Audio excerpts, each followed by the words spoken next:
Stayin Undead. Cursed to Party, Destined to Love, a magical rom-com with disco drama. By Wynne Valentine. Copyright 2024 by Wynne Valentine. All rights reserved. No part of this publication may be reproduced, stored, or transmitted in any form by any means, electronic, mechanical, photocopying, recording, scanning, or otherwise without written permission from the publisher.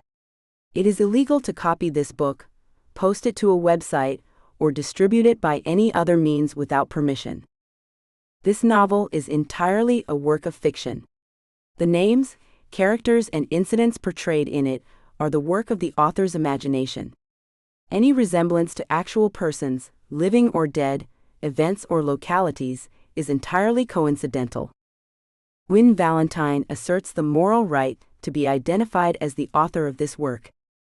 Designations used by companies to distinguish their products are often claimed as trademarks. All brand names and product names used in this book and on its cover are trade names, service marks, trademarks, and registered trademarks of their respective owners. The publishers and the book are not associated with any product or vendor mentioned in this book. None of the companies referenced within the book have endorsed the book. Book cover by Dana Sacco. Audiobook by Google Play AI. Chapter 1: A Mysterious Inheritance. Anne Teague prided herself on being prepared for any situation. Her leather messenger bag contained 3 varieties of hand sanitizer, backup phone batteries, granola bars with a shelf life longer than most relationships, and enough organizational tools to alphabetize chaos itself. But standing before the towering oak doors of Greystone Mansion, she realized nothing in her extensive emergency kit covered, inheriting a possibly haunted house from an eccentric great-aunt. The ancient brass key felt impossibly heavy in her hand, as dead leaves crunched beneath her sensible pumps. She checked her watch, 4:47 p.m. Still plenty of daylight left for a preliminary inspection, assuming the roof hadn't collapsed or the floors hadn't rotted through. Both possibilities had featured prominently in her risk assessment spreadsheet. "This is just another property evaluation," she muttered, adjusting her blazer.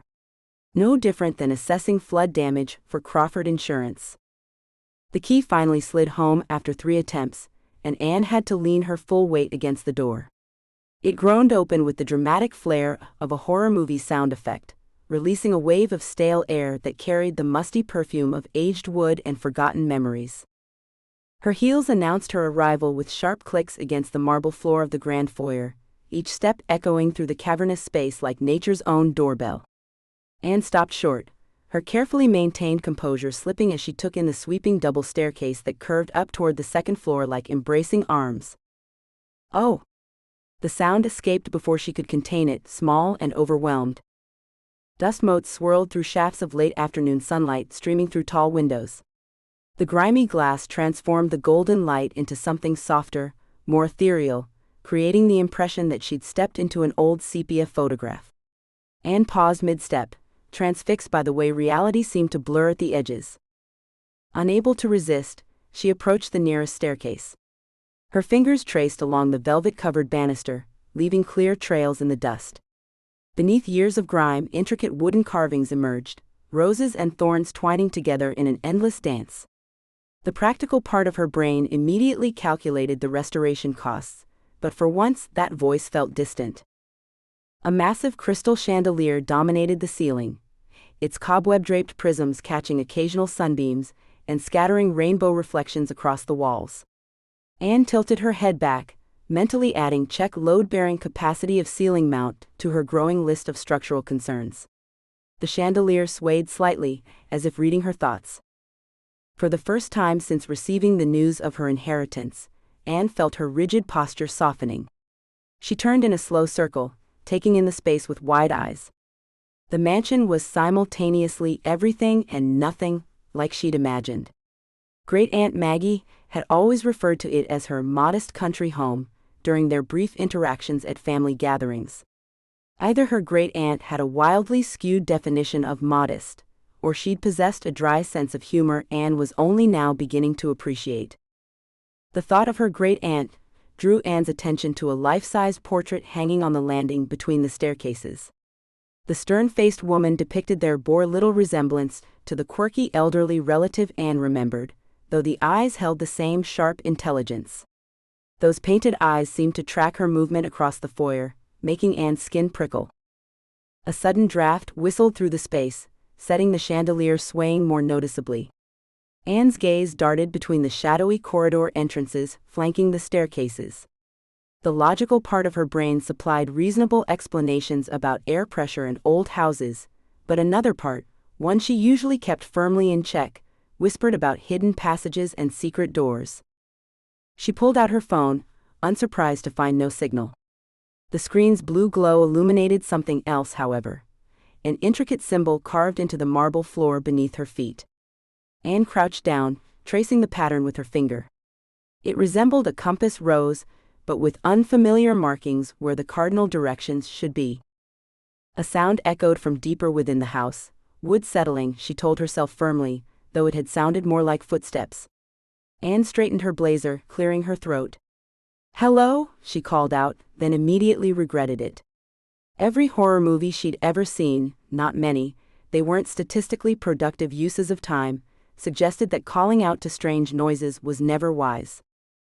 She squared her shoulders, trying to recapture her usual practical mindset. But standing there in the fading afternoon light, surrounded by the sleeping grandeur of Greystone Mansion, Anne felt something unexpected unfurling in her chest, a spark of wonder, of possibility. This was not the simple property acquisition she'd anticipated. This was something else entirely. "Well," she whispered to herself, "this is certainly not what I expected from Great Aunt Maggie's modest country home." The words echoed slightly, as if the house itself was sharing in her understatement. Anne pulled out her property inventory checklist, smoothing the already crisp paper with practiced efficiency. The grand foyer might have momentarily knocked her off balance, but she was back in her element now. Numbers, facts, documentation, these were the building blocks of order she could rely on. Ground floor east wing. Study check. Music room check. Her pen moved with precise strokes. The late afternoon sun cast long shadows through the windows as she worked her way methodically through each room, noting dimensions, conditions, and potential repair costs. The service corridor branched off the kitchen like an afterthought, its narrower dimensions and lower ceiling height marking it as staff territory. Anne's heels echoed differently here, the sound somehow muffled despite the hardwood floors. She paused at an imposing oak door that terminated the hallway, fishing out the ring of labeled keys she'd received from the estate lawyer. None of them worked. She frowned, trying each key again. The brass handle refused to budge, solid as a mountain beneath her grip. "That's not possible," she muttered, double-checking her inventory list. "Every key is accounted for, labeled, and—" her voice trailed off as she noticed the door frame's peculiar decorations. Disco-themed stickers bordered the heavy wood like a portal to 1977. A glittery, "Keep on Groovin'" decal caught the dim light, its surface pristine despite the corridor's general dustiness. A tiny disco ball sticker winked at her from eye level, and was that, yes, a cartoonish John Travolta struck a dance pose near the handle.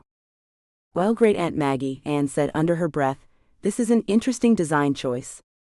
A low thrum vibrated through the wood when she pressed her ear against the door. The distinct bass line of what could only be disco music pulsed faintly against her cheek. Anne jerked back, then immediately leaned in again. Nothing. Just the hollow silence of an old house. "Get it together, Teague," she chided herself, crouching to examine the lock. Her breath caught. Etched around the keyhole was a symbol similar to the compass rose she'd seen in the foyer, but this one featured different markings, more angular and somehow hungry-looking. She added it to her growing list of anomalies, which had started shortly after leaving the foyer.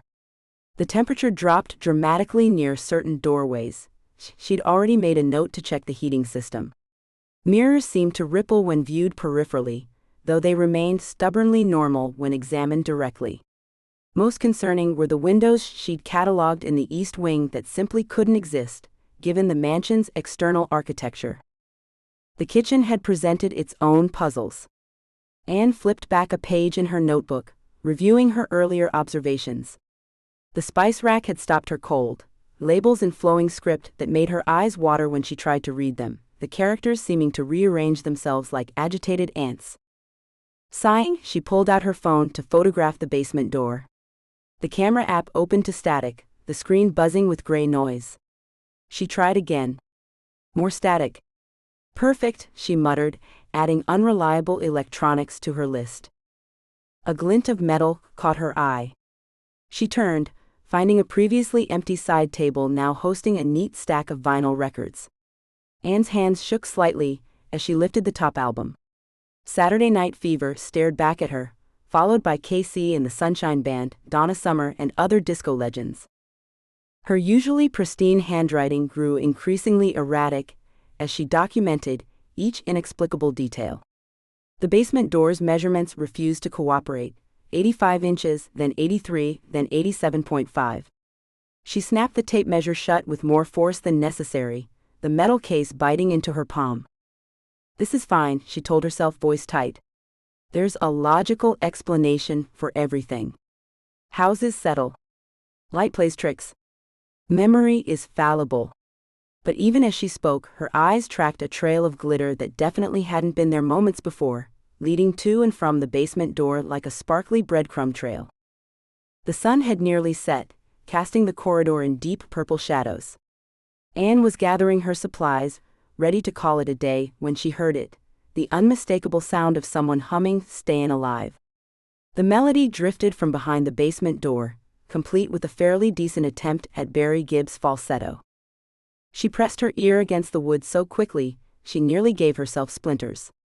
Silence. Nothing but silence, and the weight of the house around her.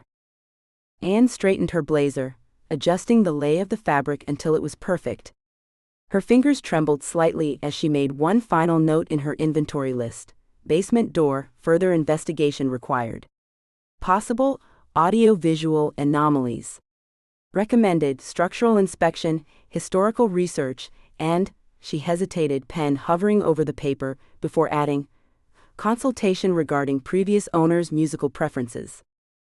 The corridor had grown dark enough that she needed her phone's flashlight to read her notes. As she turned to leave, something sparkly caught in the beam. A fresh scatter of glitter across the floorboards that absolutely hadn't been there seconds ago. Anne took a deep breath, held it for a count of 4, and released it slowly.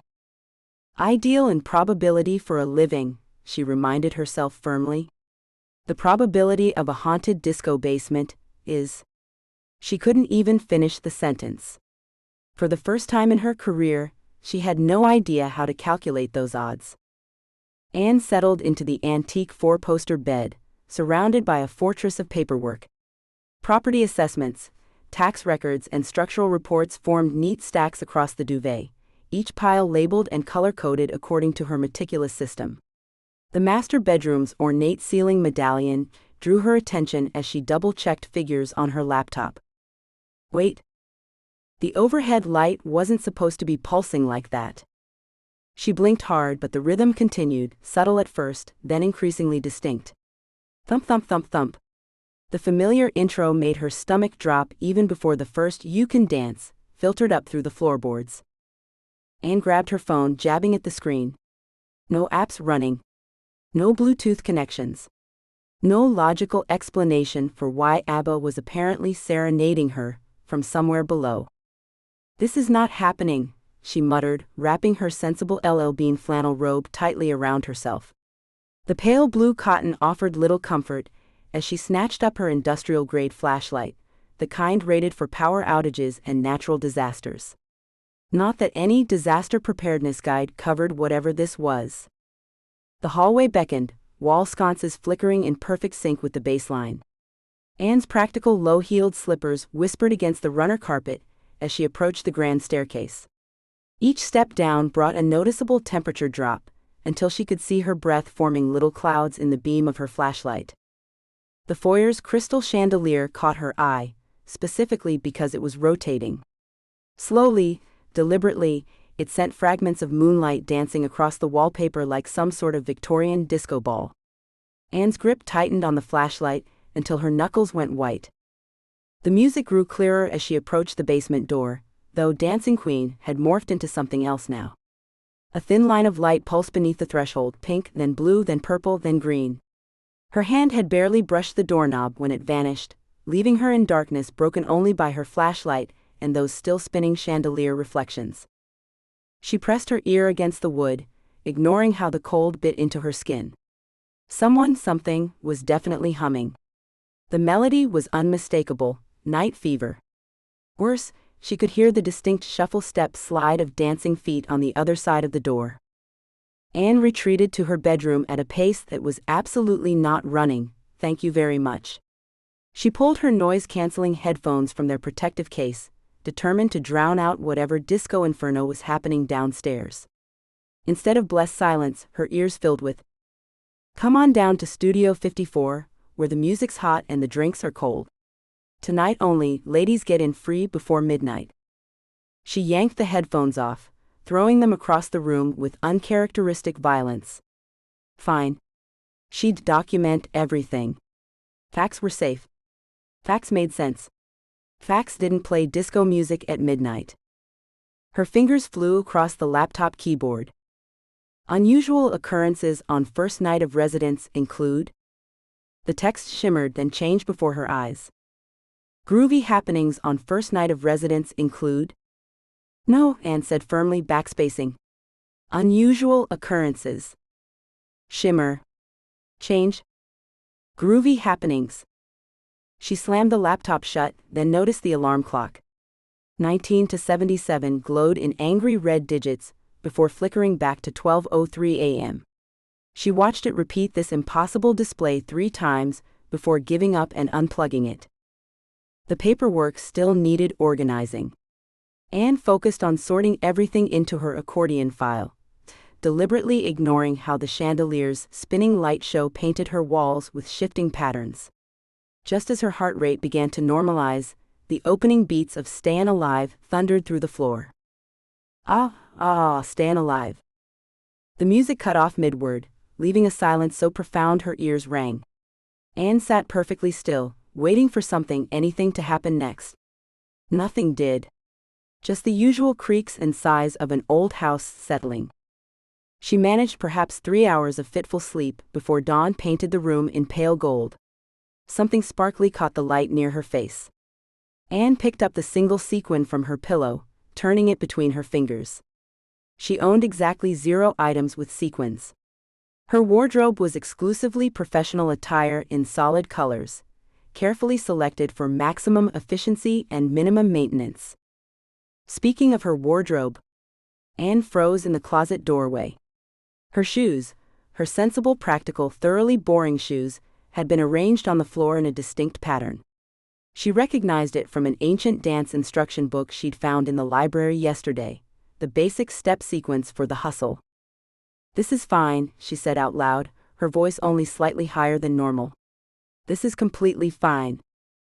She spent 10 minutes returning her shoes to their original positions, then another 5 straightening them until the angles were perfect. The sequin went into a small evidence bag she'd brought for documenting any structural issues.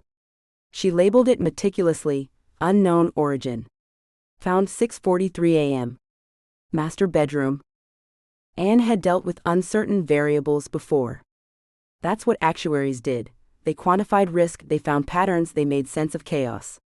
She could handle this. She just needed more data. The fact that she triple-checked her spreadsheets for any disco-related alterations before saving them was purely professional thoroughness. And if she caught herself humming Dancing Queen in the shower, well, that was simply because repetitive exposure could create involuntary cognitive patterns.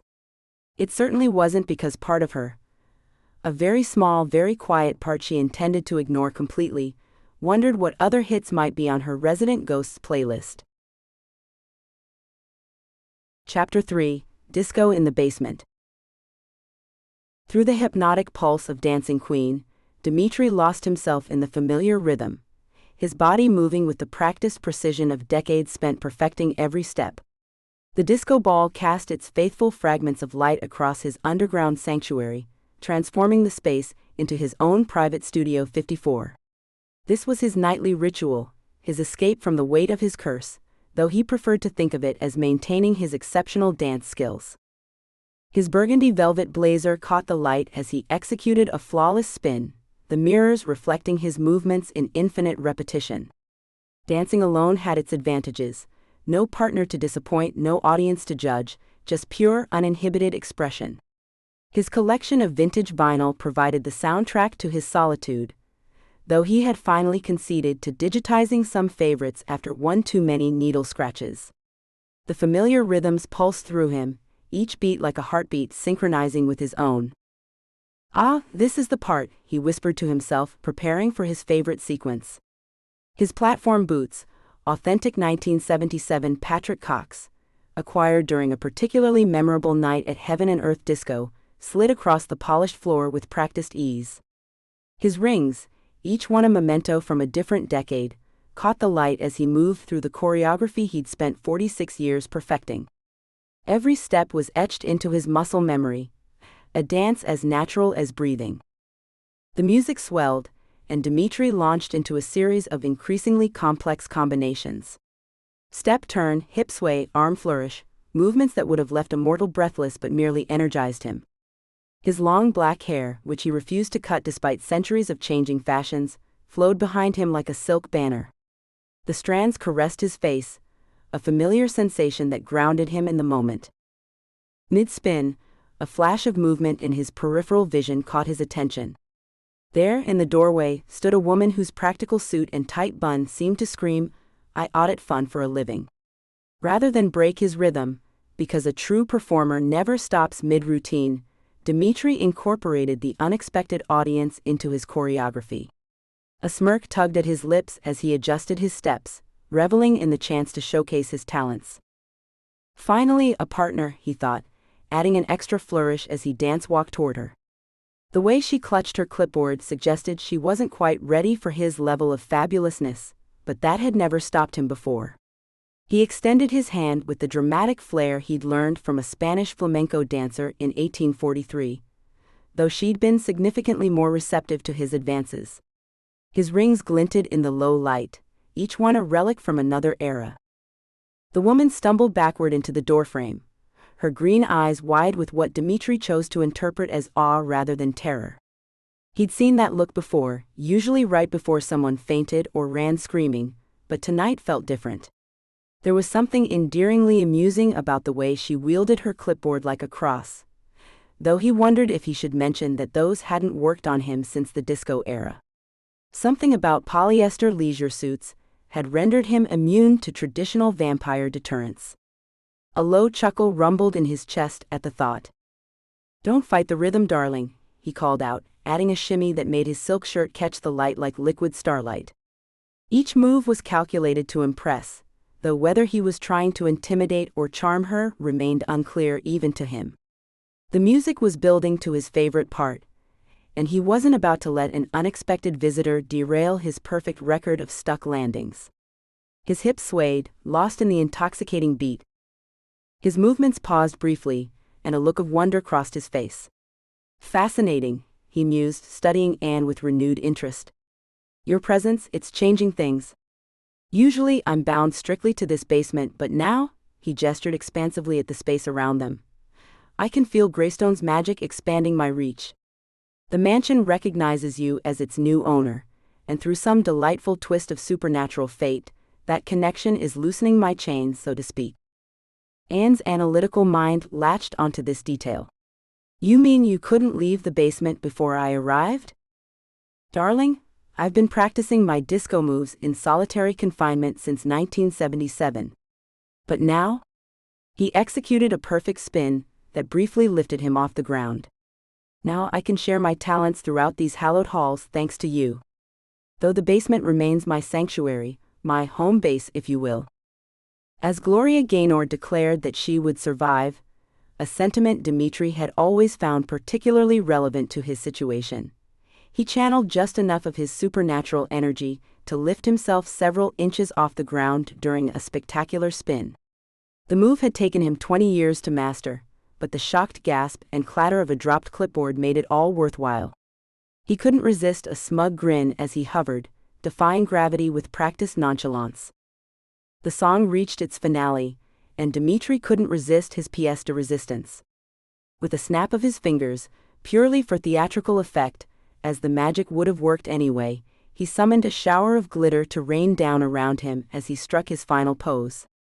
One arm reached dramatically toward the ceiling, head tilted at the precise angle to catch the light most favorably. The glittering particles clung to his hair and skin, casting a faint shimmer over his features. The music faded, leaving only the soft patter of falling glitter, and what sounded suspiciously like his visitor's racing heartbeat. Dimitri held the pose for 3 more seconds, timing was everything, before sweeping into a deep theatrical bow. He could practically taste the adrenaline in the air, thick and intoxicating. "Darling, you're late for our dance lesson," he announced, straightening up with a flourish that sent his hair cascading perfectly over one shoulder. "I've been waiting since 1977. He paused, considering the decade. Though I suppose the 80s had their moments too. The 90s, however, were a tragic departure from everything that made dance magnificent. His gaze swept over her, taking in every detail as he awaited her reaction, curiosity and amusement dancing in his piercing eyes. He studied his unexpected audience more carefully now, noting the way she seemed to be struggling between maintaining her professional composure and processing the reality of a vampire's disco inferno in her basement. The clipboard lay forgotten at her feet, which he considered progress. No one could truly appreciate the artistry of disco while clinging to office supplies. Anne's mind raced through every statistical model she'd ever studied, but none of them accounted for the probability of encountering a dancing vampire in her newly inherited basement. She backed away slowly, her sensible heels clicking against the polished floor, as Dimitri adjusted the lapels of his burgundy velvet blazer in an ornate mirror. "Your heart's beating quite fast, darling." He smoothed his already perfect hair. "Though I must say, you're handling this better than most. The last person who stumbled upon my little sanctuary fainted straight away." "I'm processing," Anne managed, her actuarial training kicking in. "Calculating risk factors. Vampire encounter statistics aren't exactly covered in the mortality tables." Dimitri actually glided, to a vintage chaise lounge and draped himself across it with theatrical flair. "Allow me to illuminate your understanding, my practical paramour. It all began during the tragic disco disaster of '77. He gestured expansively at the glittering disco ball above. "The music was electric, the moves were divine, and I was about to claim my rightful crown as Greenwood's disco king." "Does your presence affect the property value?" Anne interjected, pulling out a small notepad. "And more importantly, does my homeowner's insurance cover vampire-related incidents?" Dimitri froze mid-gesture, his perfectly manicured hand suspended in the air. "I'm trying to tell you about my curse, and you're worried about insurance premiums? Someone has to be practical about this situation." She clicked her pen, mentally calculating the potential increase in her homeowner's policy. "Please continue, but I'll need details about any supernatural damage claims." Rolling his eyes with theatrical exasperation, Dimitri stood and moved to the mirror again, proving at least one vampire myth wrong as he fussed with a stray lock of hair. His reflection was irritatingly perfect, Anne noted, for someone supposedly cursed. "As I was saying, before being so charmingly interrupted, a jealous witch named Vivian couldn't bear to see me claim victory in the final dance spectacular. She cursed me, binding me to this basement for all eternity." Anne reached for her phone to document this revelation, but the moment she unlocked it, night fever blasted from the speakers at full volume, making her jump. Dimitri's hips immediately started swaying in a way that was both mesmerizing and concerning. "Ah yes," he said, fighting the rhythm but failing as his shoulders joined the movement. "Electronic devices tend to get a bit disco-fied around me. A most unfortunate side effect. Though I must say your phone has excellent sound quality." Switching to her trusty notebook, analog was always more reliable, Anne scribbled furiously. "And the spatial limitations of this curse? Can you leave the basement at all?" She made a mental note to research vampire-proofing methods for her electronics. "Allow me to demonstrate." Dimitri strode purposefully toward the basement door, his silk shirt rippling dramatically. The moment he stepped through, a swirling portal of rainbow lights appeared on the opposite wall, and he strutted out of it, trailing glitter that settled on her sensible pumps. "Ta-da! I'm trapped in an endless disco loop, darling." "That's going to wreak havoc with the heating bill," Anne muttered, making another note and brushing the persistent glitter off her shoes. She'd have to look into specialized cleaning services. "Perhaps this will convince you of the gravity of my situation."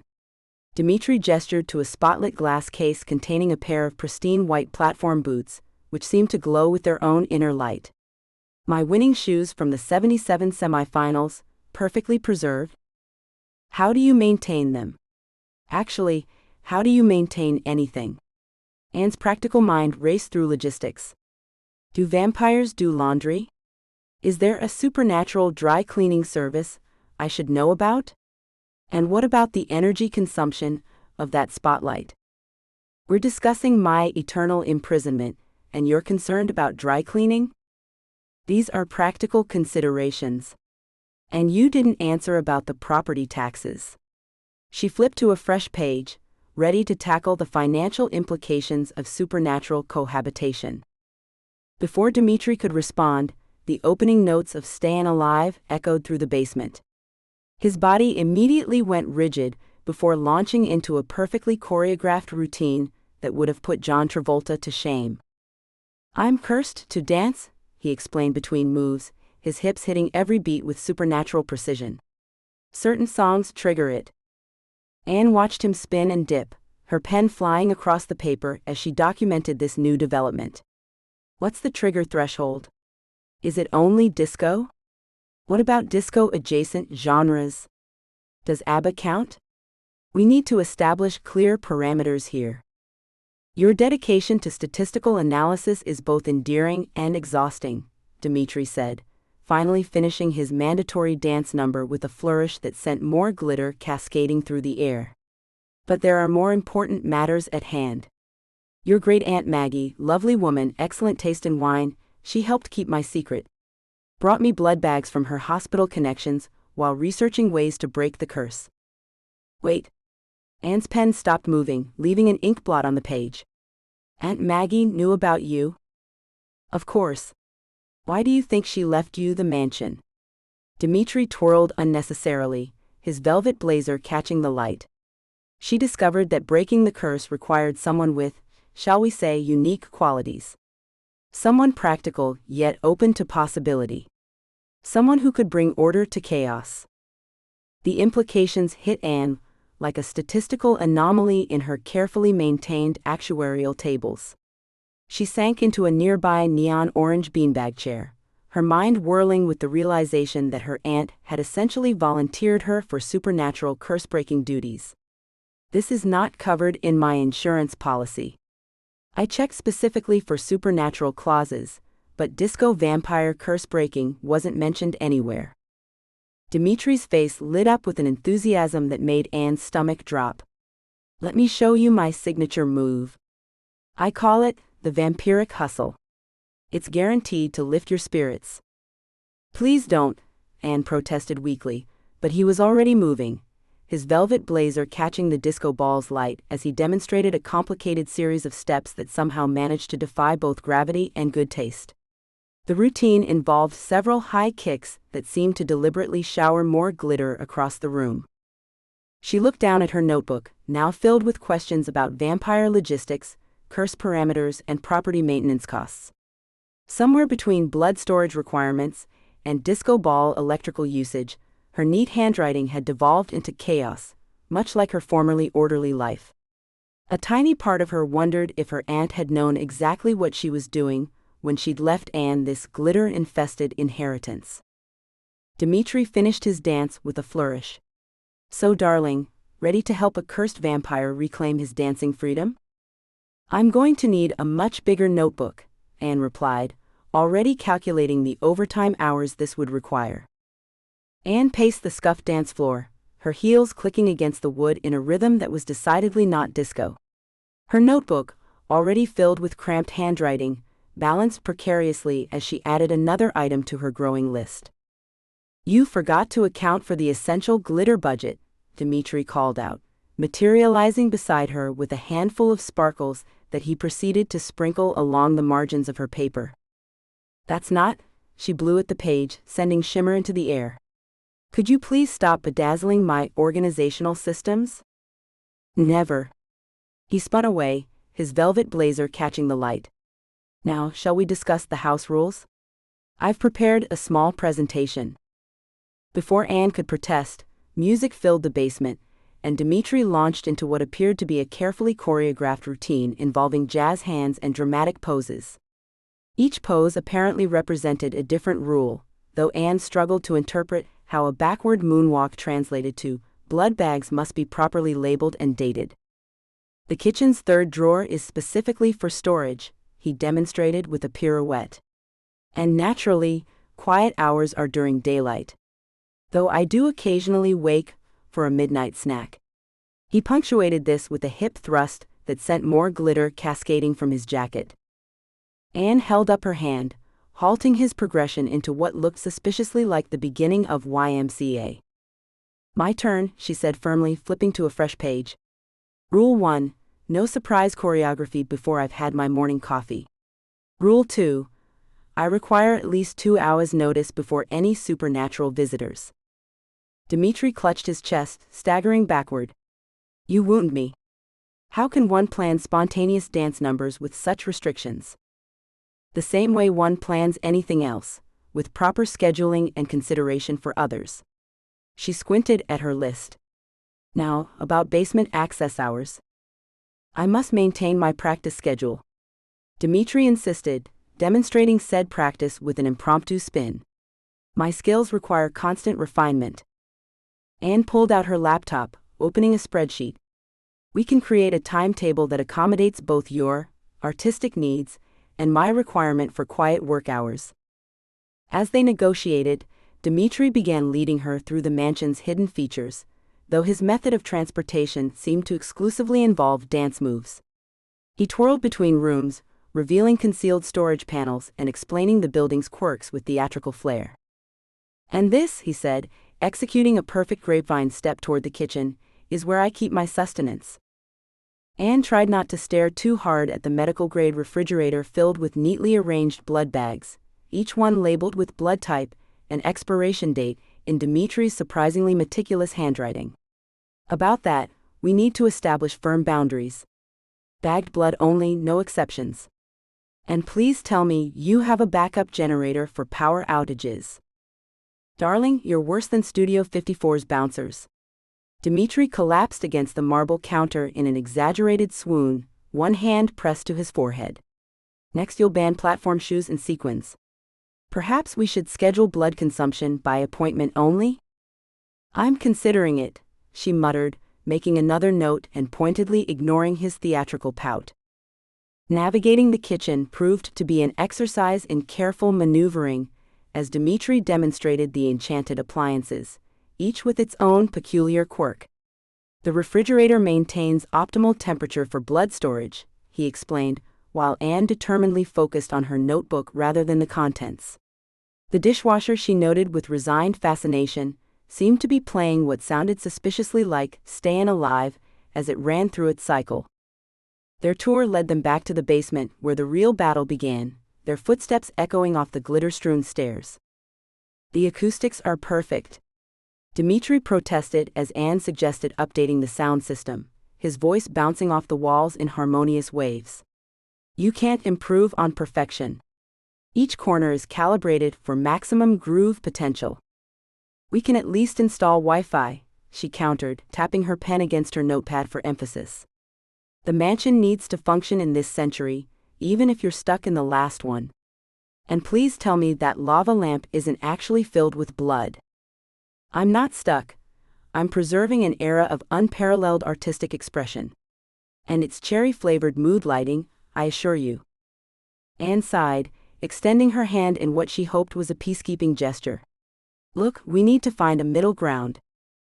Before she could finish, Dimitri caught her hand and spun her in a smooth twirl that somehow managed to avoid tangling her in her own sensible blazer. The unexpected movement startled a laugh out of her, the sound echoing off the disco ball above and returning as musical notes. Aha! Dimitri beamed, his fangs catching the scattered light. She can laugh. And in perfect pitch, I might add. Don't get used to it, Anne warned, but she could feel her lips twitching traitorously as she smoothed her jacket back into place. They settled at her laptop to draft their formal agreement, though Dimitri's proximity seemed to affect the device's autocorrect function. Every instance of quiet hours somehow transformed into hustle hours, and maintenance schedule became dance schedule. The cursor itself appeared to be dancing across the screen.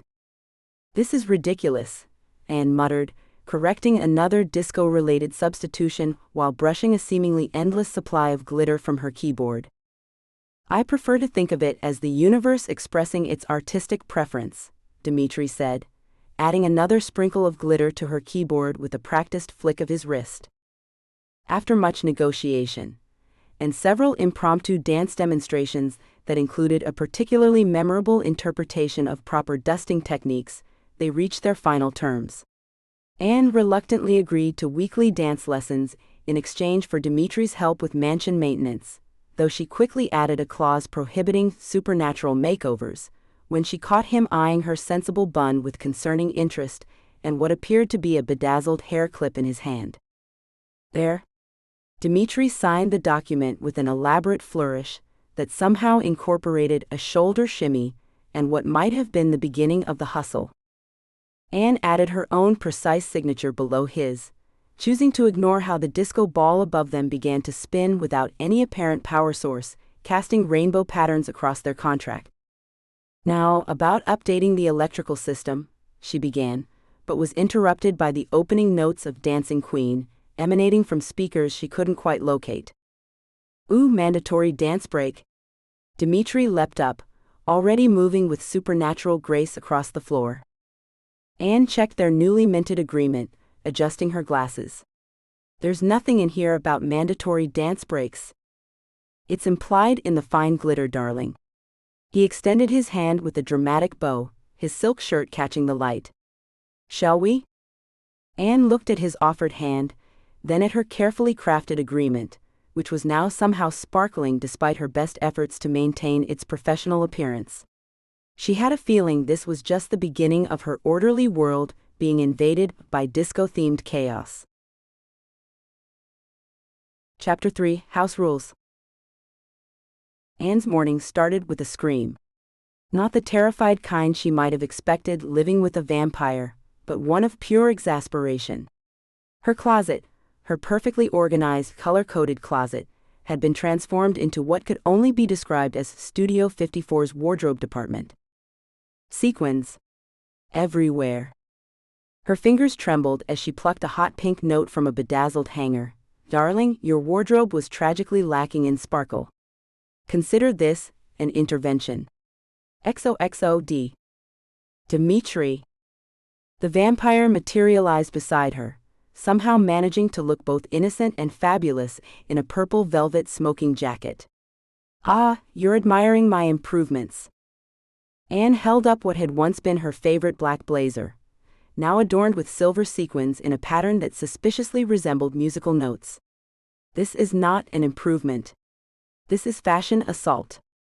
The blazer was crying out for liberation, Dimitri insisted, running his hand along a row of platform shoes that definitely hadn't been there last night. And these will add at least 4 inches of confidence to your stride. Clutching her property management binder like a shield, Anne retreated to the kitchen, where surely she could salvage some normalcy with her morning coffee.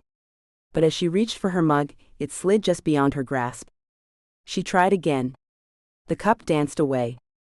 Dimitri. Just adding a little whimsy to your morning routine? He beamed, conducting her coffee cup through the air like a caffeinated ballet. My routine doesn't need whimsy. It needs caffeine. She made another grab for the cup, but it twirled out of reach. Everything needs whimsy. Even spreadsheets. Anne's blood ran cold. What did you do to my spreadsheets? I simply reorganized them by groove factor. Much more intuitive than alphabetical order, don't you think? She practically sprinted to her laptop, horror mounting as she opened her meticulously organized files. Where her neat categories had been, she now found folders labeled Supreme Boogie, Moderate Groove, and Needs More Cowbell. Before she could properly express her outrage, her phone rang. It was her most important client, Mr. Richardson. Anne took a deep breath and answered with her most professional tone. Good morning, Mr. Richardson. I was just reviewing those risk assessments. The opening beats of Disco Inferno suddenly filled the air. Dimitri had materialized in the corner, practicing what appeared to be a complicated spin sequence. I apologize for the background noise, Anne said through gritted teeth, waving frantically at Dimitri. We're having some renovations done. Inspiration waits for no vampire. Dimitri called out, executing a perfect split. Anne ended the call as quickly as possible and stormed down to the basement, her binder clutched like a weapon. But when she opened it to point out the clearly stated quiet hours policy, she found the page had been transformed into an elaborate dance step diagram. This is getting ridiculous. Her voice rose in frustration, and immediately the disco ball above began pulsing with synchronized light patterns. The disco ball simply responds to emotional energy, Dimitri explained, appearing suddenly on her left. Very sensitive equipment. We need to establish some supernatural free zones in this mansion. Anne pulled out her floor plans, marking off sections with her red pen.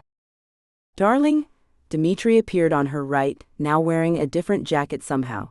My aura of fabulousness cannot be contained by mere architectural boundaries.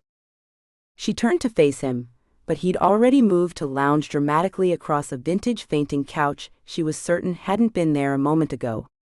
This is serious. I'm being perfectly serious. His voice came from behind her. She spun around. He was now posed like John Travolta on top of a speaker. See how serious I am? Every time she turned, he was in a new position, striking increasingly dramatic poses. It was like arguing with a disco-themed whack-a-mole. At least let me create a proper chore schedule, she pleaded, pulling out yet another spreadsheet. Oh, I have a much better system. Dimitri demonstrated by moonwalking across the floor with a feather duster, somehow leaving perfectly clean surfaces in his wake. I call it dance cleaning. Much more efficient. Exhausted, Anne retreated to her home office, or what had been her home office. She stopped dead in the doorway. The room had been transformed into a miniature nightclub, complete with mirrored walls and a light-up dance floor where her desk should have been. I call it a productivity disco. Dimitri appeared beside her, jazz hands in full effect. Studies show that movement enhances cognitive function. What studies? Never mind, I don't want to know. Anne turned to leave, only to notice Dimitri following her through the mansion. Every time she looked back, he was walking normally, whistling innocently. But she could see his reflection in the newly installed mirrors. When had those appeared? Striking perfect Travolta poses the moment she faced forward.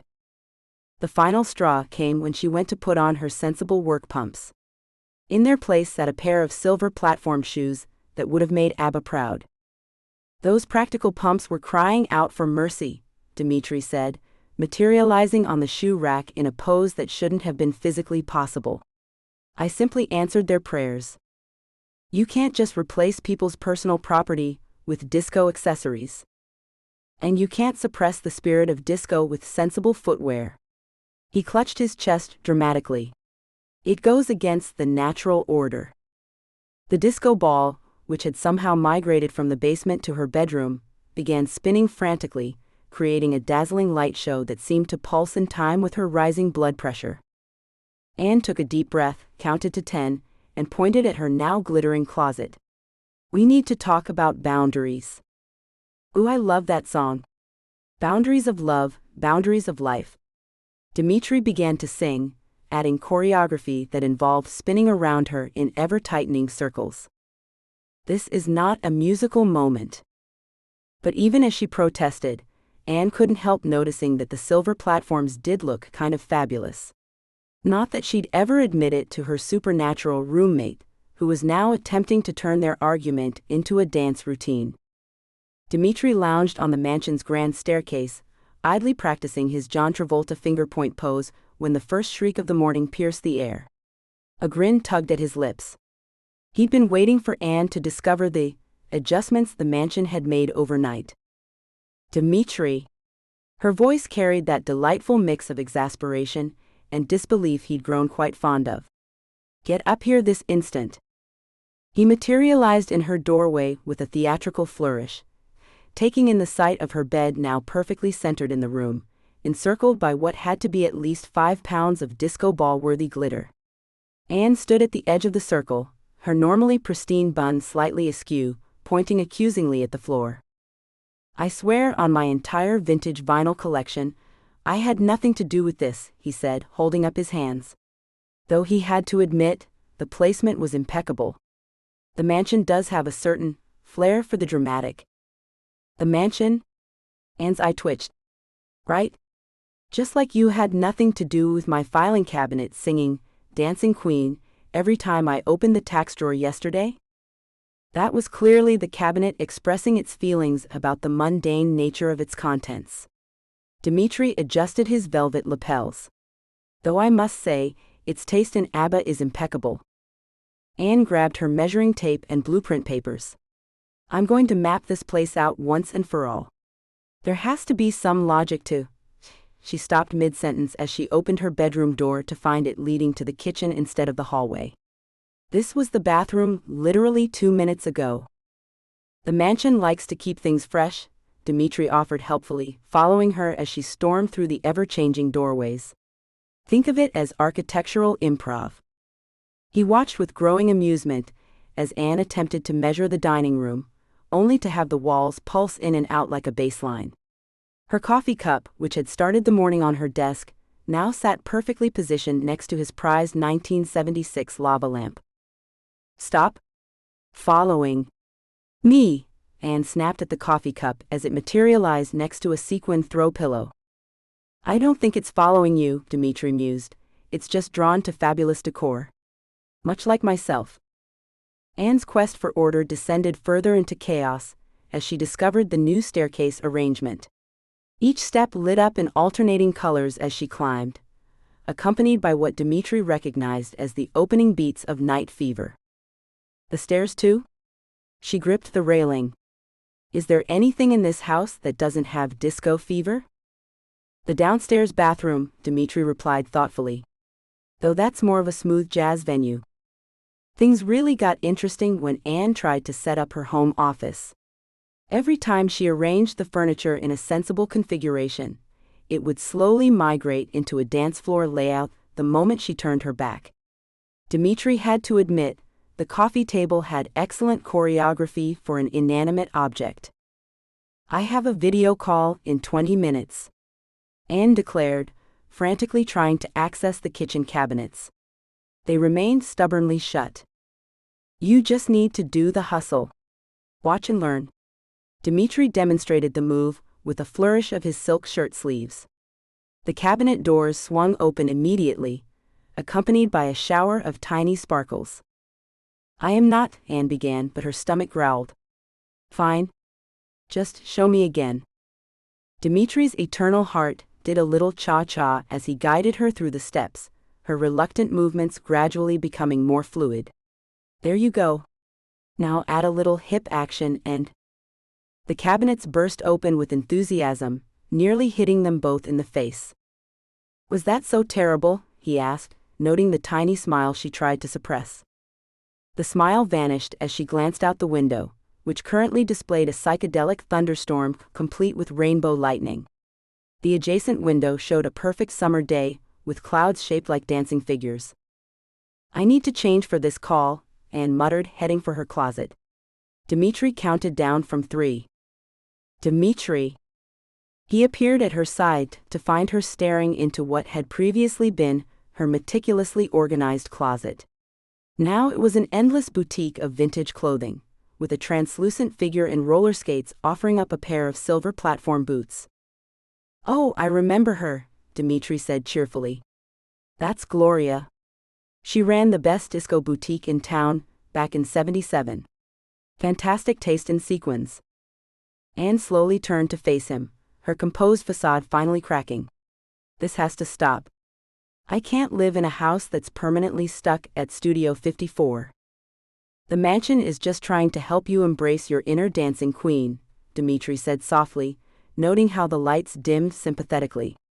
"Though perhaps it is being a bit overzealous." "You think?" Anne gestured at her reflection, or lack thereof, in a nearby mirror. "It won't even show me how I look unless I put on something sparkly. Here." Dimitri removed the silk scarf from his neck and gently draped it around her shoulders. Her reflection appeared immediately, the scarf's subtle shimmer bringing out the green in her eyes. Anne touched the scarf, her fingers brushing against its soft fabric. "Thank you." The mansion chose that moment to start a conga line with its light fixtures, led by the dining room chandelier. Anne watched their progression across the ceiling, and to Dimitri's delight, she actually laughed. "You know," she said, still wearing his scarf, "I always thought accounting was the strangest thing I'd ever love." "I was wrong." Dimitri raised an eyebrow. "About accounting being strange?" "No." She smiled, finally embracing the absurdity. "About it being the strangest." Chapter 4: Midnight Revelations. Anne pressed her fingertips against her temples, trying to massage away the headache that had been building for the past hour. The muffled bass line of Dancing Queen thumped through the mansion walls, accompanied by Dimitri's enthusiastic vocals and what sounded suspiciously like tap shoes on hardwood floors. "I need air," she muttered, grabbing her cardigan from the coat rack. "Just 5 minutes without sequins or spinning disco balls." The night air hit her face like a cool drink of water as she stepped onto the back porch. She started down the garden path, her sensible flats clicking against the weathered stones. On her third step, a soft blue glow bloomed beneath her foot, spreading outward like ripples in a disturbed pond. Anne froze, her fingers clutching the edge of her cardigan. Oh no. No. But the path had other ideas. Each new step brought another pool of iridescent light, spreading outward in perfect concentric circles. The effect was rather pretty, she had to admit, even if it defied every law of physics she'd ever learned, and made her actuary brain want to short-circuit. Movement caught her eye as something unfurled beside the path. A flower, its petals previously closed tight, slowly opened like a time-lapse video brought to life. The blossom emitted a gentle purple-blue radiance that reminded her of the vintage disco lights Dimitri had installed in the living room. Except this light felt organic, almost alive, pulsing with a rhythm that matched her heartbeat. "At least it's not playing the Bee Gees," she whispered to herself, half expecting the garden to take that as a challenge. Anne drew in a deep breath, prepared to sigh in exasperation, but paused. The air itself seemed to sparkle as it filled her lungs, carrying a scent that made her think of moonlit gardens and stardust, if stardust had a smell. She recognized the sweet perfume of moonflowers twined with something else, something that tingled in her nose and made her feel oddly lightheaded, like champagne bubbles in gaseous form. A musical trickle caught her attention. Following the sound, she discovered a fountain she hadn't noticed during her daylight inspection of the property. Water cascaded over crystal-like tears, each droplet somehow producing a distinct note. The resulting melody was hauntingly beautiful, like a lullaby played on water glasses by particularly talented spirits.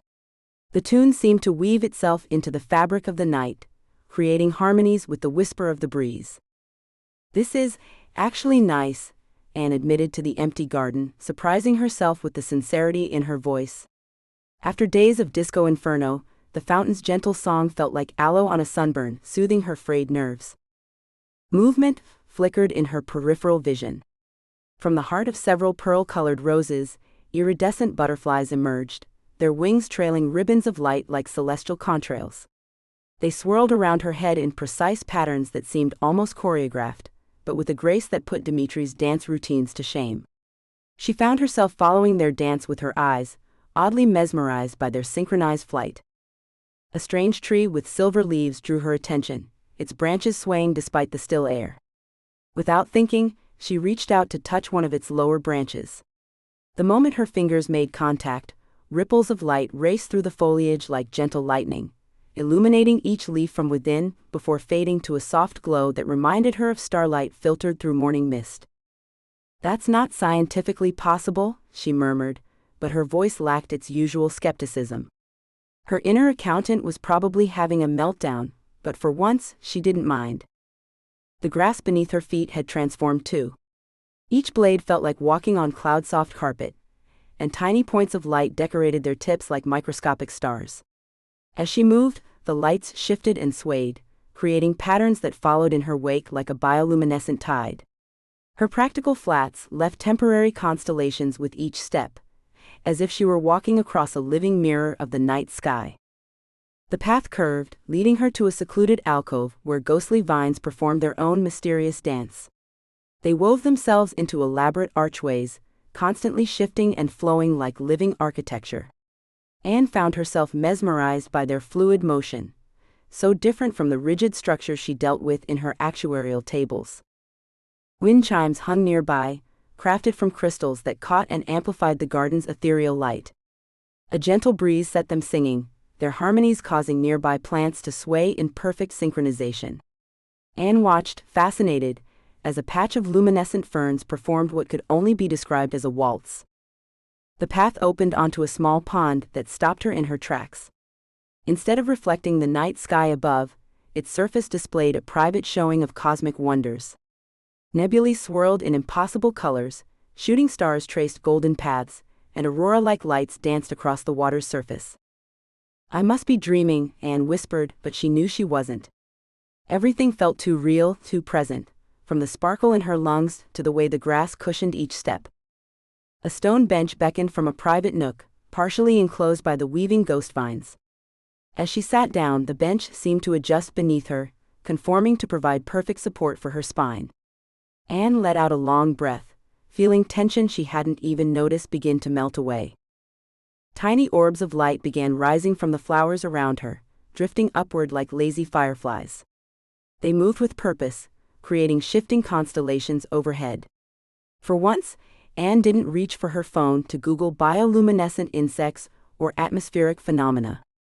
She just watched, letting the garden's magic wash over her without trying to categorize or explain it.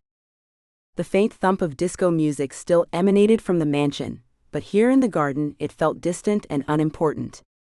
Anne leaned back on the perfectly molded bench, surrounded by living light and ethereal music, and allowed herself to simply experience the wonder of it all. A glowing butterfly landed on her knee, its wings painting delicate swirls of light across her slacks. Anne smiled, surprising herself with how natural it felt to be sitting in an enchanted garden while her vampire housemate practiced his disco moves inside. Perhaps there were some things that didn't need to be explained after all. Dimitri traced his fingers along the aged leather album cover, his usual dramatic movements subdued to an almost human stillness. The library's warm lamplight caught the silver threads in his velvet smoking jacket, but for once he wasn't playing up the theatrical vampire aesthetic. From his perch on the window seat, the night beyond the glass reminded him of so many others spent in this very spot. "Fascinating how time changes everything," he murmured, more to himself than to Anne, who had just appeared in the doorway. "And yet some things remain perfectly preserved." His blue eyes flickered to the sepia photograph before him, showing the mansion's ballroom in its 1920s glory. Anne's practical heels clicked against the hardwood as she approached. "I didn't expect to find you so contemplative." A hint of warmth colored her typically measured tone. "Darling, even disco-loving vampires have their moments of reflection." He gestured to the velvet armchair beside him. "Care to take a journey through time? I promise minimal dancing." The corner of Anne's mouth twitched as she settled into the chair. "Minimal dancing? Now I know something's wrong." Dimitri chuckled, the sound rich with memories and tinged with the particular resonance that centuries of existence gave to a vampire's laughter. With a graceful flick of his wrist, several rolled blueprints floated from their brass holder, unfurling in the air before them like autumn leaves caught in an elegant dance. These are the original plans. See how the architect incorporated these subtle curves? He traced the lines with an elegant finger, savoring the familiar texture of the aged paper. Each one designed to enhance the flow of both natural and supernatural energies. The man was quite ahead of his time, a mystic masquerading as a master builder. The proportions are remarkable, Anne noted, her analytical mind clearly engaged. But these passages here, they're not on the current floor plan. Ah, those. In a blur of vampire speed that made his silk shirt ripple, Dimitri assembled a timeline of photographs along the library wall, each placed with perfect precision despite his supernatural haste. Watch how they evolve. He pointed to various images, each showing the mansion in different eras, his perfect recall allowing him to name exact dates. This one, 1898, before the hidden stairs were added. And here, 1923, when the East Wing gained its third secret door, though that one was more for smuggling spirits of the alcoholic variety during Prohibition. The parties were absolutely divine, I must say. Anne leaned forward, her usual skepticism softening into something that made his eternal heart skip. You really were here for all of it, weren't you? Every glorious and tragic moment. Dimitri's voice carried the weight of decades, each memory as crisp as the day it was made. I helped your great-aunt Maggie install the first electric lights. Stubborn woman insisted on keeping the gas lamps too. Electricity fails, dear boy, she'd say, but magic endures. He mimicked her precise British accent perfectly, remembering how she'd tap her cane for emphasis with each word. Rising with unusual grace, without a single disco move, though the temptation was there, Dimitri approached one of the library's wooden panels. Speaking of enduring, have you noticed these? His long fingers traced the intricate carvings, feeling the subtle pulse of old magic beneath them. Messages hidden in plain sight. Latin here, Sanskrit there, and this bit? He tapped a particularly complex spiral, recalling the ancient craftsman who'd carved it. Ancient Aramaic, expressing hope for eternal protection. Each symbol has its own story, its own power. Anne stood to examine the panel closer. I thought they were just decorative. Nothing in Greystone is just anything, darling. Dimitri led the way to the conservatory, his movements measured and purposeful, though part of him yearned to add a theatrical spin. Take this garden, for instance. He gestured through the glass doors, remembering each iteration of the space through the centuries. Started as a simple herb plot for protection spells. Then came the witch who added moonflowers that bloom in vampire-friendly hours. Lovely woman, terrible taste in hats. The werewolf landscaper who installed paths aligned with the lunar cycles. Now he had an eye for design when he wasn't howling at the moon. Each resident left their mark, adding their own touch of magic to this remarkable place. At the grand staircase, Dimitri paused, his hand resting on the banister. The usual sparkle in his eyes dimmed slightly. This is where it happened. The night of the curse. Anne's sharp intake of breath seemed loud in the sudden silence. I wasn't always tied to Greystone, he continued softly. I could go anywhere, do anything. Dancing in Paris one night, prowling New York the next. His fingers drummed a gentle rhythm on the wood. But I crossed the wrong witch at the wrong time. She bound me here, claiming I needed to learn the value of putting down roots. A sad smile played across his features. Ironic that she gave me exactly what I didn't know I was missing. From his jacket pocket, he produced an ornate silver music box. As its delicate melody filled the air, translucent figures materialized around them, ghostly echoes of past residents going about their daily lives. That's Elizabeth Blackwood, he pointed to a woman in Victorian dress ascending the stairs. She added the protective wards in the foundation. And there, a translucent man passed through Anne, causing her to shiver, Thomas Caldwell. Master carpenter who crafted every door frame to amplify the mansion's natural magic. Returning to the library, Dimitri's keen hearing picked up the slight acceleration of Anne's heartbeat, as he pressed a hidden panel, revealing a small alcove. Ah, still here after all these years. He carefully withdrew a copper box, its surface green with age. A time capsule? Created in 1901. He opened it with reverent care, removing items one by one. A letter from the original owner, describing his dreams for the house. Seeds from the first magical plants in the garden. And this? He held up a small crystal vial containing swirling silver mist, memories preserved by a talented medium showing the mansion's construction. Anne's fingers brushed his as she reached for a faded photograph. You're in this one. Before the curse. Notice how the fashion was much more refined than my current tastes. He smiled self-deprecatingly. Though I must say, disco brought an entirely new energy to these halls. Chapter 5, An Unexpected Visitor. Anne's morning had started with such promising normalcy, spreadsheets, coffee, and a detailed list of mansion renovation priorities.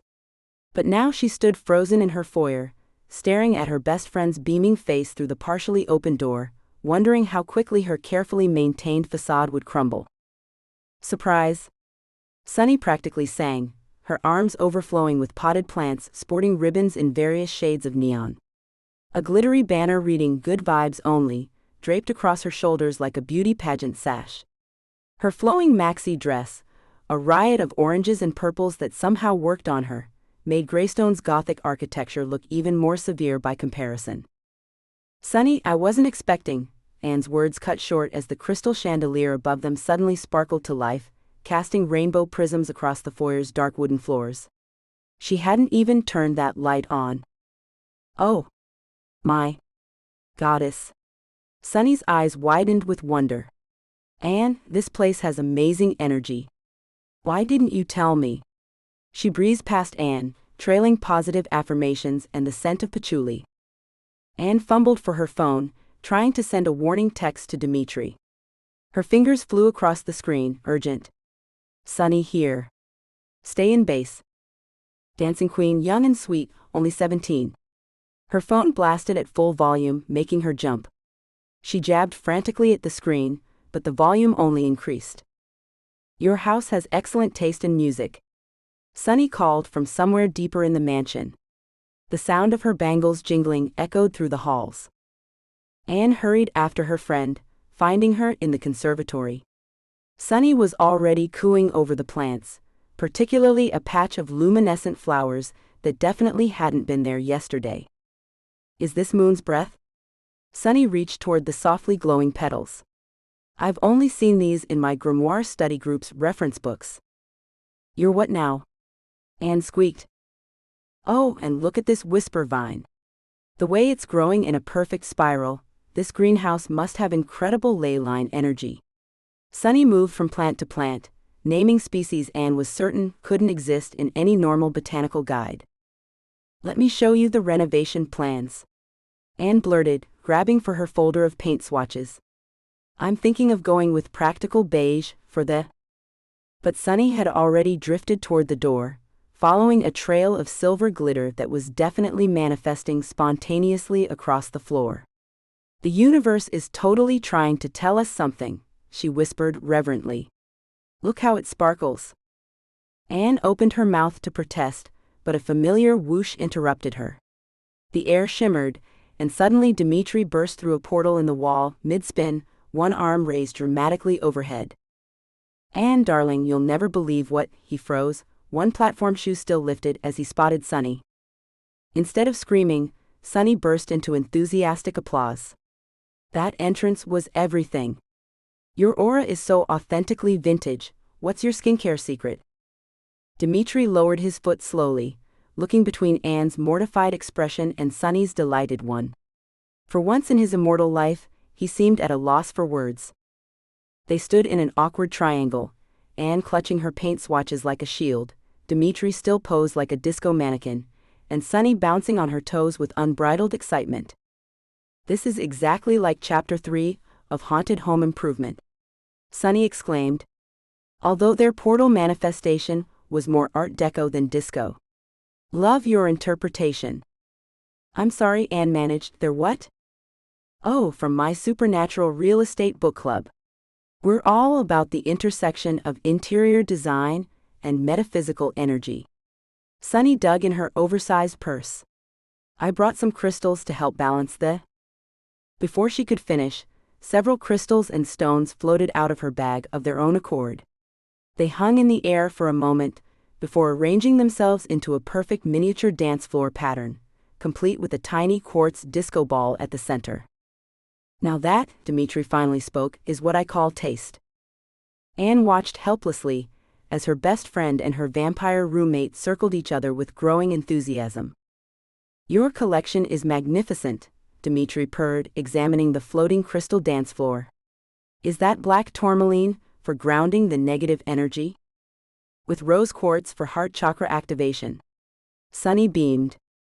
I knew this place needed something to enhance its flow. Have you considered strategic disco ball placement? I'm thinking one in each cardinal direction, with mirrors to amplify the light patterns. My dear, where have you been all my eternal life? Dimitri clasped his hands together dramatically. Anne, why didn't you tell me your friend was so supernaturally savvy? Because I didn't know. Anne sank onto a nearby settee, which helpfully slid over to catch her.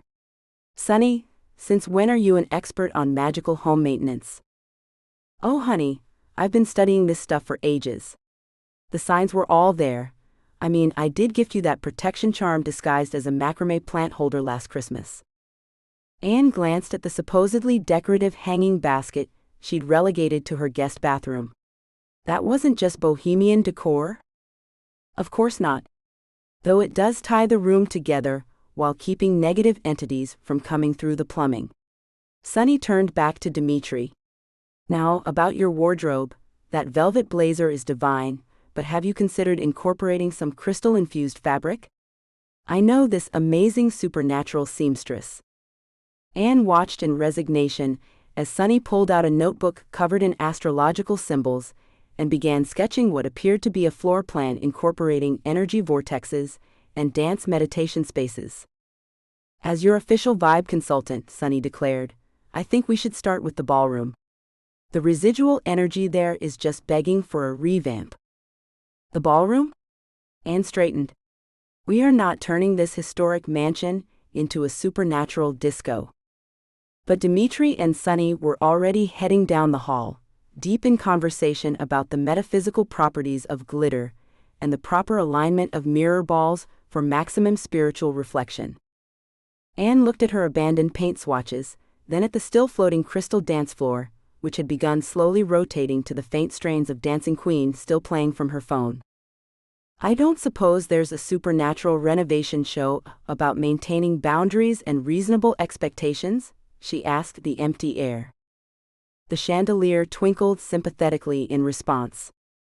Dimitri couldn't remember the last time he'd connected so instantly with someone who wasn't technically dead or undead. Sunny Harper radiated exactly what her name promised: warmth, light, and an infectious enthusiasm that made even his cold vampire heart feel a few degrees warmer. The feng shui is completely wrong, he declared, gesturing dramatically at the parlor's current layout. The Kai is practically crying. Sunny nodded sagely, her crystal pendants catching the afternoon light. The energy flow is totally blocked. No wonder Anne's aura looks like a tax form. I can hear you both, Anne called from her makeshift office set up in the corner. And my aura is perfectly functional. Dimitri exchanged a knowing look with Sunny. Darling, functional is what you call a kitchen appliance, not an aura.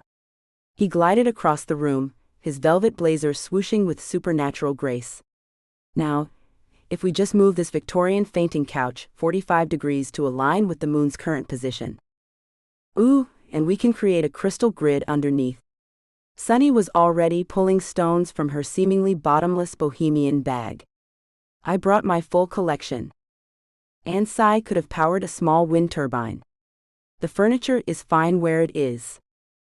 Honey, nothing about this room says supernatural disco vampire lair meets modern professional woman's sanctuary, Dimitri countered, already using his vampire strength to effortlessly shift the heavy furniture. Which is clearly the aesthetic we're going for. While Anne attempted to focus on her laptop, Dimitri and Sunny transformed the parlor into what they deemed a spiritually harmonious groove space. Every few minutes, one of them would gasp and rush to adjust something by a fraction of an inch, declaring it perfect, until the other spotted another energy imbalance. You know what would really help balance the room's energy? Sunny mused, eyeing Anne's collection of carefully pressed blazers hanging on a temporary rack. Dimitri's eyes lit up, literally, a subtle vampire glow that happened when he got excited. Darling, are you thinking what I'm thinking? Fashion show, they exclaimed in unison.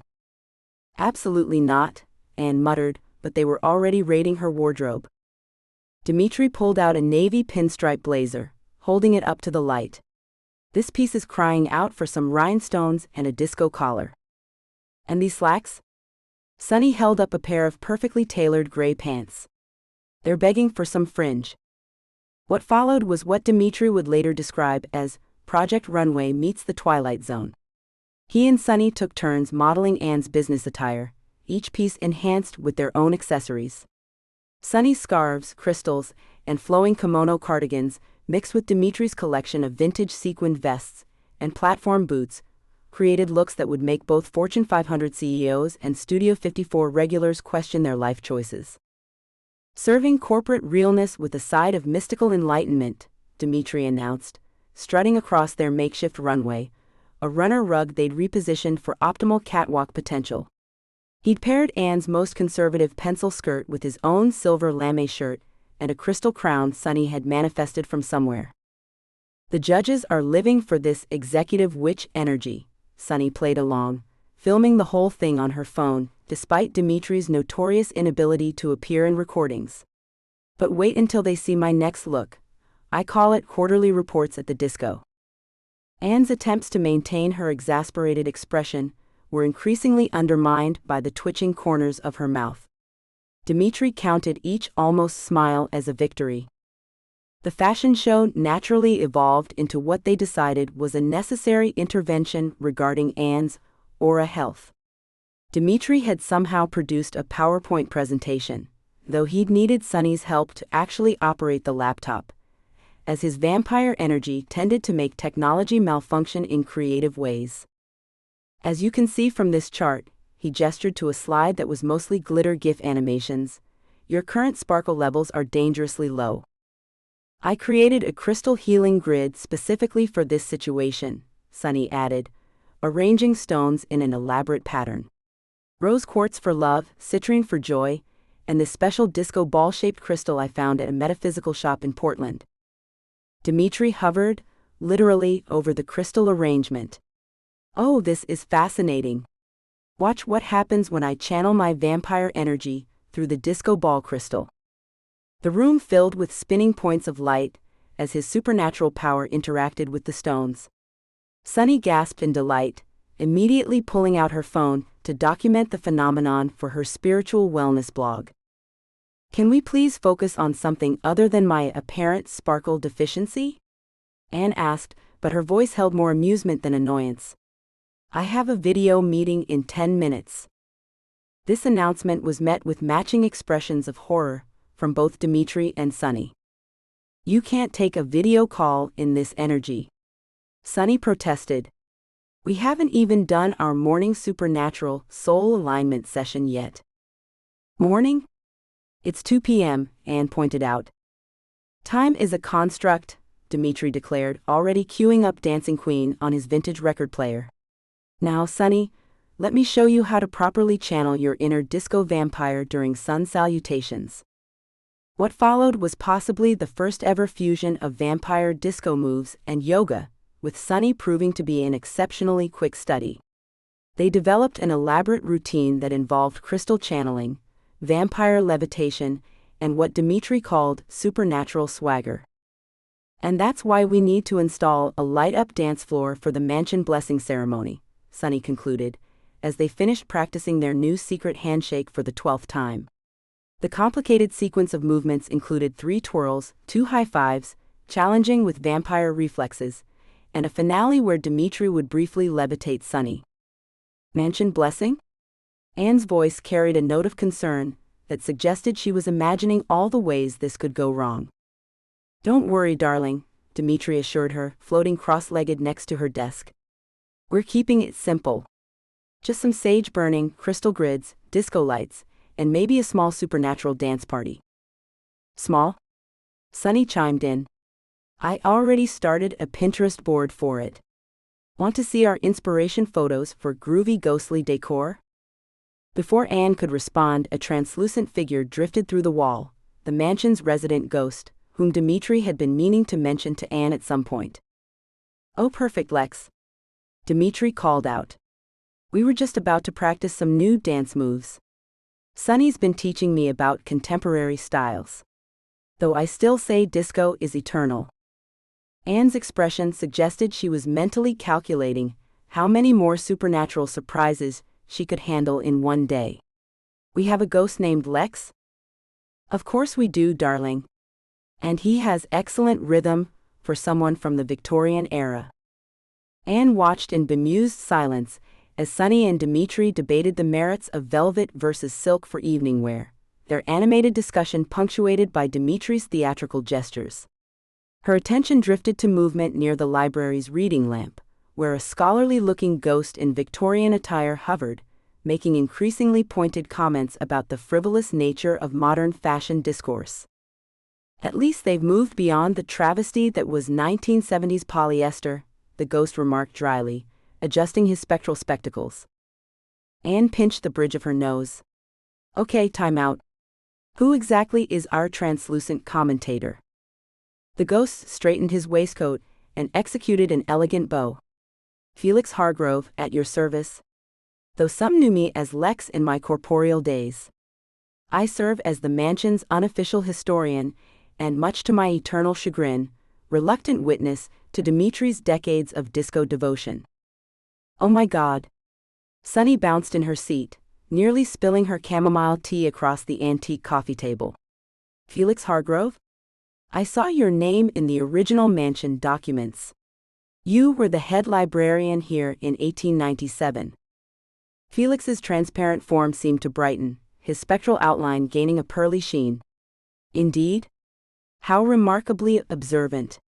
I catalogued over 3,000 volumes during my tenure, including several rare manuscripts on supernatural law that... Speaking of supernatural haunts, Sunny cut in, her eyes sparkling with barely contained excitement. Have you guys been to Moonlight Groove yet? It's this amazing speakeasy downtown that... Dimitri flung himself onto the nearest chaise lounge with theatrical precision, one arm draped across his forehead, his velvet blazer catching the afternoon light. Cruel fate. To speak of such forbidden pleasures when I remain chained to these grounds. Felix's ethereal eye roll was a masterpiece of centuries-refined sarcasm. Here we go again. Anne found herself fascinated by the dynamic between ghost and vampire, like watching an immortal odd couple in action. Felix's dry commentary provided the perfect counterweight to Dimitri's dramatic flair, as they launched into what was clearly a familiar debate about the feasibility of visiting the speakeasy.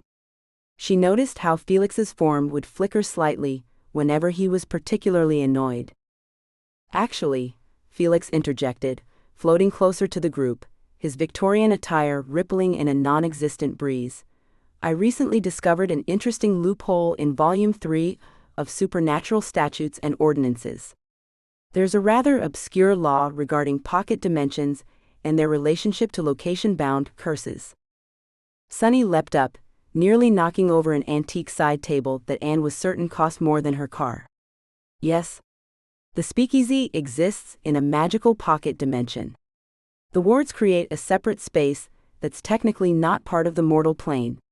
She turned to Anne with a critical eye that made Anne instantly nervous. Though we'll need to do something about your outfit. That pantsuit is totally curse-breaking inappropriate. I beg your pardon? Anne glanced down at her perfectly tailored gray suit, which had cost a small fortune and projected exactly the kind of professional competence she strived for. If we're discussing appropriate attire, Felix began, adjusting his spectral cravat, might I suggest we return to the refined elegance of Mozart's era? Absolutely not. Dimitri sprang up from the chaise, his long hair swishing dramatically. The 1770s were a fashion disaster. Now, the 1970s. He launched into an impromptu demonstration of the hustle, his boots clicking against the hardwood floor. Classical composition requires genuine artistic merit, Felix argued, floating through Dimitri's spin move with obvious disdain. Unlike your beloved repetitive bass lines. You just can't appreciate the subtle genius of ABBA. Anne found herself in the surreal position of mediating between a ghost's practical warnings about curse mechanics and her best friend's increasingly elaborate plans for their supernatural nightclub adventure. The absurdity of her new reality wasn't lost on her. 1 month ago, her biggest concern had been quarterly risk assessments. Let's focus on the actual logistics here. Felix, you mentioned similar historical cases? Indeed. Felix drifted toward one of the towering bookshelves, his translucent form rippling through a shaft of late afternoon sunlight. The case of the cursed count in 1856 established precedent for supernatural beings circumventing location-bound restrictions through dimensional loopholes.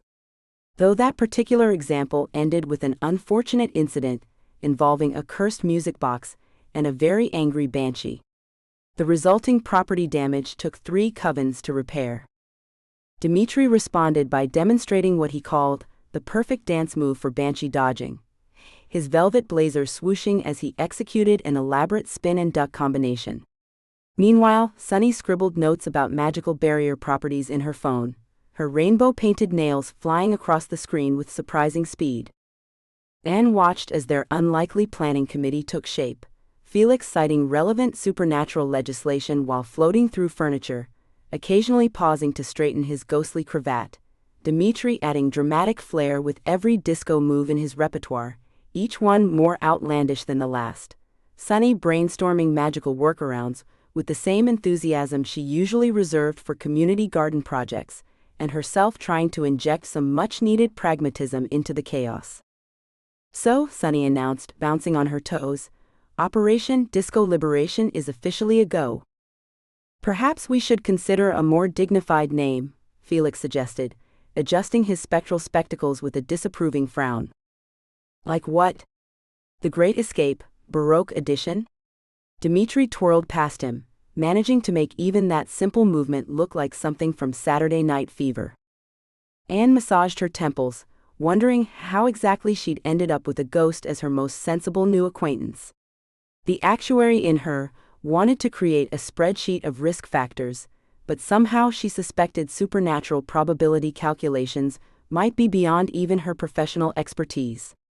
She'd never had to factor in chance of spectral interference or disco-related magical mishaps in her assessments before. The success rate for curse circumvention via dimensional displacement is approximately 37%, Felix offered helpfully as if reading her thoughts. His precise tone reminded her of her old statistics professor. Those are better odds than disco surviving the 1980s, and look how that turned out. Dimitri struck a pose, one hand pointing dramatically toward the ceiling. Exactly how it should have, Felix muttered, earning himself a theatrical gasp from the vampire, who clutched his chest as if mortally wounded by the slight to his beloved musical era. Anne watched the exchange with growing resignation. Between Sunny's enthusiastic planning, Dimitri's dramatic optimism, and Felix's scholarly skepticism, she had a feeling her life was about to become significantly more complicated than any actuarial table could have predicted. Anne squinted at her laptop screen, fingers hovering over the keyboard, as Felix's translucent form drifted above an ancient leather-bound tome. The library's warm lighting caught the dust motes swirling through his ethereal body, creating tiny constellations in the afternoon air. Vinculum spirituum, Felix muttered, his ghostly finger trailing across faded Latin text. The binding of spirits. Fascinating how these old texts always manage to be simultaneously precise and frustratingly vague. Less editorial commentary, more translation, Anne prompted, adjusting her reading glasses. The spreadsheet on her screen already contained 3 columns of curse-related variables she'd catalogued over the past hour. You know, in my day, we showed more respect for the deliberate pace of scholarly pursuit. Felix's stern expression cracked into a sly grin. Though I suppose none of my previous research partners had a disco vampire waiting in the wings. As if summoned by the mention of disco, a familiar voice echoed from the hallway. "Ladies, gentlemen, and spirits of distinction. I believe I've found the perfect testing ground for our little experiment." Dimitri swept into the library, his velvet blazer catching the light as he executed a perfectly unnecessary spin. He gestured toward the mansion's front entrance with flourish. "The threshold awaits. Are we certain this is advisable?" Anne closed her laptop, but kept her finger marking her place in her notes. "The last time you approached that door, 3 vases exploded." "Ah, but this time, we have theory on our side." Dimitri pointed finger guns at Felix, who rolled his spectral eyes. "And a beautiful new owner of the mansion to potentially circumvent this rather restrictive curse." Minutes later, they gathered in the foyer. Dimitri approached the door with theatrical caution, one hand pressed to his forehead. "I feel the barrier already, like a disco ball spinning in reverse, pulling me back to my underground paradise." "Just try walking through," Anne suggested dryly. Dimitri took 3 measured steps forward. The air around him began to shimmer with purple energy. On his 4th step, the magic flared brilliantly, and he went flying backward through a suddenly appearing portal of swirling lights. They heard distant disco music, a yelp, and then Dimitri reappeared from behind a corner, posed dramatically against the wall. "Well," he said, adjusting his cuffs, "that was both expected and unnecessarily flashy. I approve of the aesthetics, if not the result." Felix floated down from the 2nd floor, followed by Sunny, hurrying down the stairs with her phone already recording. "Try it with Anne," the ghost suggested. "According to this text, the original curse might be susceptible to influence from the mansion's rightful owner." Anne sighed but moved to stand beside Dimitri. He offered his hand with a wiggle of his eyebrows. "Shall we dance toward freedom, my pragmatic partner?" "We're walking 10 feet, not performing at Studio 54. But she took his hand, ignoring the pleasant coolness of his skin. The moment they stepped forward together, the mansion's magical barriers became visible, sheets of translucent purple energy that flickered like a vintage light show. Sunny gasped in delight, her phone tracking their movement. "The barriers are responding to your combined presence," Felix observed, hovering closer to examine the phenomenon. The Latin passage mentions something about bound souls and shared paths, though that could be metaphorical. These medieval writers did love their flourishes. They continued forward, making it 3 feet past Dimitri's previous limit, before he felt the pull. "5 more steps with your hand on my shoulder," he suggested. Anne complied and they pressed on. The moment she released him, however, he went spinning back through another portal, this time emerging in a shower of sparkles. "The mansion recognizes you as its owner," Felix explained, consulting his book. "You're creating a temporary extension of its boundaries around him."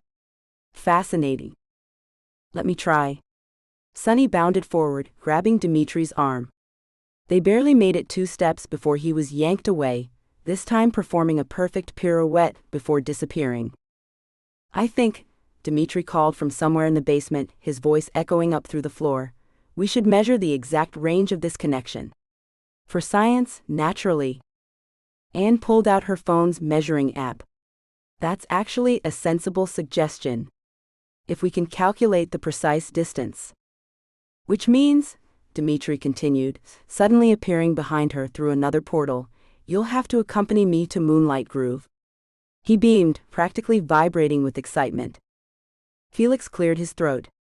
"According to this chapter on witches' curses, there's a very specific limitation. The connection appears to work within exactly 7.7 meters. 7.7? Dimitri clasped his hands together in delight. "Do you know what this means? It's disco destiny. 7 is the divine number, and in duplicate no less. The universe is practically demanding we dance together." "The universe is doing no such thing," Anne protested, but Dimitri had already spun away, his voice carrying through the mansion.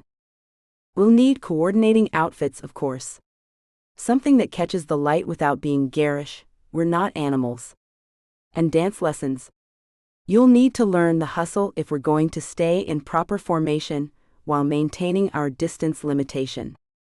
Sunny was already scrolling through her phone. "I've got the perfect playlist for practice sessions." "Oh. And I know a seamstress who specializes in supernatural fashion emergencies." Anne stared at her notebook where she'd written the distance calculations, horror dawning as she realized the full implications. "This is not happening." "Oh, but it is," Felix said, his ghostly form radiating amusement. "And might I say, as someone who's been watching this mansion's drama unfold for over a century, this might be my favorite development yet."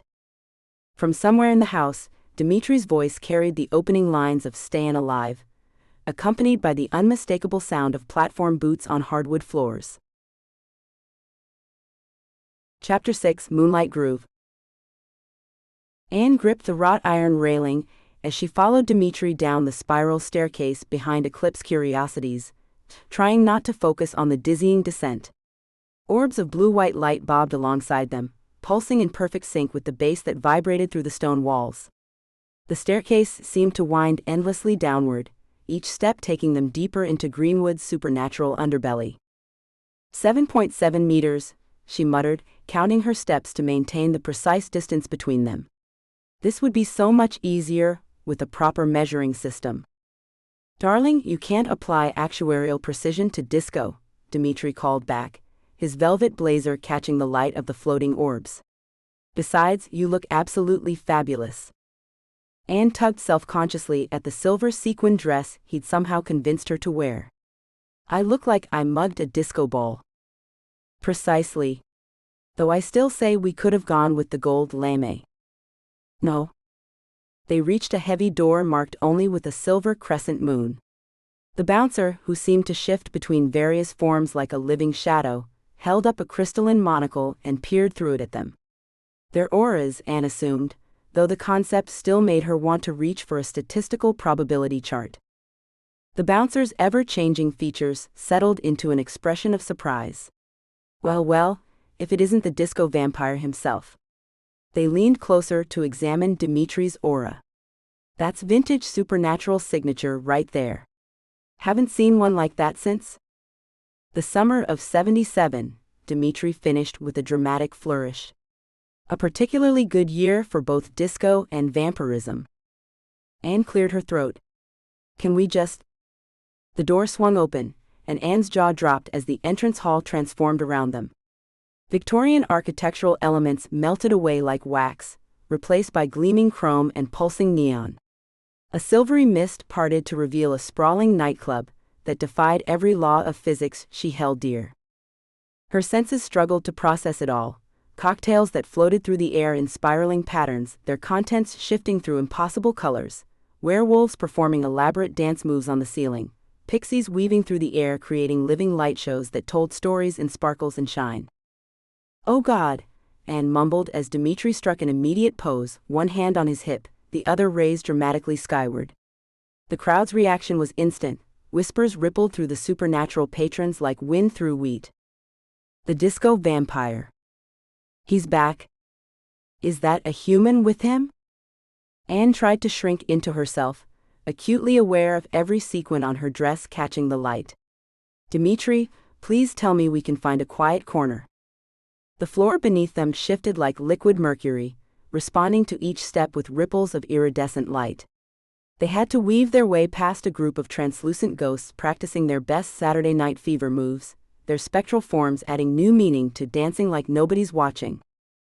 Near the DJ booth, a witch with electric blue hair was literally mixing potions into her sound system, each drop creating new layers in the music. At the bar, a troll with surprisingly delicate movements crafted cocktails that spiraled upward in double helix patterns. Anne found herself cataloging the social dynamics with the same precision she usually reserved for risk assessment. Vampires lounged in what appeared to be a VIP section made of actual clouds, while werewolves dominated the dance floor during any song with moon in the lyrics. The fairy bartenders seemed to have some sort of enhanced glamour that made them simultaneously impossible to focus on and impossible to ignore. "Darling, you're doing that thing where you try to quantify the unquantifiable," Dimitri said, nudging her toward the bar. "Let go a little." The enchanted disco balls spun faster as they passed beneath them, Dimitri's supernatural aura refracting the light into miniature auroras that danced across the ceiling. Anne had to admit it was beautiful, in a physics-defying sort of way. She settled onto a bar stool, careful to keep within range of Dimitri, and ordered a gin and tonic. The bartender, whose intricate tattoos were performing what appeared to be a complete production of Swan Lake across his arms, served her drink in a glass that smoked with ghostly vapor. "First time in a supernatural club?" he asked, his tattoo dancers taking their bows. "Is it that obvious? You're counting the exit routes." Force of habit. Anne took a sip of her drink, and was surprised to find it tasted like summer sunshine and midnight secrets. "Dimitri!" A chorus of voices called out, and Anne barely had time to brace herself before Dimitri's enthusiastic greeting of old friends nearly yanked her off her stool. She stumbled across the mercury shift floor like a reluctant yo-yo, her drink sloshing. Sorry. Dimitri caught her arm, steadying her. "I forgot about our little leash situation. Everyone, this is Anne, my current curse companion and reluctant dance partner." The crowd around them parted like the Red Sea, and Anne's stomach dropped as the DJ's music shifted to the opening notes of Stayin' Alive. Dimitri's eyes lit up with an unholy gleam. "Oh no," Anne said, recognizing that look. "Oh no. "Oh yes," Dimitri grinned, taking her hand.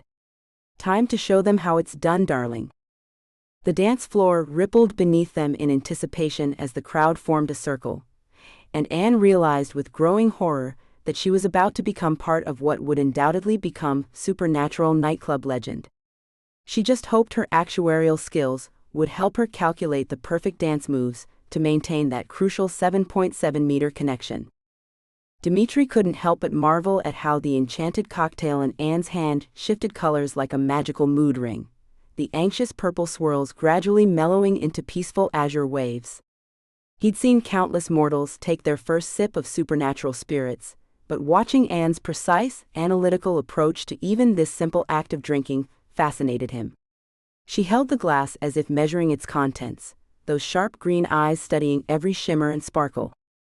Earth, Wind and Fire's September filtered through the magical sound system, enhanced by fairy dust that made each note visually dance through the air. The resident pixie troupe, regular performers at Moonlight Groove, took flight, weaving starlight patterns above the dance floor. Dimitri noticed Anne's shoulders softening, her head bobbing ever so slightly to the rhythm. The sight stirred something in his chest that had nothing to do with his usual theatrical impulses. For once, he resisted the urge to make a grand gesture. Instead, he extended his hand with understated grace, careful to let the invitation hang in the air between them without his typical flair. "May I?"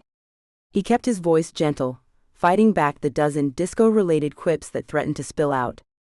Anne's eyes darted from his offered hand to his face, then to the dance floor where crystalline lights pulsed invitingly beneath their feet. Her signature eye roll made an appearance, but something was different this time. The exasperation had softened into something closer to affectionate amusement. "I suppose someone needs to make sure you don't exceed your 7.7-meter radius," she said, placing her hand in his. Their first steps were endearingly awkward. Anne moved like someone who'd memorized dance steps from a manual, but never actually tried them. Her spine remained ramrod straight, as if she were preparing for a board meeting rather than a dance floor. "Relax," Dimitri murmured, guiding her with light pressure at her waist. "The beat will find you if you let it." The supernatural crowd respectfully drifted back, creating a comfortable space for them to move. Dimitri found himself toning down his usual flash, focusing instead on helping Anne find her rhythm. The 7.7-meter limit of their magical connection turned into an unexpected advantage, forcing them to stay close, to move in perfect sync. "Ready to try something fun?" he asked, reading the growing confidence in her movements. "Define fun," Anne replied, but her lips quirked upward. Dimitri led her into a simple spin, delighting in her startled laugh, a genuine sound he'd never heard before. The magical lighting responded, creating a subtle aurora that caught the sequins of her borrowed dress, which she'd initially described as absolutely unnecessary and possibly radioactive. See? You're a natural, he encouraged, watching as she began to loosen up, her movements becoming more fluid. The secret of disco isn't in the steps, it's in the joy. Is that what you found in it? Anne asked, curiosity replacing her usual skepticism. Joy? The question caught him off guard, making him miss a step, something that hadn't happened since 1979. I found freedom, he admitted. In an era of conformity, disco let people be exactly who they were, sequins and all. Anne's expression softened as she processed this rare moment of sincerity. Their movements fell into an easy rhythm, and Dimitri guided her through a more complex combination of steps. When she nailed the sequence perfectly, pride bloomed across her features, matching his own feeling of satisfaction. The supernatural patrons around them showed their appreciation in uniquely magical ways. Tiny orbs of light drifted around them like fireflies. A pair of ghost dancers waltzed by, leaving a trail of ethereal sparkles. A witch at the bar raised her color-changing cocktail, causing it to emit a shower of golden sparks. Dimitri watched as Anne took in these magical displays, noting how she no longer flinched at each supernatural occurrence. Instead, her analytical mind seemed to be cataloging them, adding them to her expanding worldview. The tension that usually lived in her shoulders had melted away, replaced by something approaching contentment. I still think disco is objectively ridiculous, she said, but her eyes sparkled with amusement. Objectively fabulous, he corrected, adding a playful dip that made her grab his shoulders in surprise. There's a difference. The difference being approximately 4 decades of questionable fashion choices? Says the woman who's absolutely glowing in sequins right now. Anne glanced down at her dress, then back up at him with a reluctant smile. I suppose there are worse ways to spend an evening than dancing with a vampire who's stuck in the disco era. Stuck implies I'd want to be anywhere else, Dimitri replied, spinning her again within their magical radius. Some of us choose the glamour life. The music shifted into a slower rhythm, and Dimitri felt Anne's grip on his hand tighten slightly, as if she wasn't quite ready to let go. Around them, the magical ambiance of moonlight groove pulsed in time with the beat, creating a bubble of enchantment that felt separate from the rest of the world. For the first time since meeting her, Dimitri saw Anne fully present in the moment, not calculating risks or planning ahead. It suited her, he decided, almost as much as the sequins. Chapter 7: Morning Mishaps. Dimitri had forgotten how challenging mortal cooking could be. After centuries of a liquid diet, the intricacies of food preparation felt like trying to choreograph a dance routine blindfolded, theoretically possible but likely to end in disaster. A pinch of salt, he muttered, squinting at the floating cookbook. What sort of measurement is that? Is it metric? Imperial? Does the size of one's fingers affect the pinch capacity? He held up his hand, studying it critically.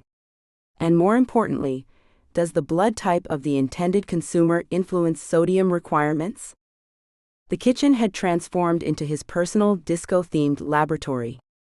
Cookbooks orbited his head like vinyl records, pages fluttering in an unseen breeze. He'd enchanted every utensil in sight, creating what he considered a rather impressive culinary orchestra. Whisks twirled in perfect synchronization to Dancing Queen, while measuring cups performed their own version of the hustle. His first attempts at breakfast lay scattered across the counter like evidence from a particularly flamboyant crime scene. The eggs had proved especially troublesome. Vampire strength and delicate shells were not compatible. Each crack had resulted in an artistic explosion that would have made Jackson Pollock proud. The toast, well, he'd gotten carried away with the browning patterns. The disco ball design had seemed inspired at the time, though the smell suggested otherwise. Now for the pancake batter, he announced to his audience of enchanted kitchen tools. Using his supernatural speed, he positioned himself between 4 mixing bowls, creating a whirlwind of activity that sent flour cascading through the air like a winter wonderland. See? Just like spinning 4 records at once. Simple. The morning light filtering through the kitchen windows proved insufficient for proper cooking temperatures, at least according to his research. Fortunately, he'd come prepared. Reaching into his sequined apron pocket, because proper attire was essential for any performance, he pulled out a small bottle of captured sunlight. "Mortal fireboxes are so passé," he declared, unscrewing the bottle cap. "This is how we did it, in the Renaissance. Well, not the disco version, but..." "What are you doing?" Dimitri spun around to find Anne in the doorway, her expression hovering between horror and fascination. Her usually impeccable hair was charmingly disheveled, and she wore what appeared to be practical sleepwear, though he noted with approval that it had a subtle shimmer to it. "Ah, my favorite mortal."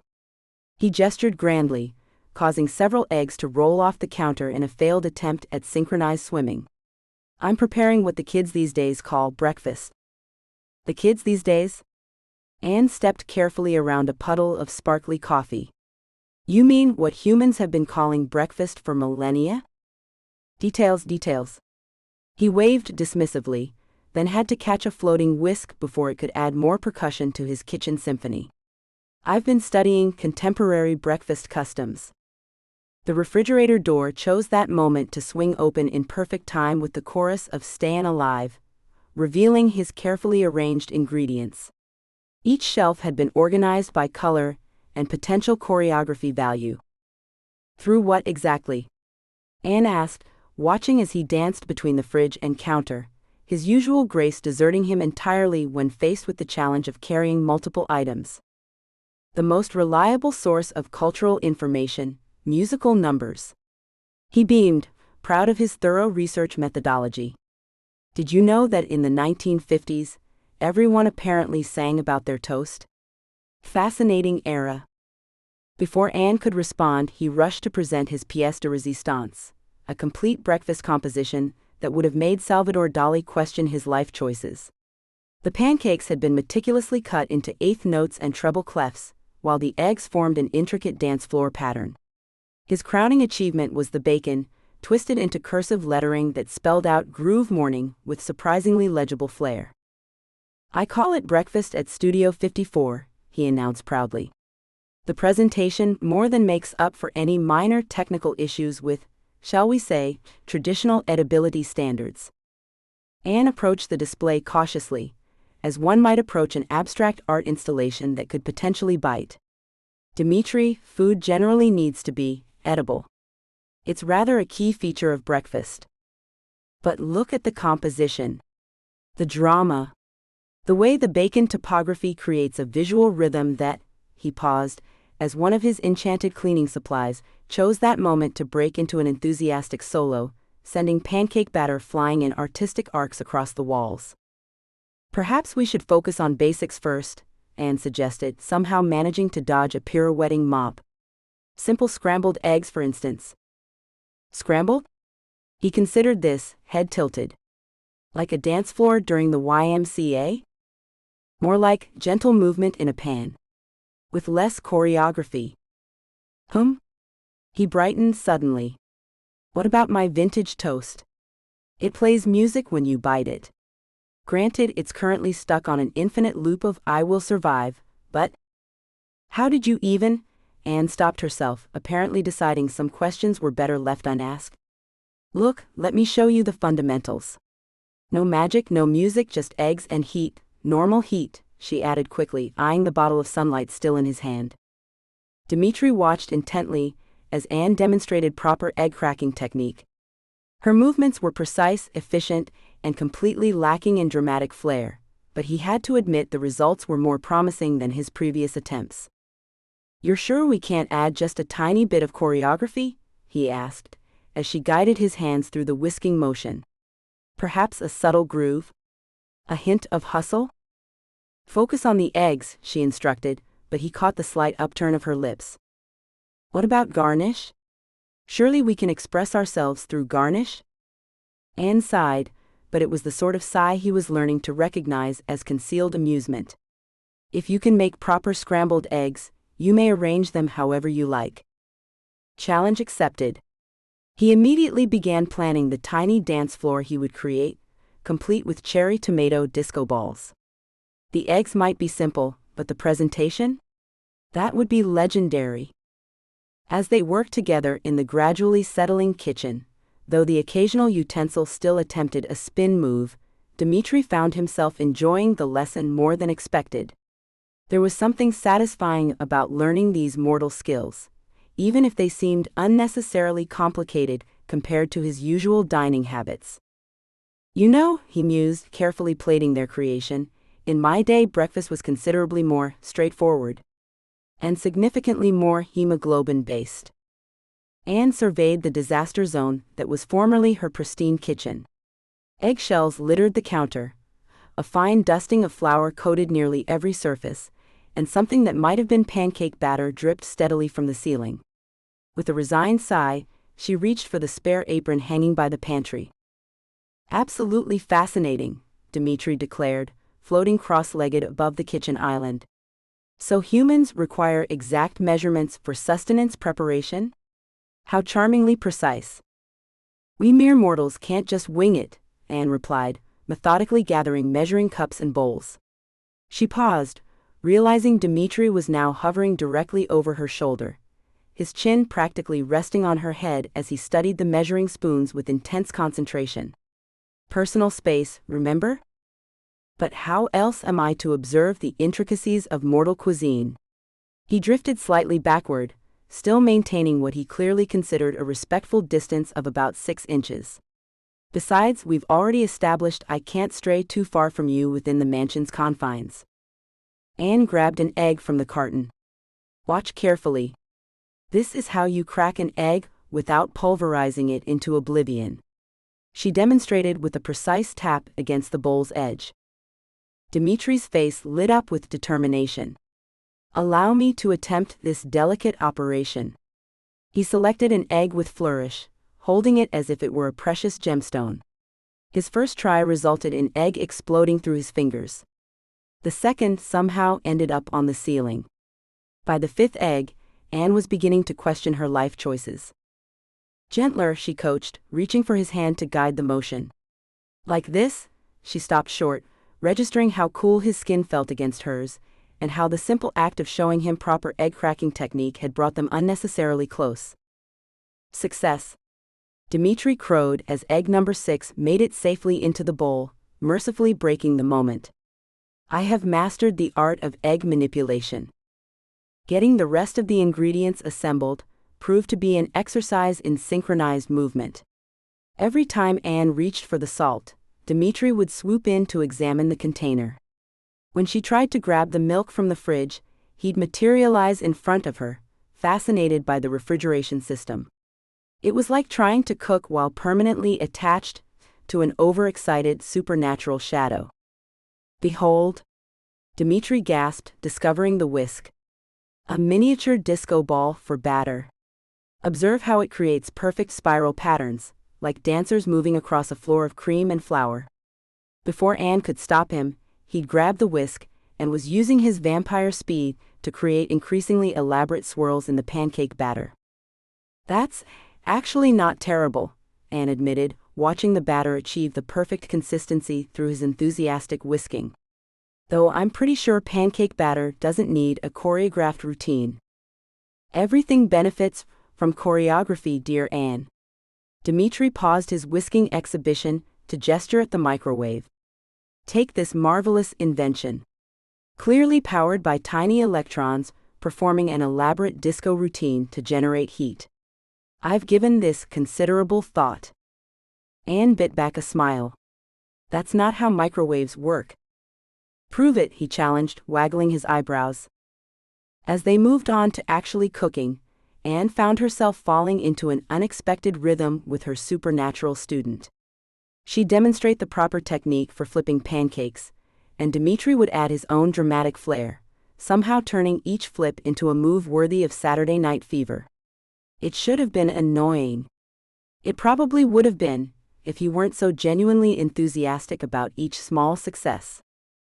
You know, Dimitri said more quietly, watching the pancake bubble on the griddle, I used to watch them cook in the kitchens here back when the mansion was first built. The staff would gather in the evenings, sharing meals and stories. It always looked so warm.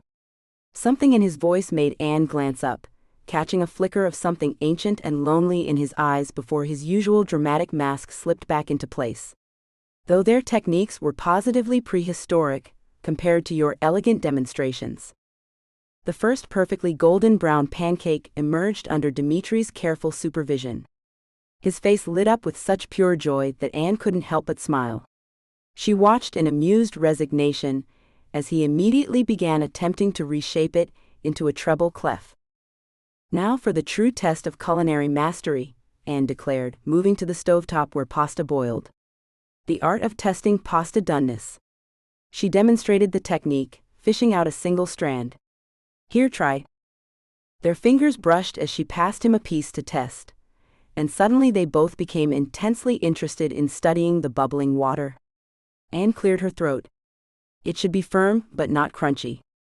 Al dente. Ah yes, al dente, Dimitri nodded sagely, clearly having no idea what that meant but committed to the performance. The scrambled eggs proved to be Dimitri's crowning achievement. Using only his natural abilities, no floating or supernatural speed, he managed to produce a perfectly fluffy batch. His victory dance involved a series of spins that would have made John Travolta proud, and Anne found herself laughing despite her best efforts to maintain professional composure. Now for the final touch, Dimitri declared, arranging the food with theatrical precision. Presentation is crucial. It's breakfast, not performance art, Anne protested, but she had to admit the result was aesthetically pleasing, even if the pancakes were arranged in the shape of a musical staff. They settled at the kitchen island, Anne actually hungry after the morning's culinary adventure. Dimitri beamed with pride, watching her take the first bite. Well, he prompted, leaning forward expectantly. It's good, Anne admitted, surprised to find she meant it.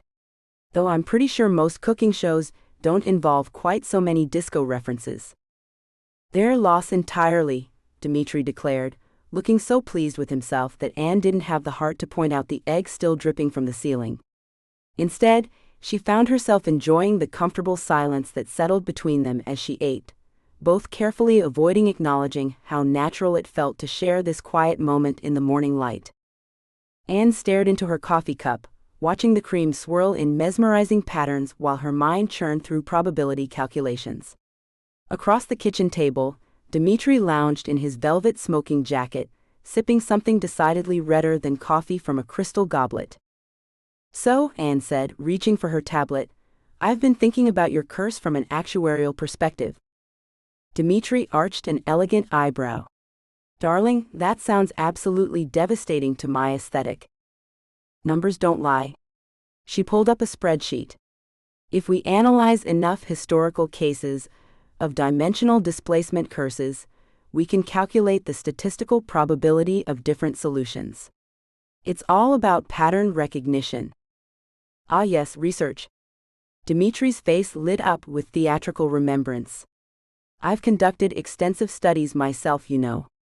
1978 was a particularly productive year. Really? Anne perked up. What sources did you consult? Dimitri swept to his feet, goblet in hand. I began with an interpretive dance routine for the Encyclopedia Britannica. When that proved unsuccessful, I spent 3 months teaching the card catalog to do the hustle. He demonstrated a few smooth steps. Sadly, it had no rhythm whatsoever. Anne pinched the bridge of her nose. Please tell me you tried actual reading at some point. Of course. I serenaded the entire occult section with Barry White songs. The books were very moved, literally. Several flew off the shelves. Right? Anne pulled up another spreadsheet. I've been cataloging the mansion's library, and while it's impressive, there's nothing specific about pocket dimension curses. We need the Greenwood Historical Library. Excellent idea. Dimitri produced a leather wallet with a flourish. I still have my library card from 1977. It grants me disco privileges. That's not a thing. And we're going to behave professionally. Professional is my middle name, darling. He struck a pose, along with Fantastic and Groove Master. 20 minutes later, they stood before the Gothic splendor of the Greenwood Historical Library. Anne admired the intricate stonework while Dimitri waved at seemingly empty windows. "The gargoyles are terrible gossips," he confided. "And Agatha, she's the librarian. We have what you might call a complicated relationship. She's still upset about that time in '82 when I reorganized the card catalog by danceability." The massive oak doors creaked open as they approached, releasing a musical note that made Dimitri's face light up. "You see? Even the building has rhythm." Inside the library was a magnificent maze of towering shelves and floating books. Gargoyle bookends tracked their movement with stone eyes, while ancient tomes shuffled themselves in midair. Anne found herself unconsciously counting steps, maintaining their required 7.7-meter connection as they navigated the stacks. "Remember," she whispered, "professional behavior." "Darling, I'm always—" "Mr. Vasquez." A stern voice cut through the air as a translucent figure materialized behind the reference desk. Agatha Ravenshade peered over spectral glasses, her ghostly form radiating disapproval. "I see you've returned to terrorize my classification system." "Agatha, my disco queen." Dimitri spread his arms wide. "You're looking particularly ethereal today. Have you been haunting new sections?" The ghostly librarian's expression remained frosty.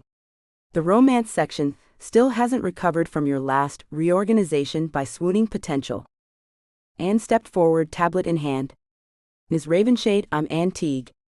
I've prepared a detailed research plan focusing on dimensional displacement curses, with particular emphasis on cases from 1975 to 1979. "Ah yes," Agatha's expression softened slightly. "Margaret's niece."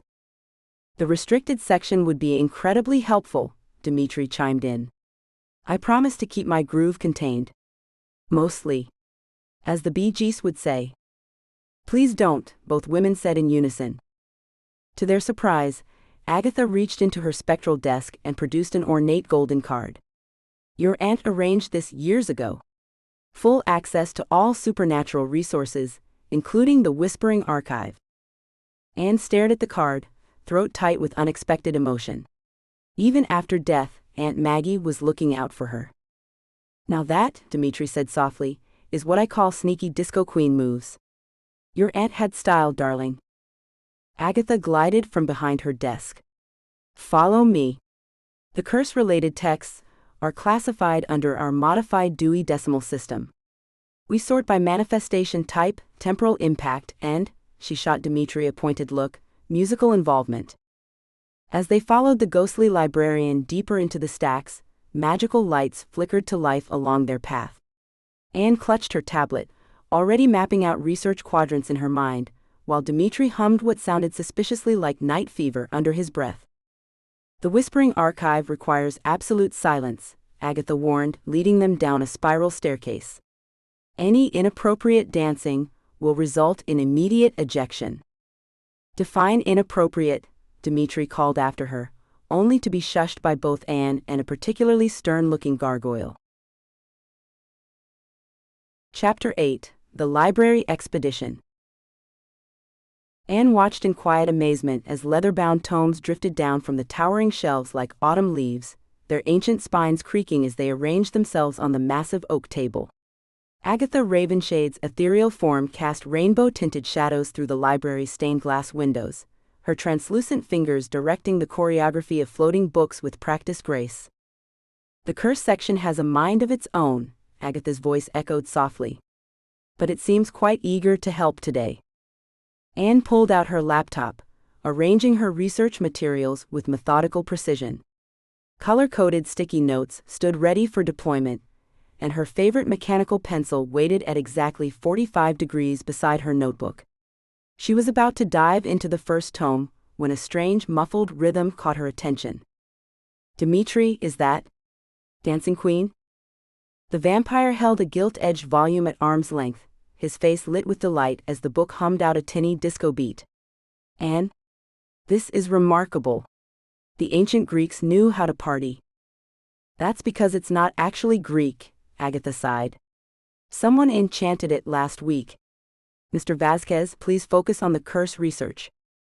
Anne buried herself in the first legitimate text, only to jerk backward when Dimitri suddenly appeared beside her.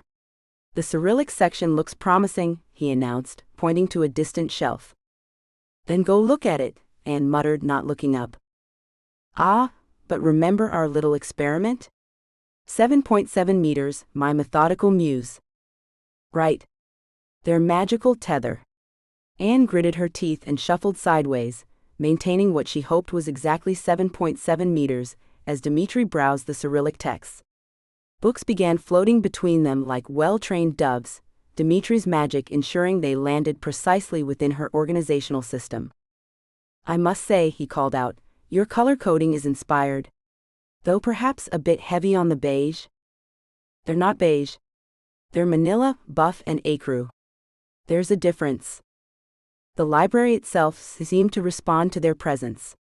Anne noticed the books were whispering, actual whispers, not just the usual paper rustling sounds of an old library.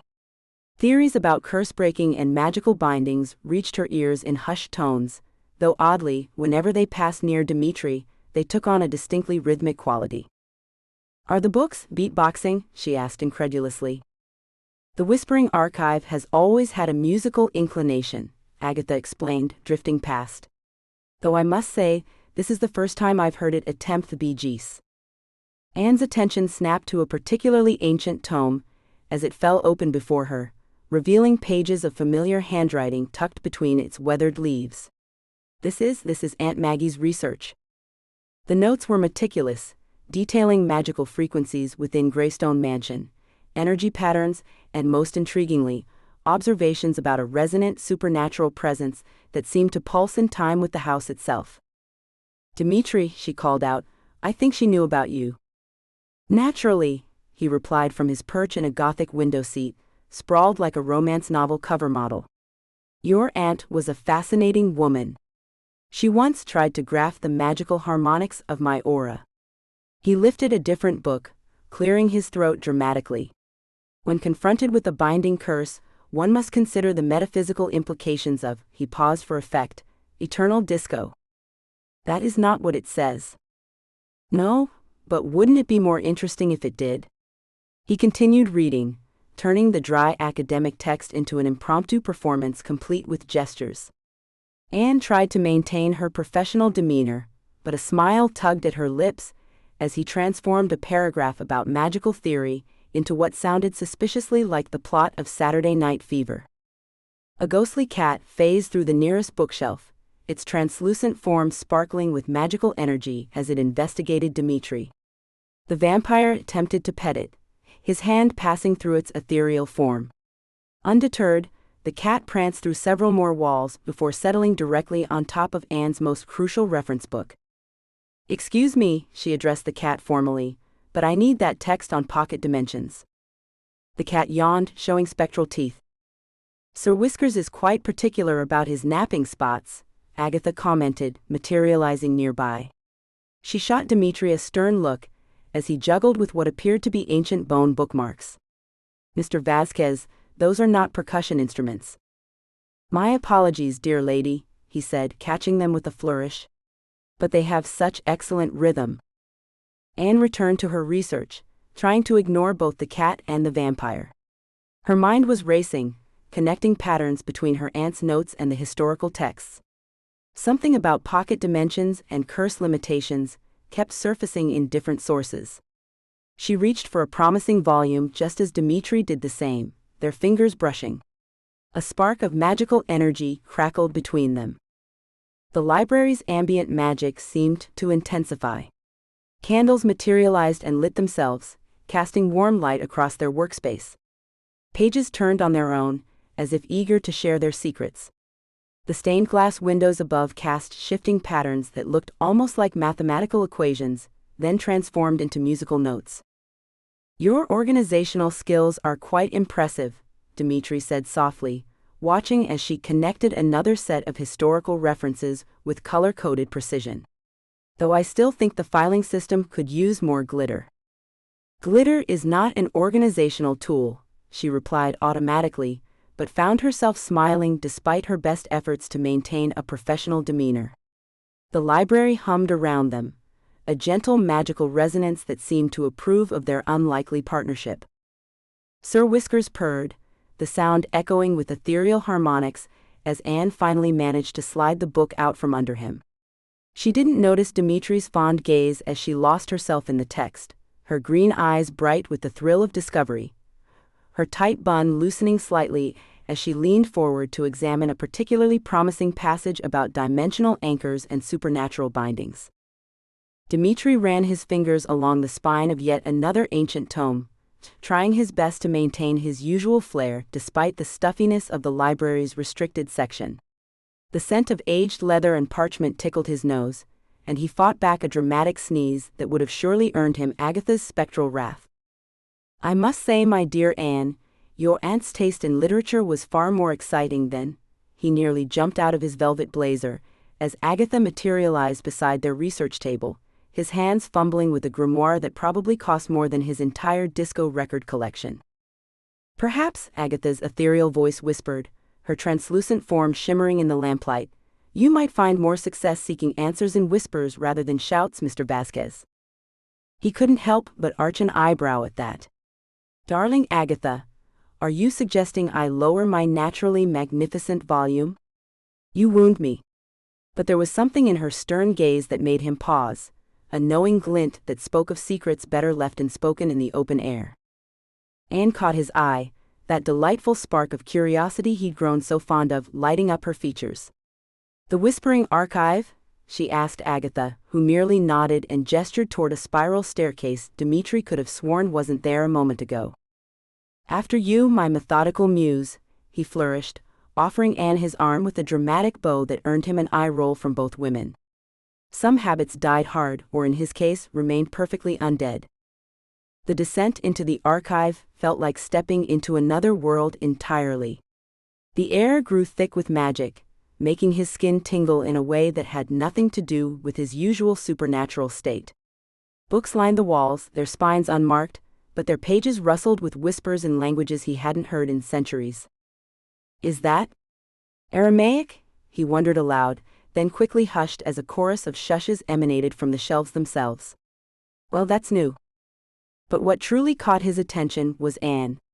The magical energy around her, usually a subtle shimmer he'd noticed at the mansion, now pulsed like a disco ball catching midnight light. The book seemed to lean toward her as she passed, their whispers growing more insistent, almost eager.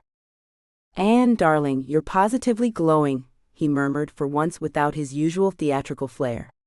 "And I don't mean that in my usual charming way." Before she could respond, a leather-bound volume practically leapt from its shelf, pages fluttering open as it landed on a nearby reading stand. The energy it emitted matched the familiar resonance of Greystone's magic perfectly. "Well," Agatha's voice drifted from behind them, making him jump again, though he'd deny it later, "it seems the archive has made its choice." As Anne approached the book, Agatha's voice took on a measured tone that made Dimitri's centuries-old instincts prickle. "The Nexus Stone has been sought by many throughout history. Its power to amplify and alter magical forces has drawn countless seekers, though few understood its true nature." Dimitri's attention snapped from Anne to another shelf, where a familiar name caught his eye in an ancient registry. "Vivian Evernight," he read, his usual dramatic cadence falling flat. The memory of their last encounter in Paris 1985 still stung, and not just because she'd criticized his choice of platform boots. "You know her?" Anne asked, picking up on his shift in mood. "Let's just say she's not the biggest fan of my Saturday Night Fever revival attempts." He tried to inject some levity into his voice, but the whispers around them had taken on an urgent tone that made it difficult to maintain his usual charm. Anne, bless her practical soul, had already pulled out her notebook, drawing connections with that beautiful analytical mind of hers. "Look at these dates," she said, pointing to her neat columns of figures. "Every time Vivian's antiquities shop changed locations, magical artifacts disappeared from that area. And these notes from Aunt Maggie." She paused, her green eyes widening. The mansion's magical properties, they're not just random. They're connected to something bigger. The archive itself seemed to react to her words, pages ruffling violently, before going suddenly, unnaturally still when they tried to research specific details about the stone. Even the whispers became distorted, like a record player hitting a scratch. The balance of power in Greenwood, Agatha said carefully, her form flickering slightly, is more delicate than most realize. Miss Evernight's interest in Greystone Mansion extends far beyond her usual collecting habits. Dimitri felt a chill that had nothing to do with his undead state. My curse, he said slowly, the pieces falling into place like a perfectly choreographed dance routine gone wrong. It's not just about me, is it? It's connected to whatever's happening in Greenwood. All magic has its price, Agatha replied cryptically, but her usual stern expression had softened slightly. As they digested this information, Anne pulled something from between the pages of her aunt's journal, a yellowed note that made her breath catch. Dimitri watched her face pale as she read the words, something about protecting what lies beneath the mansion. For once in his very long existence, Dimitri found himself without a witty quip or dramatic gesture. Instead, he placed a gentle hand on Anne's shoulder, feeling the weight of centuries of secrets pressing down around them in the whispers of the archive. Agatha's concerned gaze met his over Anne's head, and Dimitri realized with sudden clarity that his curse might be the least of their problems. Not that he'd let that stop him from attempting to lighten the mood, just as soon as he could think of something appropriately clever to say about ancient magical conspiracies. Anne and Dimitri climbed the spiral staircase from the whispering archive in uncharacteristic silence. The usual spring in Dimitri's step was notably absent, his velvet blazer lacking its customary shimmer in the library's dim lighting. Anne's mind whirled with fragments of ancient texts and whispered warnings, each step feeling heavier than the last. At the top of the stairs, Agatha Ravenshade materialized, her spectral form casting a soft glow across the polished wood floors. Remember, she intoned, adjusting her ghostly spectacles, some treasures are best left buried. Before Anne could ask for clarification, the librarian dissolved into a fine mist that drifted between the shelves. She always did have a flair for dramatic exits, Dimitri muttered, but his attempt at levity fell flat. Outside, twilight painted Greenwood streets in shades of purple and gold. Anne found herself noticing details she'd previously overlooked, the way lamplight seemed to dance rather than flicker, how shadows moved against the natural flow of wind, the subtle hum of magic that thrummed beneath the cobblestones. Everything felt different now, charged with meaning she was only beginning to understand. Their footsteps slowed as they approached Eclipse Curiosities. The shop's darkened windows loomed before them, display items casting strange shadows in the fading light. A crystal ball caught the last rays of sun, its surface swirling with what looked unsettlingly like smoke. I suppose you're wondering about her, Dimitri said, his voice unusually soft. When Anne turned to look at him, his face held none of its usual theatrical expression. Vivian? She's complicated. How so? She collects things, he said, running a hand through his loose black hair. Not just artifacts, beings, powers, anything she thinks might be useful. She tried to add me to her collection once. His lips quirked in a smile that held no humor. I wasn't particularly interested in becoming another trophy in her cabinet of curiosities. But the curse, Anne began, piecing it together, was her way of making me part of a larger collection. Dimitri's voice carried the weight of decades. Greystone sits on one of the strongest magical convergence points in North America. She needed someone with enough supernatural energy to act as an anchor, to help her tap into the mansion's power. And I was, he smiled ruefully, rather conspicuous with my abilities back then. All those disco clubs made perfect cover for vampire magic. What went wrong?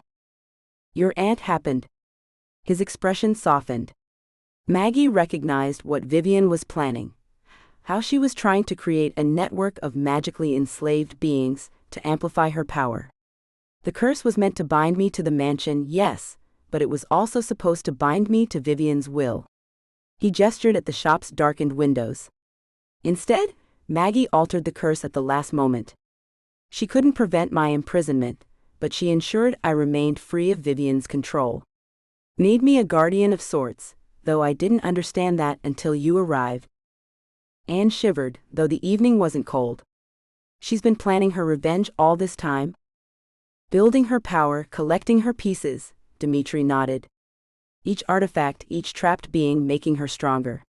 And now with Maggie gone, he left the implication hanging in the twilight air. They continued walking, their required 7.7-meter connection drawing them naturally closer together. Anne found herself oddly comforted by the proximity, their shoulders occasionally brushing as they navigated the narrowing sidewalk.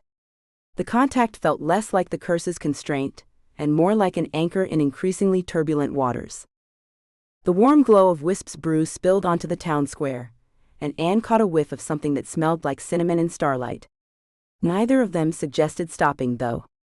The usual banter about Dimitri's ridiculous tea preferences, or Anne's tragically mundane coffee order, remained unspoken. Fallen leaves crunched beneath their feet as they turned onto the mansion's drive, the air heavy with the scent of autumn and something else, something older and more mysterious that made the hair on the back of Anne's neck stand up.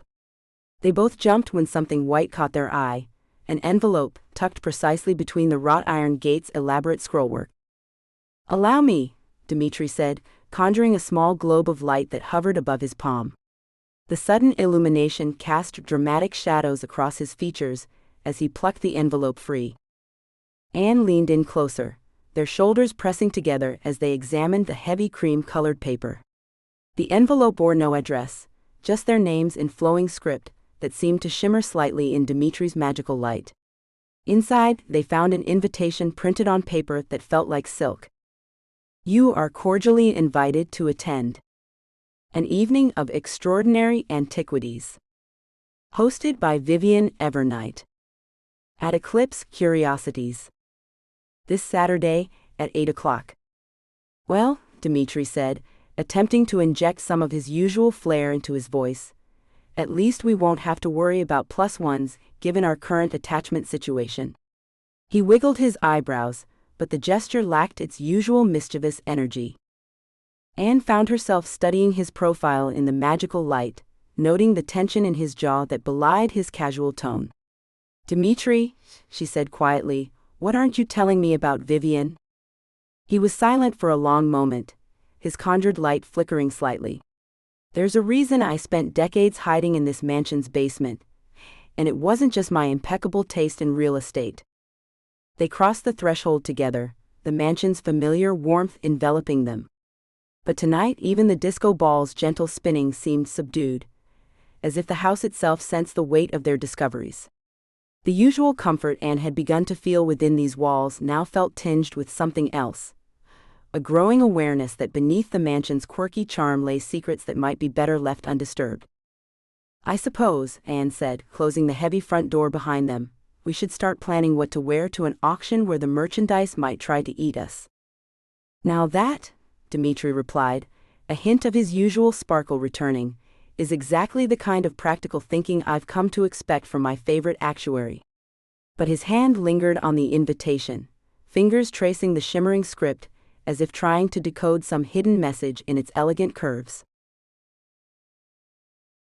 Chapter 9: A Secret Room.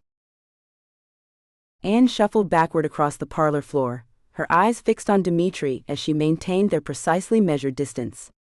After spending an hour marking out the curse's boundaries with masking tape, her idea, and glitter, his contribution, she'd grown oddly comfortable with this supernatural version of geometry.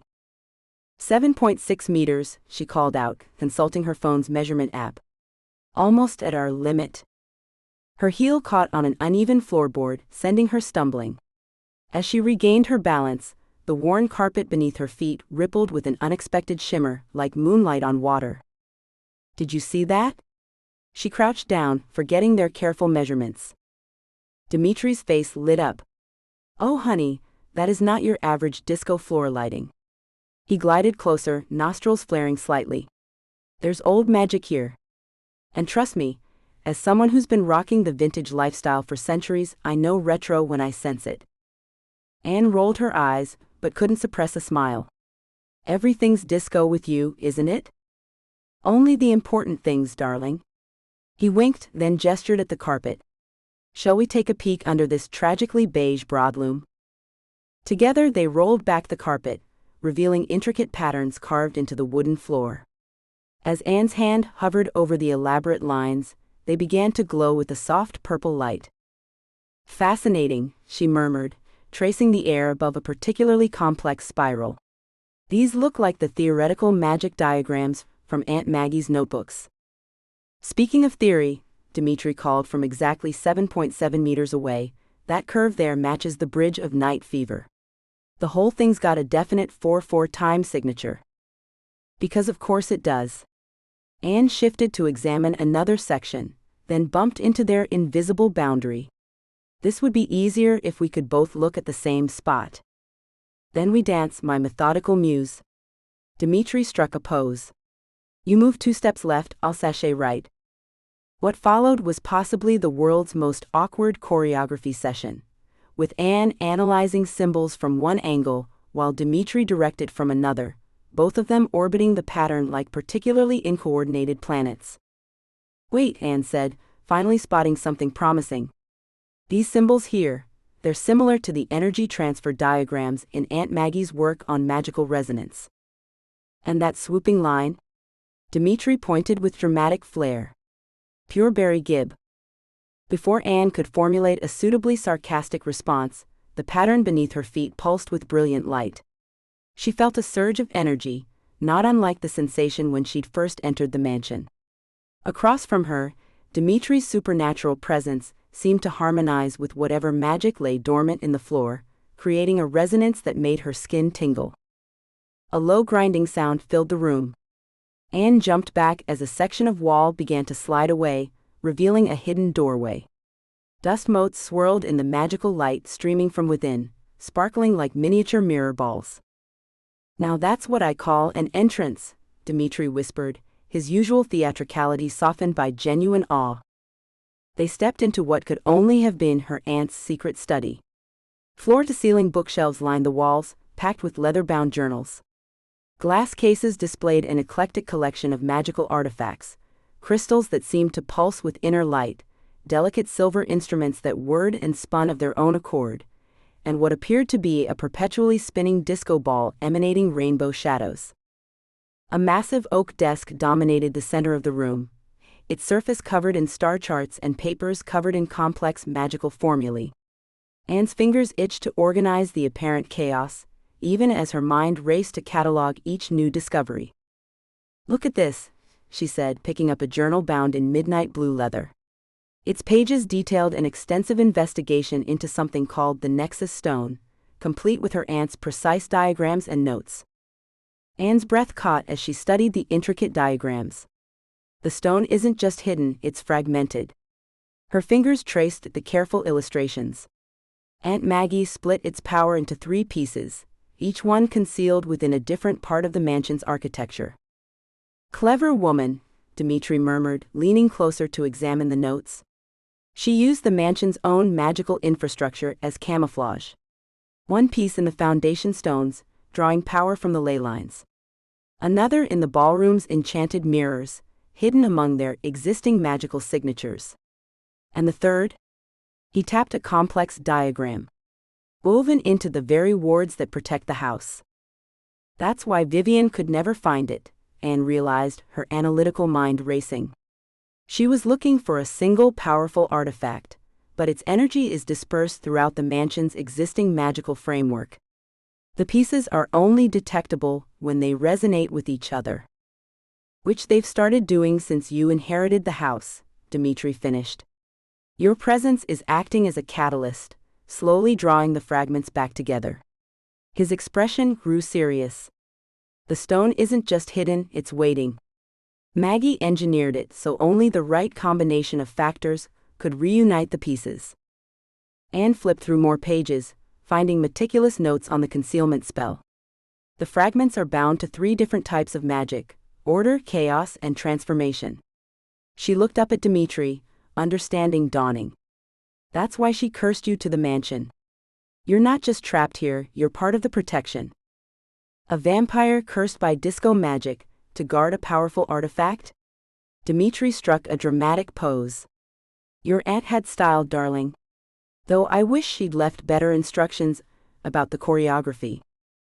She did, Anne replied, holding up a page covered in what appeared to be random numbers. These aren't just measurements, they're a code. The stone fragments can only be reunited through a specific sequence of movements within the mansion's magical fields. She paused, a smile tugging at her lips. And knowing Aunt Maggie, I'm guessing those movements might involve dancing. And these? Dimitri stood before a display case, his expression uncharacteristically serious. Several items within had begun to glow and hum in his presence. I recognized some of these. They're artifacts tied to various binding spells and curses. The room itself seemed to wake up around them. Magical lights brightened in response to Anne's movements, and certain objects began to emit harmonious tones, creating an otherworldly symphony. She found herself swaying slightly, caught in the rhythm of the room's magic. Anne? Dimitri's voice was quiet. I think you should see this. She joined him, before a portrait she hadn't noticed initially. There, captured in oils, stood her Aunt Maggie, younger than Anne had ever known her, next to a familiar figure in a velvet jacket. Dimitri's painted self smiled rakishly at the viewer, one hand resting on a book identical to the one Anne now held. You knew her? Anne's voice caught slightly. Why didn't you say anything? I didn't realize. Dimitri reached toward the portrait, but stopped short of touching it. This was painted in 1979. Maggie she was researching my curse. Said she had a theory about breaking it, but then He trailed off, uncharacteristically lost for words. A flash of gold caught Anne's eye. On a small side table beneath the portrait sat an envelope, sealed with wax that shimmered with contained magic. Her name was written across the front, in her aunt's elegant handwriting. As Anne reached for the letter, the magical seal began to glow. She felt a gentle warmth beneath her fingers, as if the magic recognized her touch. The wax softened and released without breaking, revealing the message her aunt had left specifically for her. Dimitri had seen countless magical artifacts over his centuries of existence, but nothing quite prepared him for the wave of emotion that hit when Anne unwrapped that cloth-covered frame. The preserved magical energy crackled across his supernatural senses like static electricity. Maggie's signature spell work as distinct as her perfume had once been. Another dusty family heirloom, he quipped, trying to maintain his usual flair. But his voice wavered as Anne's careful hands peeled back the final layer of fabric, her movements methodical in a way that made his undead heart clench with anticipation. The sight of his own face, his human face, struck him silent. There he was, frozen in mid-motion on canvas, commanding the ballroom's gleaming parquet floor like it was Studio 54 itself. The painted version of himself wore what had been his favorite outfit, a deep purple velvet blazer with silk lapels, a black shirt unbuttoned just enough to showcase a gold medallion, and pants that somehow managed to be both pristine white and perfectly fitted. His hair flowed free, caught in the momentum of a spin that would never complete. The details were so precise, he could almost feel the weight of that medallion against his chest, smell the subtle cologne he'd worn that night. What hit hardest wasn't the outfit, or even seeing his own reflection, it was the joy. Pure, unrestrained joy radiated from every brushstroke. His painted self hadn't known what was coming, hadn't felt the weight of decades trapped within these walls, or the hollow ache of watching the world change beyond his reach. That version of himself still believed in endless nights of music and freedom, untouched by curses or regret. I'd forgotten, he whispered, reaching toward the canvas before catching himself. His fingertips hovered just shy of touching his painted face. What it felt like to cast a reflection, to see myself as I was. The longing in his voice surprised even him. Anne shifted closer, her analytical gaze taking in every detail. The portrait seemed to respond to her scrutiny, subtle magical elements shimmering across its surface. Light danced across the painted ballroom in ways that shouldn't be possible on a static canvas. His painted figure appeared to shift ever so slightly, as if the captured moment refused to remain completely still, the disco lights eternally catching the sequins on nearby dancers' outfits. "The technique is incredible," Anne murmured, leaning in for a closer look. Her shoulder brushed against his arm, and Dimitri found himself hyper-aware of their proximity in the cramped space of the hidden room. The contact sent a jolt through him that had nothing to do with the portrait's magical energy. "The way the light moves, it's almost like the painting is alive?" He gave a soft laugh that didn't quite mask the emotion in his voice. That was Maggie's specialty. She never just captured an image, she caught moments, feelings, the essence of what made them special. The memory of her at her easel, brush moving with supernatural precision, flooded back with painful clarity. The scent of Anne's shampoo, something practical but pleasant like lavender, mingled with the musty air of the hidden room. She was close enough that he could feel the warmth radiating from her skin, a reminder of everything the portrait represented, everything he'd lost. The contrast between her very alive presence and his painted mortality made his chest ache. "It was my birthday," he found himself saying, the memories flowing freely for the first time in decades. "Not my vampire birthday, my actual birthday. December 17th, 1977. I'd been showing Maggie some of my best moves," he struck a brief pose, muscle memory taking over despite the centuries of dust in his joints. And she insisted on preserving the moment. "The last free disco king," she called me. I thought she was being dramatic. If only he'd known then just how prophetic those words would become. His voice caught on the last word. Before he could recover his usual theatrical poise, Anne's hand settled on his arm. The gesture was so natural, so unplanned, that it caught them both by surprise. But neither pulled away. The portrait's magical elements brightened in response, as if recognizing something in their shared moment. The painted light seemed to pulse in time with the connection between them, past and present, overlapping in ways Dimitri couldn't quite comprehend. "Look," Anne said softly, pointing to something on the back of the frame. She carefully turned the portrait, revealing Maggie's distinctive handwriting scrawled across the backing. "For Dimitri. A moment of freedom captured forever. More than memory, more than magic. An anchor for what was, what is, and what might be restored. When the time comes, remember how it felt to dance without chains." She knew, Dimitri breathed, tracing the words with trembling fingers. All this time she was thinking ahead, planning. Together, they carefully lifted the portrait, finding the perfect spot on the hidden room's wall. The magical elements in the painting seemed to settle into place, as if it had been waiting for this moment, this exact position. They stood back to admire it, neither quite ready to break the comfortable silence that had fallen between them. The painted Dimitri danced on, eternally joyful, eternally free, while the real Dimitri felt something shift in his chest, not quite hope but perhaps its distant cousin. Anne's hand was still on his arm, and for once in his very long life, Dimitri Vasquez couldn't think of a single witty thing to say. Chapter 10, Vivian Evernight arrives. Dimitri felt the mansion's ward's pulse before the doorbell chimed, a familiar warning that sent centuries-old instincts into high alert.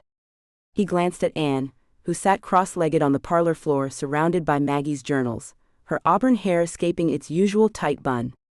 The gilded invitation to Vivian's auction caught the afternoon light from its perch on the side table, almost mockingly pristine.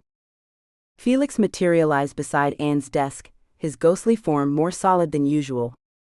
"I remember when she first came to Greenwood," he said, adjusting his spectral glasses. 1975. She opened a small antiquities shop on Market Street, dealing in seemingly innocent magical artifacts. "The perfect cover," Dimitri added, his usual theatrical tone subdued. "She spent years building her reputation, gaining trust. By 77, she had half the supernatural community convinced she was just an eccentric collector. After the curse failed to give her control over the mansion," Felix continued, "she began acquiring properties along Greenwood's ley lines. Each one a smaller version of what she'd tried here."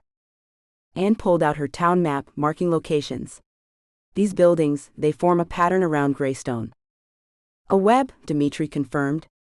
"She spent the last few decades creating magical anchor points, working her way back to her original goal.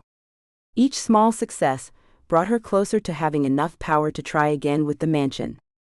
But why now? Anne asked, studying the pattern. Because of you, darling. Dimitri's voice carried an unusual weight. When Maggie passed and you inherited the mansion, it created a window of opportunity. The protective wards are in transition, adjusting to their new owner. Vivian's been waiting decades for exactly this moment. The medallion at Anne's throat pulsed warmly, as if confirming his words. She didn't count on Aunt Maggie planning for this, she realized. All those journals, the hidden research, she was preparing for my arrival. Darling, he drawled, keeping his voice light despite the tension coiling in his chest. I believe we're about to have an unwelcome guest starring in our little production. His fingers drummed an anxious rhythm from night fever against his thigh, the beat doing little to calm his centuries-old nerves.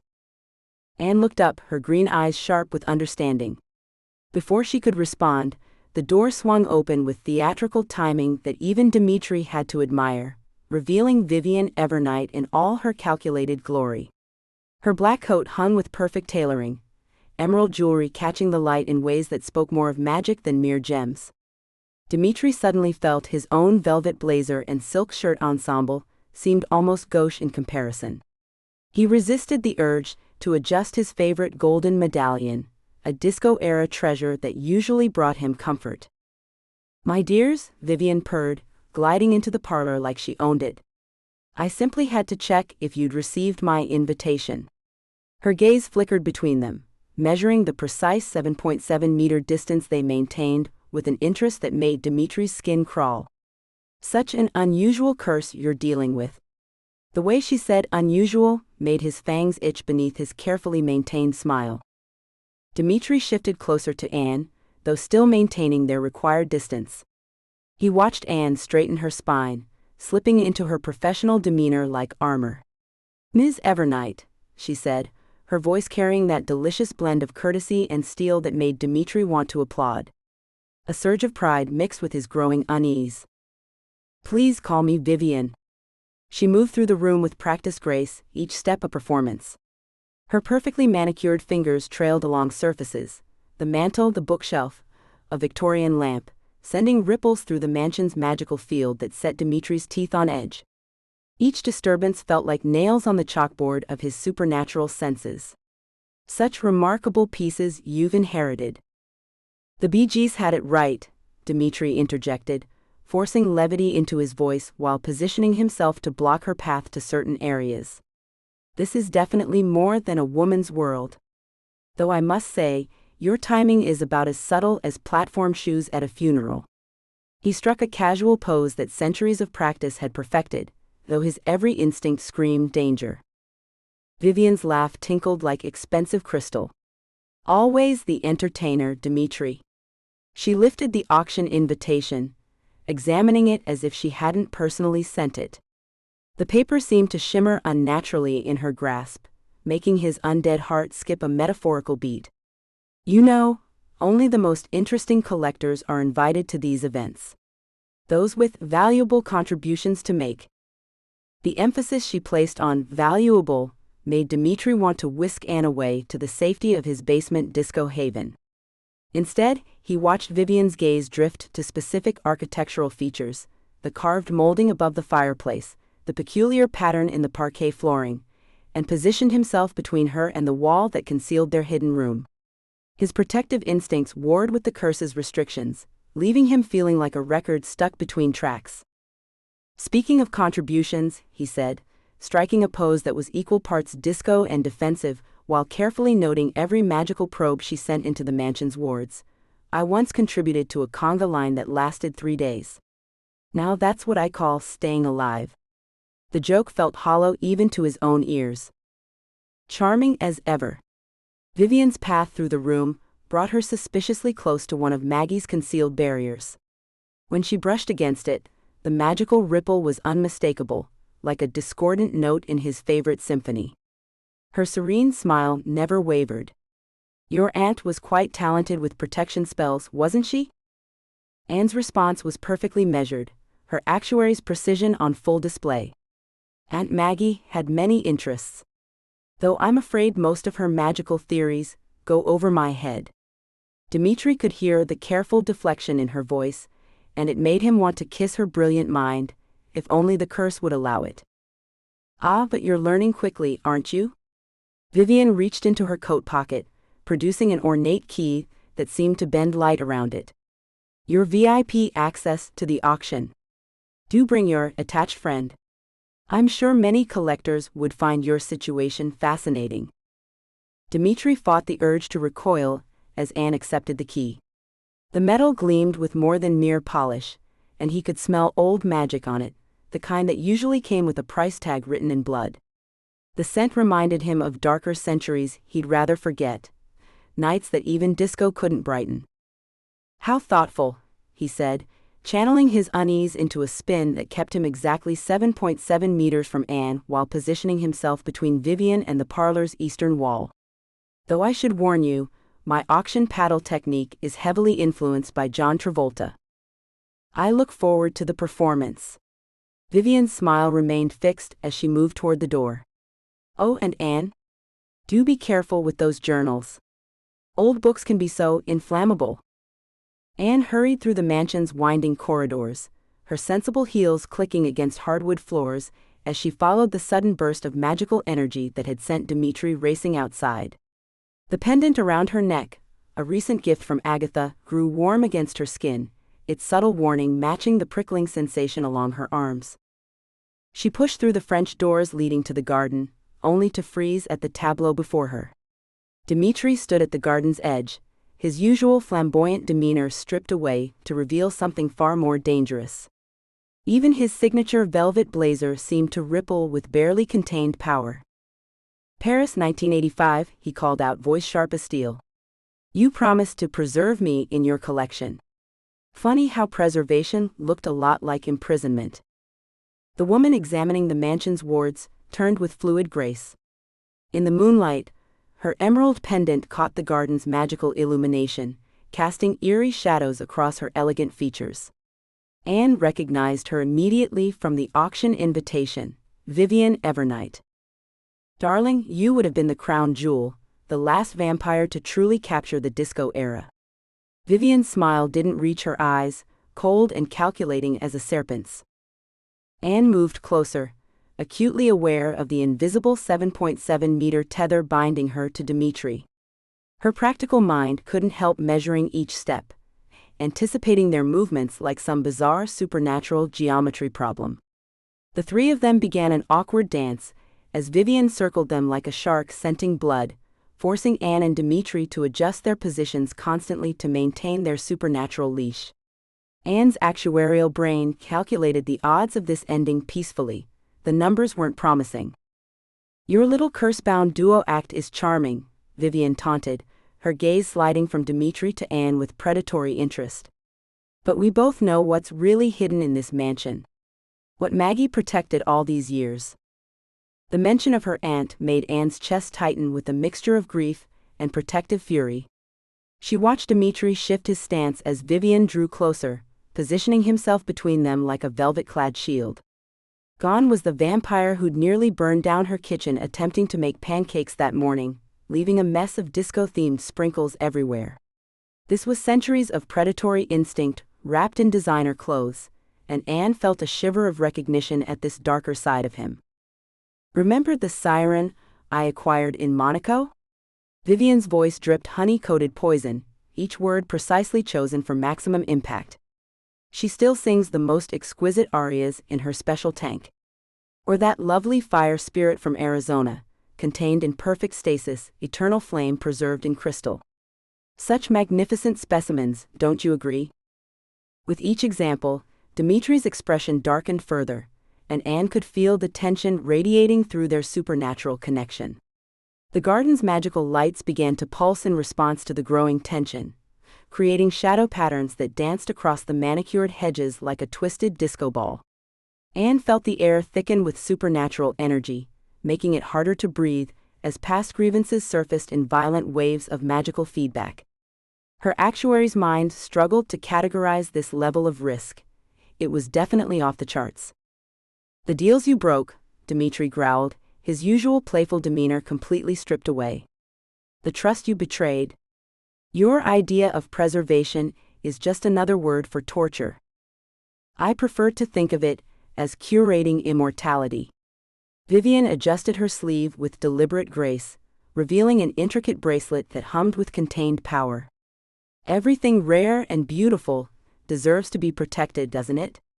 Surely an actuary can appreciate the value of safeguarding precious assets. The Nexus Stone isn't meant for your collection, Dimitri declared, his voice resonating with such force that the garden's magical lights flickered wildly like a supernatural power surge. And neither are we. Anne stepped forward, driven by an instinct she couldn't name, something that defied her usual careful analysis. The pendant at her throat grew almost unbearably warm, and something inside her seemed to answer its call, a power she hadn't known existed. Vivian's composed facade cracked for just a moment, her eyes widening as she took an involuntary step back. Anne felt the surge of energy, like a statistical anomaly she couldn't explain. Interesting, Vivian murmured, recovering quickly, though her emerald pendant flickered uncertainly. Maggie's little accountant isn't quite what she seems, is she? The numbers don't quite add up.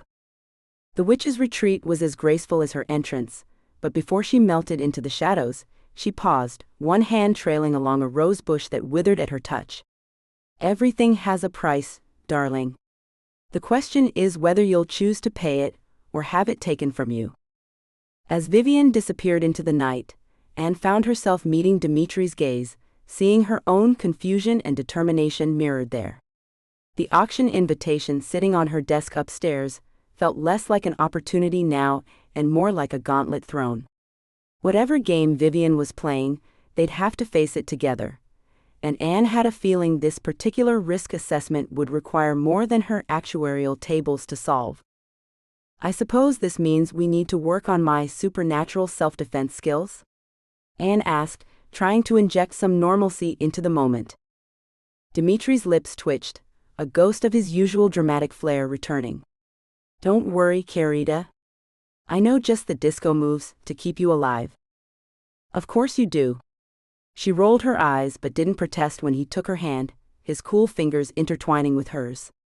The garden's magical lights settled into their usual soft glow, but Anne couldn't shake the feeling that something fundamental had shifted, in the mansion, in her understanding of her aunt's legacy, and in whatever was growing between her and her vampire protector. She's wrong, you know, Dimitri said softly.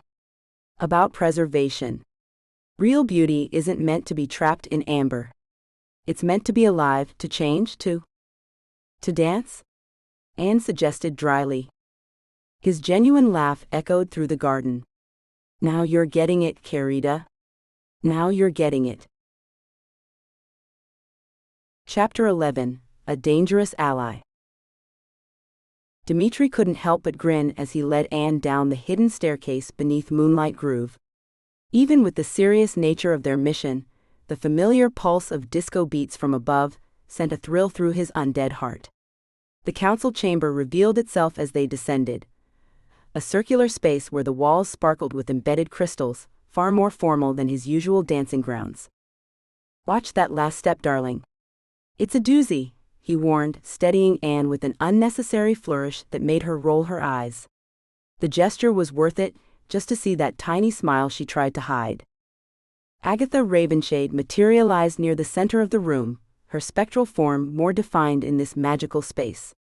The stern librarian clutched a stack of ancient texts that seemed to hover in her ghostly grip. Mr. Vasquez, Ms. Teague. Prompt as requested. Agatha, you're looking particularly corporeal tonight, Dimitri winked, earning a disapproving glare that would have chilled him if he weren't already room temperature. The seating arrangement quickly turned into an impromptu dance, as Dimitri and Anne tried to find chairs within their 7.7-meter limit without disrupting the council's formal semicircle. Perhaps if I just, Dimitri started, attempting to slide his chair closer to Anne's. Mr. Vasquez, if you scratch my floor, you'll spend eternity reorganizing the card catalog, Agatha warned. Been there, done that, he quipped, finally settling into a position that kept him connected to Anne without completely destroying the room's symmetry. Though I must say, the Dewey Decimal System has nothing on your filing system, Agatha. Other council members began filing in.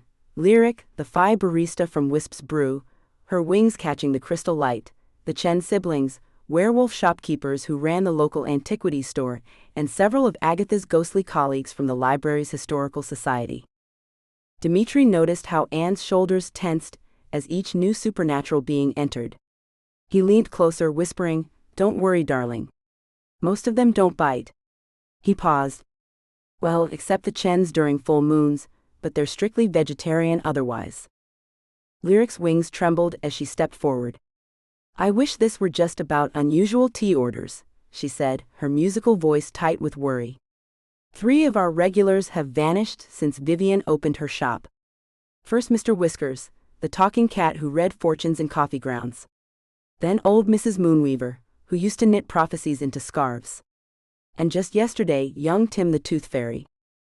"Vivian's expanding her collection," Dimitri said grimly, memories of his own encounter with the witch surfacing. "She tried to add me to her menagerie once, back in '83. Promised to break my curse if I just step into her special preservation chamber. Turned out to be less about preservation and more about power absorption."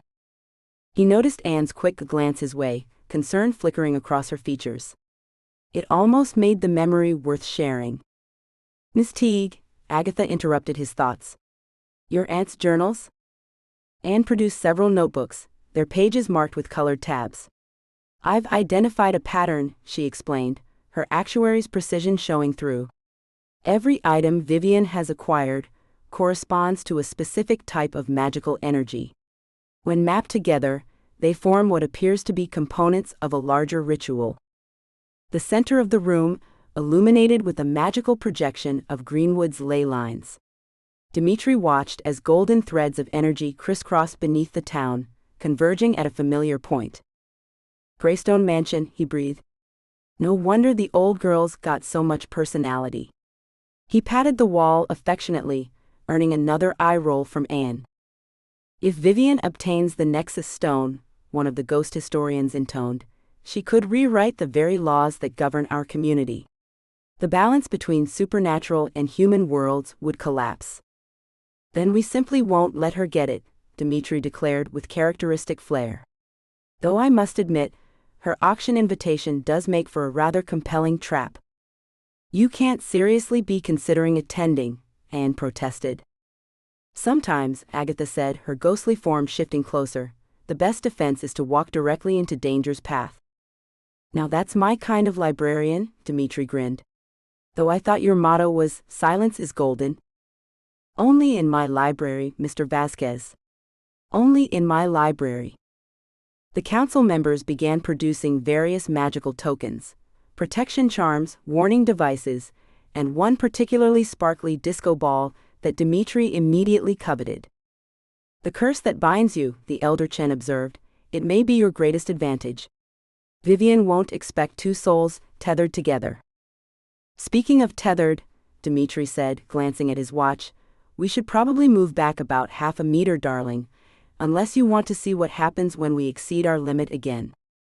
As Anne scooted her chair closer with a resigned sigh, Dimitri couldn't help but notice how natural it felt now, this dance they did to maintain their connection. Perhaps being cursed wasn't entirely terrible, though he'd never admit that to the council. The meeting concluded with grave warnings about the fate of Greenwood should they fail. But Dimitri was already plotting how to turn their upcoming auction adventure into something spectacular.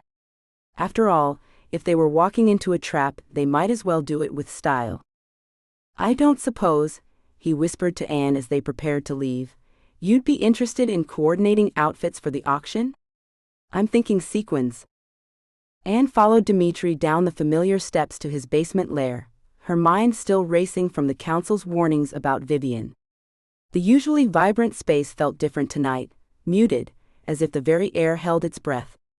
Above them, the enchanted disco ball that normally sparkled with endless energy dimmed to a soft glow, casting fragments of memories rather than its usual dance floor spectacle across the walls.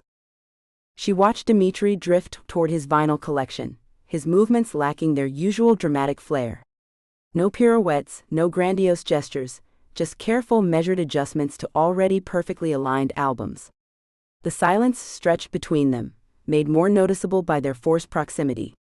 The 7.7-meter limit of their magical connection meant she couldn't give him space to brood, even if she wanted to. "I could leave," he finally said, his voice so stripped of its theatrical quality that Anne almost didn't recognize it. His fingers traced the edge of a Donna Summer album. "If I disappeared, Vivian would follow me instead of threatening you and the mansion." The practical part of Anne's brain immediately began calculating the flaws in his logic, but something in his posture made her pause. She'd never seen him look so still. "That's not actually an option," she said, keeping her voice steady. "The curse connects us. You leaving wouldn't protect anyone, it would just leave both of us vulnerable." She watched him absorb this, noting how the disco ball's light seemed to pulse in sync with his mood, casting longer shadows across the room. Dimitri moved to his vintage mirror, pressing his hand against the surface where his reflection should have been. "I've spent decades making everything into a joke, darling. But putting you in danger?" He shook his head, his usually perfectly styled hair falling slightly out of place. "That's not funny." Above them, the enchanted disco ball responded to his emotional state, projecting shadowy scenes across the walls, moments that made Anne's breath catch. A younger Dimitri, dancing alone in an empty ballroom. The day the curse was cast, his form becoming bound to the mansion. And newer memories, their first meeting, their dance at Moonlight Groove, quiet moments in the garden. Anne stepped closer, her practical nature softening as she recognized the weight of centuries in his expression. "You're not just protecting me," she said quietly. "We're protecting each other."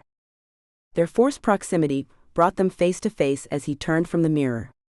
Anne could see the struggle in his eyes, the instinct to protect her warring with something else, something that looked remarkably like fear of losing what they'd built together.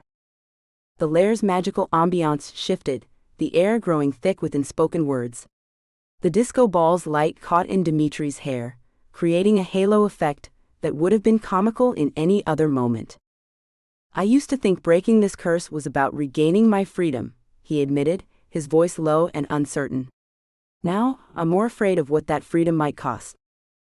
Anne felt the weight of his words settle between them. He wasn't just talking about Vivian's threats, this was about their connection, both magical and whatever this other thing was that had been growing between them. The thing neither of them had dared to name. She found herself studying his face, noting how even in his most vulnerable moment, he maintained that hint of grace that was so uniquely him. The disco ball above them cast spinning patterns across his features, making him look both ancient and impossibly young at the same time. A moment of understanding passed between them, heavy with implications neither was ready to voice. Then, like a cloud passing from the sun, Dimitri's expression shifted. A familiar spark returned to his eyes, though it didn't quite hide the vulnerability beneath. "Besides," he said, his theatrical flair creeping back into his voice, "who else would appreciate my perfectly curated disco collection?" He gestured to the wall of vinyl, with a flourish that was only slightly forced. "I mean, really, darling, have you seen anyone else who can properly appreciate the nuanced brilliance of ABBA's lesser-known B-sides?" Despite everything, the council's warnings, Vivian's threats, and the weight of their situation, Anne found herself smiling. Because of course, even in the middle of an emotional crisis, he'd find a way to reference disco. The enchanted disco ball seemed to brighten slightly, as if approving of his return to form. Its light caught the edges of album covers, creating a kaleidoscope of colors that danced across the walls of the lair. The projected memories faded, replaced by their usual shimmering patterns, though they seemed somehow gentler than before. Standing there, forced by circumstance to remain within 7.7 meters of each other, Anne realized something fundamental had shifted between them. The curse that had once felt like a burden now seemed more like, well, she wasn't ready to name that either. But as she watched Dimitri begin to arrange his vinyl by what he called emotional resonance and danceability, she knew that whatever came next, they'd face it together. Whether they wanted to or not. Chapter 12, Toby's Predicament. Anne's phone shattered the moment between them. Sunny's ringtone, ABBA's SOS, Dimitri's doing, piercing the air. She fumbled to answer, catching the panic in her friend's voice before the words even registered.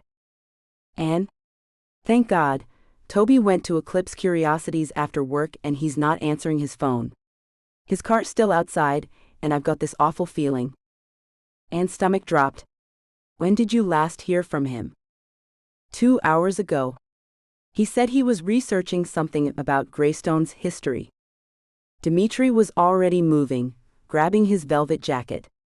Anne caught his eye, seeing her own fear reflected there. We're on our way, Sunny. Stay where you are.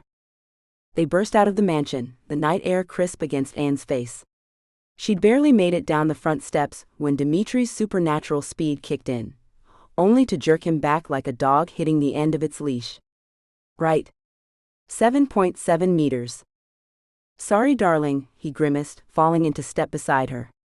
Force of habit. They settled into an awkward half-jog, half-power walk, the fastest they could manage while staying within their magical tether. Anne's practical pumps weren't made for this, but fear drove her forward. Each step felt too slow, too measured, when every second could matter. I could carry you, Dimitri suggested, only half joking. Not helping, Anne panted, though she was tempted. Her mind raced through probability scenarios, each worse than the last. Toby was methodical, responsible. He wouldn't just disappear without telling anyone. They rounded the corner onto Merchant Street, and Anne's heart stopped. Papers scattered across the sidewalk, dancing in the evening breeze. She recognized Toby's briefcase, lying open like a wound against the dark pavement. Dimitri moved first, gathering the papers while staying within their radius. His expression darkened as he read. Insurance policies. Risk assessments for Greystone. Anne snatched one of the pages, her hands trembling. There were her aunt's notes, carefully typed into Toby's analytical framework. Property values, supernatural incident clauses, magical liability coverage, all the things she'd mentioned in passing during their lunch breaks. Oh God, she whispered. He was trying to help me. The windows of Eclipse Curiosities loomed before them, dark except for an eerie purple glow emanating from within. Through the glass, Anne could make out a figure suspended in midair, Toby, frozen in a pose of surprise, surrounded by floating artifacts that pulsed with sickly light. A cream-colored envelope was taped to the door, Vivian's elegant script visible even in the dim light. Anne's fingers shook as she opened it. Perhaps we could discuss a trade? Your friend for some information about the mansion's special features. Don't touch the door, Dimitri warned, his voice tight. The artifacts around him, I've seen them before. They're soul traps designed to harvest life force. Anne's actuarial mind kicked in, calculating risks and probabilities even as her heart screamed. This was her fault. She'd mentioned the mansion's history to Toby, sparked his curiosity. Now he was paying the price for her carelessness. It's obviously a trap, Dimitri continued, his usual flamboyance replaced by centuries of hard-earned wisdom. Obviously, Anne agreed, her voice steadier than she felt. But we can't. The door swung open on its own, releasing a wave of magical energy that made Anne's skin prickle. Vivian emerged from the shadows like a cat stepping into moonlight, her emerald pendant casting green reflections across the artifacts surrounding Toby. Insurance policies are so fascinating, aren't they? Vivian's smile was razor-sharp. So many little details about magical properties, supernatural inhabitants, cursed vampires. Toby's eyes focused on Anne, confusion and recognition warring in his expression. Anne? I was just looking up, his voice cut off as the stasis field pulsed, drawing a visible shimmer of energy from his body. Anne stepped forward instinctively, but Dimitri caught her arm. They had to stay connected, had to work together. The cramped shop layout suddenly felt like a maze, with barely enough room to maneuver while maintaining their 7.7-meter link. Let's discuss this reasonably, Anne said, falling back on her professional tone. Whatever information you want. Oh, I think we're past reasonable negotiations. Vivian gestured, and the artifacts around Toby hummed louder. Color drained from his face. These lovely devices are quite efficient. I'd say your friend has, about 30 minutes before they finish their work. Dimitri's hand tightened on Anne's arm. She could feel him vibrating with barely contained rage, but his voice was controlled. Those artifacts have a nasty habit of backfiring, Vivian. You remember Prague? Something flickered across Vivian's face. Uncertainty?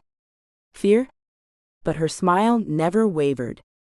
Ancient history, darling. Like you. She turned to Anne. The Nexus Stone. Tell me where it is, and your friend walks out of here intact. Simple. Anne's mind raced. The stone they'd only just learned about themselves, that could supposedly rewrite the laws of magic itself.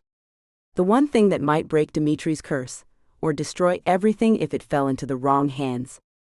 Toby made a small sound of pain, as more of his energy was siphoned away. The logical part of Anne's brain calculated odds, weighed outcomes, tried to find a solution that wouldn't end in disaster. But watching her friend's life being drained away, logic felt hollow.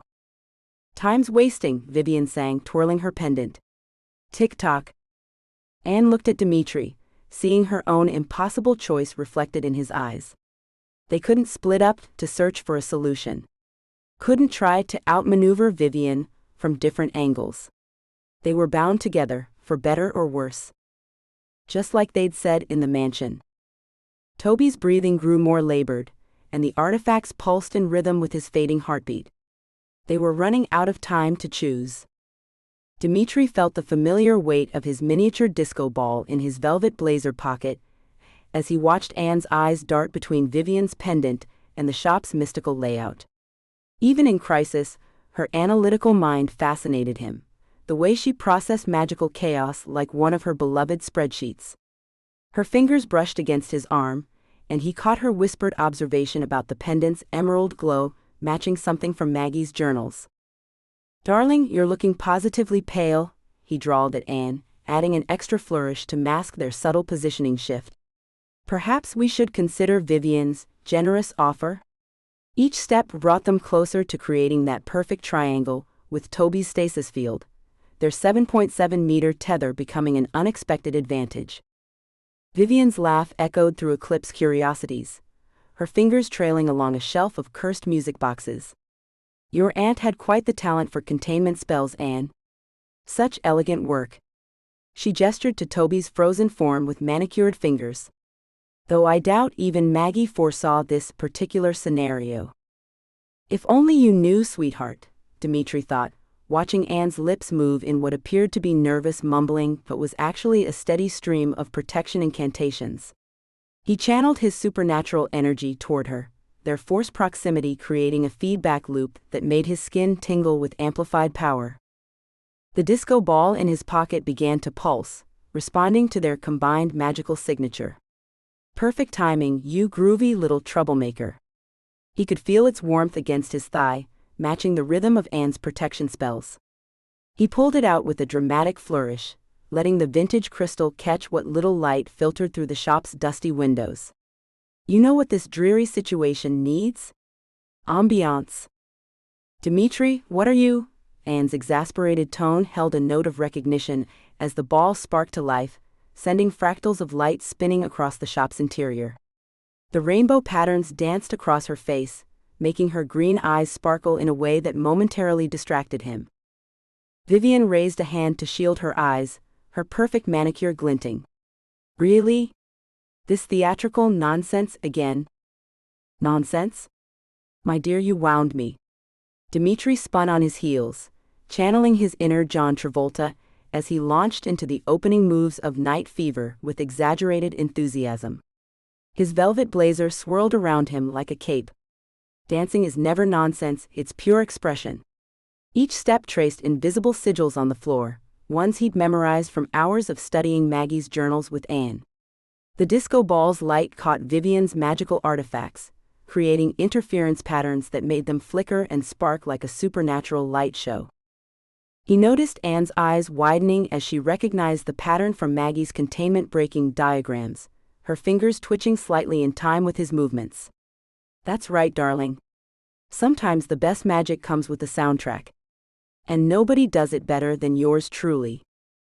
The stasis field around Toby wavered like heat waves off summer asphalt, as Anne's inherited powers reached through the shop, connecting with distant echoes of Maggie's protection spells. Impossible, Vivian hissed, her composure cracking like thin ice. Those words shouldn't reach this far. Oh honey, you should know by now, impossible is my specialty. Dimitri executed a perfect spin, his vampire speed turning him into a blur as he traced the final sigil. His heightened senses caught the scent of ozone and Anne's vanilla perfume mixing in the air. The moment Anne's voice hit the last syllable of her spell, he felt their combined magic surge like a bass line through his entire body. Vivian's pendant flickered as her magical focus shattered, the emerald stone going dull as smoke. Now or never. Dimitri burst forward, staying within their radius as he scooped up Toby's still groggy form. The man was heavier than he looked, but vampire strength had its perks. Anne, darling, shall we make our exit? They moved like partners in the world's most dangerous dance competition, Anne matching his steps perfectly as they wove through Vivian's retaliatory spells. A blast of green energy singed his favorite blazer. Not the velvet, he protested, ducking behind a shelf while keeping pace with Anne. Do you know how hard it is to find vintage in this century? The shop's door burst open, revealing Sonny's yellow Volkswagen idling at the curb. The protection wards from the council shimmed in the air like heat waves, creating a barrier that made Vivian pull up short at the threshold. This isn't over, she called after them, her voice carrying over the sound of Sonny's engine. The auction will proceed. Choose your next move carefully.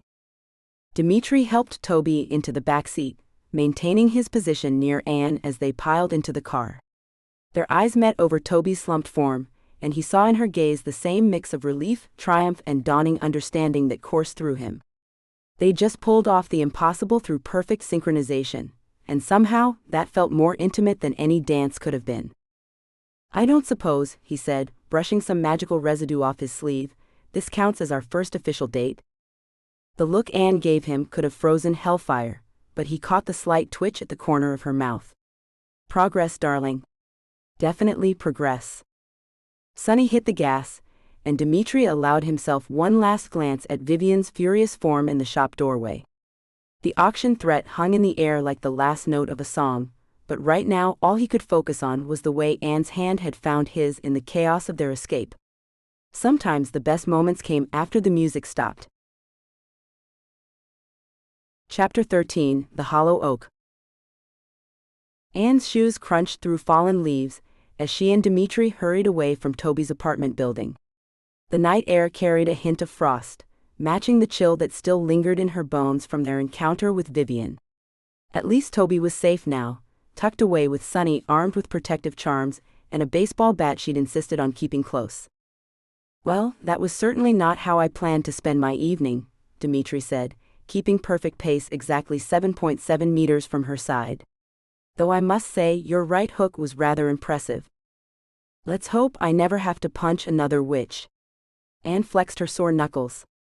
I much prefer spreadsheets to. Felix materialized between them, his usually composed features tight with urgency. The Hollow Oak is reacting to tonight's events. The what now? Anne asked, but Dimitri was already steering them toward Silverwood Park. No time to explain, darling. We need to move. His velvet jacket billowed dramatically as he walked, somehow catching non-existent wind. The park's iron gates loomed ahead, their elaborate scrollwork seeming to twist and writhe in the moonlight. As they crossed the threshold, Anne felt the air change, thicker, charged with an energy that made her skin tingle. Leaves swirled around them in impossible patterns, dancing to some unheard rhythm. This is ridiculous, Anne muttered, trying to keep up with Dimitri while maintaining their exact distance. We look like we're doing some bizarre, synchronized walking routine. I prefer to think of it as a paranormal pas de deux. Dimitri grinned, but his eyes remained focused ahead. The deeper they ventured into the park, the more intense the magical energy became. Trees that had seemed normal during daylight hours now glowed with faint bioluminescence, their branches reaching toward each other like curious fingers. Anne's actuarial mind tried desperately to categorize and quantify the impossibilities surrounding them, but some things defied even her most complex risk assessments. They rounded a bend in the path, and Anne stopped short. Before them stood the largest oak tree she'd ever seen, its ancient trunk wider than her bedroom. But what caught her breath wasn't its size, it was the way it pulsed with golden light, like a massive heart beating in time with something familiar. "That rhythm," she whispered, recognition dawning. "It matches our connection." Felix drifted toward them, his ghostly form more defined than usual. In the oak's light, Anne could almost mistake him for solid. It started responding when Vivian used those artifacts. "I think it's trying to show us something." Anne stepped closer, her analytical mind already working. The energy signature. It was similar to patterns she'd noticed in Maggie's journals, particularly in the passages about magical convergence points. The frequency matches descriptions in Aunt Maggie's notes about temporal binding spells. "Mon Dieu," Dimitri breathed, unusually still. "It's the same as the night I was cursed." "Exactly the same." The hollow opening in the tree's trunk shifted before them, darkness moving like oil on water. As they watched, a small compartment formed in the wood, revealing a single object, a medallion that looked like it had been stolen straight from Studio 54's Lost and Found. Dimitri's usual theatrical presence vanished. "I was wearing this the night of the curse," he whispered. "How did it end up here?" Anne reached for the medallion, her practical nature overriding any magical hesitation. As her fingers neared it, the air shimmered, and suddenly she wasn't seeing the park anymore. A younger Aunt Maggie stood before her, determination etched on her face as she carefully placed the medallion inside the oak. Her lips moved in a silent incantation, and Anne could feel the weight of purpose in her actions. This hadn't been a random hiding place, it was part of something bigger, something meant to protect both the mansion and its disco-loving vampire. The vision faded as Anne's fingers closed around the medallion. Before she could pull back, its chain seemed to come alive, wrapping around both her hand and Dimitri's. A surge of energy pulsed through them, and suddenly, "I can move," Dimitri exclaimed, taking several quick steps away from her. "I'm free, the chain snapped taut, and he was yanked back to his usual distance with an undignified yelp. "Well, that was anticlimactic," Anne said, but her mind was racing with possibilities. Even a temporary break in the curse's hold suggested vulnerabilities in its structure. Felix drifted closer to the oak, his scholarly demeanor in full force. "This tree serves as a magical repository, a storage space for powerful artifacts and memories. Maggie must have known you'd need this to understand the curse's true nature." "But why not just leave it at the mansion?" Anne asked, carefully tucking the medallion into her jacket pocket. A distant boom interrupted Felix's response. They turned toward the sound, in the direction of Eclipse Curiosities. Purple light flickered against the clouds like heat lightning. "Vivian?" Dimitri growled, his playful demeanor replaced by something darker. "She's tracking us." The oak's glow began to fade, its message delivered. Anne felt the weight of the medallion against her chest, heavy with secrets and possibilities. She looked at Dimitri, saw her own determination reflected in his eyes. "Well then," she said, straightening her jacket, "I suppose we should." Another boom rattled the park's iron gates. "Run?" Dimitri suggested. "Run," Anne agreed, already calculating the most efficient escape route while maintaining their precise distance. "But with dignity." "Darling, I never do anything without dignity." Dimitri flashed her a grin that was all fang. "Even fleeing for our lives." Dimitri felt the shift in Silverwood Park's energy before he saw its effects. The magical ripple sent an unpleasant shiver down his spine, reminiscent of the disco era's worst fashion choices, and he would know, having lived through them all. The luminescent flowers dimmed around them like dying stage lights, and the usually chatty whispering path fell into an eerie silence.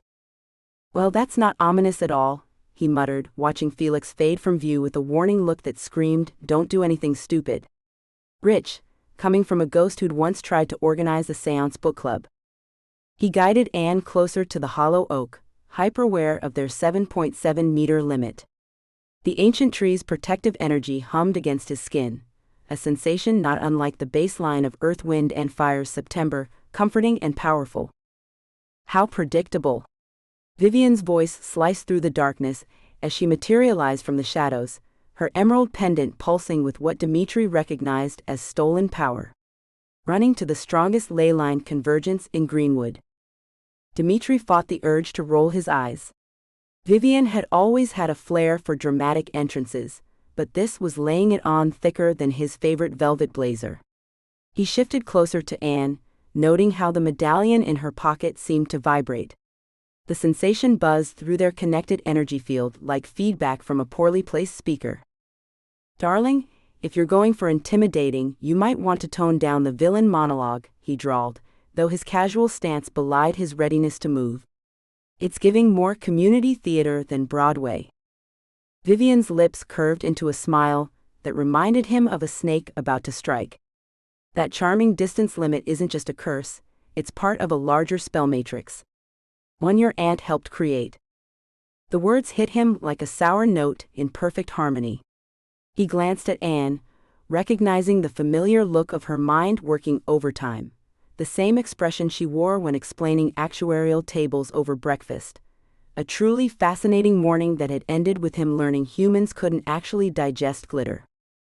They began circling the hollow oak, locked in a dangerous dance that would have made John Travolta proud. Vivian tested the ancient tree's boundaries while Dimitri kept time with Anne's movements, their shared limit forcing them to move in sync. "Your aunt thought she could outsmart me," Vivian continued, her taunting voice carrying across the space. "Hiding pieces of the puzzle across Greenwood. But she didn't count on you inheriting her mess, did she?" Dimitri wanted to point out that Maggie had actually been rather brilliant at outsmarting people. She'd once convinced him that bell-bottoms would make a comeback in 2023. But before he could voice this, Anne spoke up beside him. She counted on exactly that. Her voice carried the same confidence she used when explaining probability matrices, and Dimitri felt a surge of pride mixed with something warmer. The park's magic responded to Anne's words like an audience to the perfect beat drop.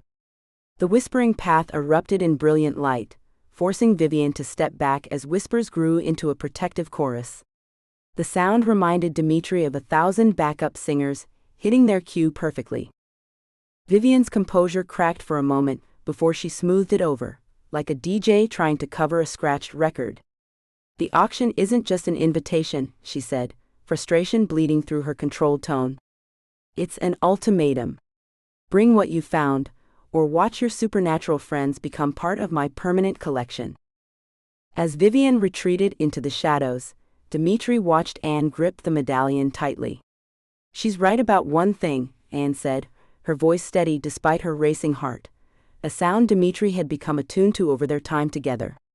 "Aunt Maggie left us pieces of a puzzle. And we're going to solve it before the auction." "Now that," Dimitri said, letting his hand rest briefly on Anne's shoulder, "sounds like my kind of party. Though I do hope this puzzle involves less math than your usual entertainment." The hollow oak's energy pulsed around them, its golden light seeming to dance in response to their presence. Dimitri couldn't help but notice how it caught the auburn highlights in Anne's hair, making them shimmer like a disco ball. He pushed away the thought that he was starting to find actuarial mathematics endearing, if only because Anne's eyes lit up when she talked about risk assessment. The whispers of the path gradually returned to their normal volume, like a crowd recovering from a show-stopping performance. But the tension in the air remained, heavy with unspoken implications about Maggie's involvement in his curse. Dimitri had known the woman was clever. Anyone who could pull off wearing platform shoes with such grace had to be, but this level of planning suggested something far more intricate than he'd imagined. Autumn leaves skittered across the luminescent paths of Silverwood Park as Anne and Dimitri made their way home, the medallion warming Anne's pocket with each step. Its gentle pulse matched the rhythm of their footfalls, a steady reminder of the night's revelations. "Your aunt," Dimitri mused, his dramatic flair creeping back into his voice after the tension of their encounter with Vivian, had a delightfully devious mind. Hiding disco memorabilia in a magical tree? He spun in place, velvet jacket swirling. Pure genius. Anne rolled her eyes, but couldn't suppress a smile. Only you would focus on the disco aspect of a powerful magical artifact. Darling, when you've lived as long as I have, you learn to appreciate the finer things. Disco. Magic. Disco magic. He waggled his eyebrows. Besides, Maggie clearly had impeccable taste.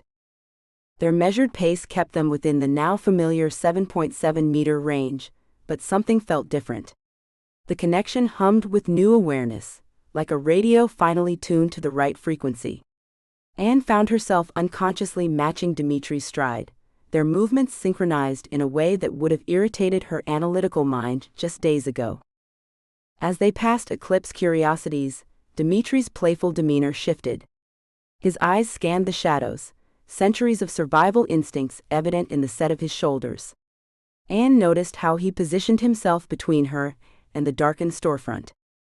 Vivian won't try anything tonight, Anne said, though she appreciated his vigilance. Probably not, Dimitri agreed, but I've learned the hard way that probably can be a dangerous word. Especially when dealing with someone who collects supernatural beings, like others collect teacups. The quiet streets of Greenwood gave Anne time to process.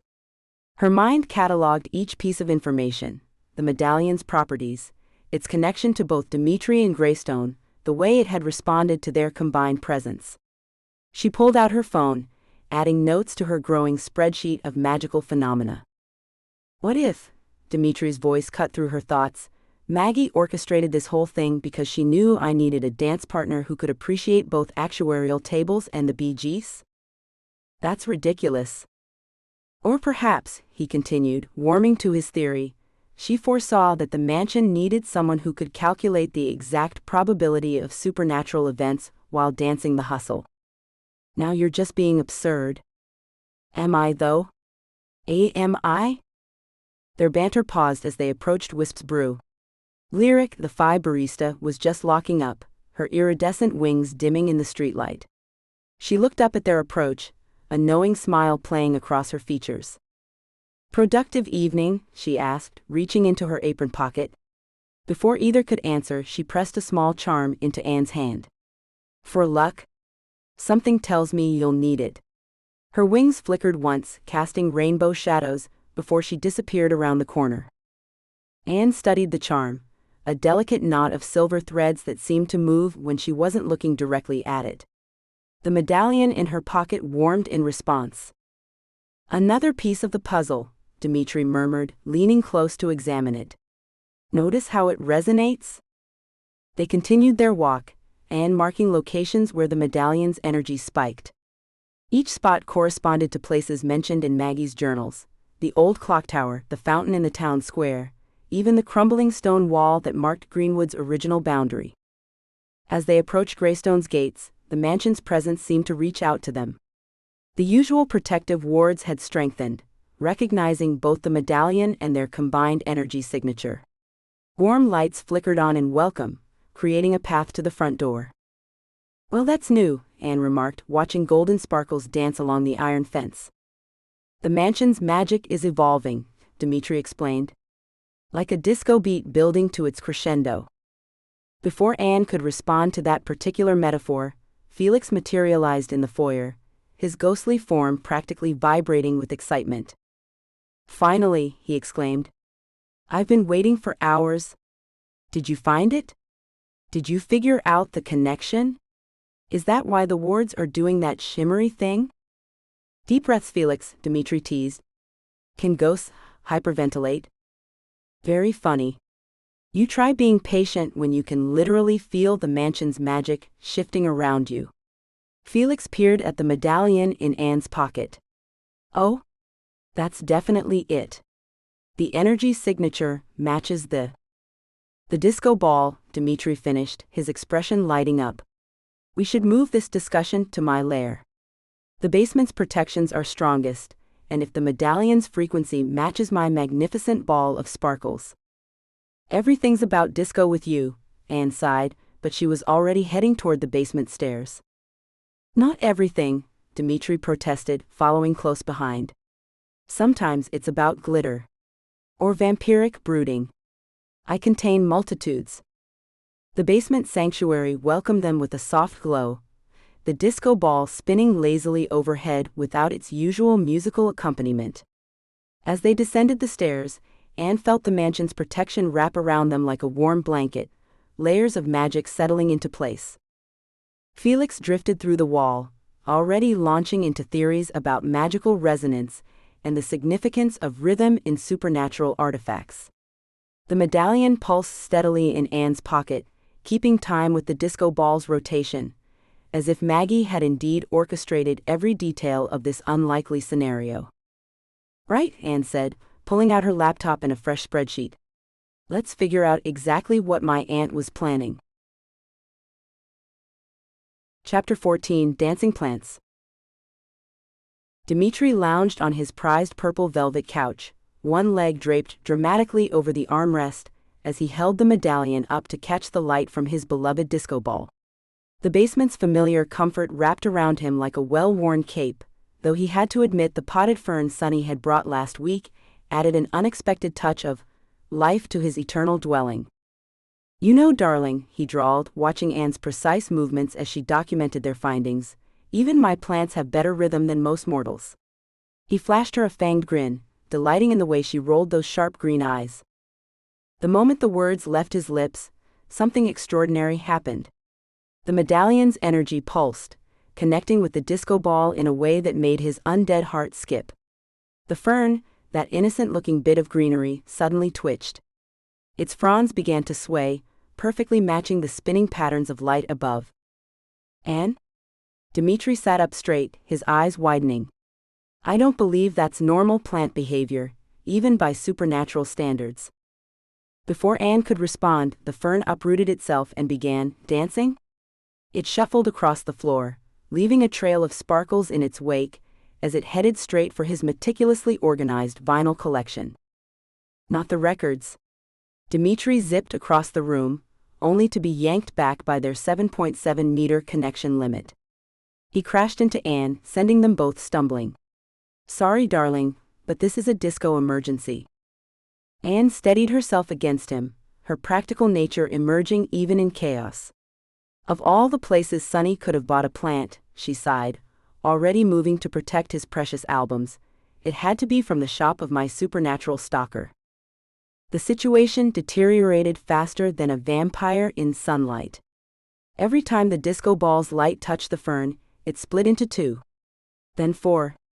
Then 8.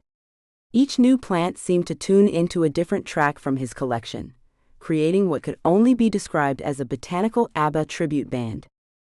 Dancing Queen had never looked quite like this. Anne's actuarial mind kicked into high gear. If it splits every 3.5 seconds, we'll be overrun by dancing foliage in approximately. Her eyes widened in horror. "Oh no. Time for some vampire intervention," Dimitri announced, channeling his supernatural speed into what became the most ridiculous game of whack-a-mole in his centuries of existence. He darted around within their connection radius, trying to corral the multiplying plants. "This is not the kind of plant-based disco I had in mind." The medallion in Anne's hand began to pulse stronger, creating a feedback loop with the disco ball that turned the situation from chaotic to absolutely spectacular. The ferns, now numbering in the dozens, formed perfect lines and began performing synchronized dance routines that would put the solid gold dancers to shame. "Are they doing the hustle?" Dimitri paused his frantic plant wrangling to admire their form. "I must say, their technique is impeccable." Anne's gasp caught his attention. "The medallion. Look." She moved it in a sweeping motion, and the entire botanical dance troupe followed the movement. "They're responding to the rhythm we create." Together, they began conducting the most unusual orchestra in supernatural history. Anne's precise movements combined with Dimitri's flair created a symphony of swaying ferns, all shedding magical glitter that transformed his lair into a sparkling wonderland. A familiar translucent head phased through the ceiling, followed by the rest of Felix's ghostly form. He took in the scene, the dancing plants, the glitter-covered vampire and actuary, the pulsing medallion, and smirked. "I see Vivian's still selling her signature Boogie Wonderland ferns." "You could have mentioned this was a possibility," Dimitri said, directing a particularly enthusiastic fern away from his signed copy of Saturday Night Fever. "And miss this entertainment?" Felix floated cross-legged above them. "Never." It took another 20 minutes of careful choreography, but they finally managed to guide the ferns into a makeshift terrarium constructed from an old fish tank Dimitri had forgotten about, a failed attempt at Gothic aquascaping in the 1980s. The plants settled into a gentle sway, perfectly in sync with the Bee Gees' "Stayin' Alive." Dimitri collapsed onto his couch beside Anne, both of them covered head to toe in magical glitter. He picked a sparkly frond from her hair, and their eyes met. The absurdity of the situation hit them simultaneously, and Dimitri felt something warm in his chest as Anne's laughter joined his own, filling the basement with a music sweeter than any disco beat.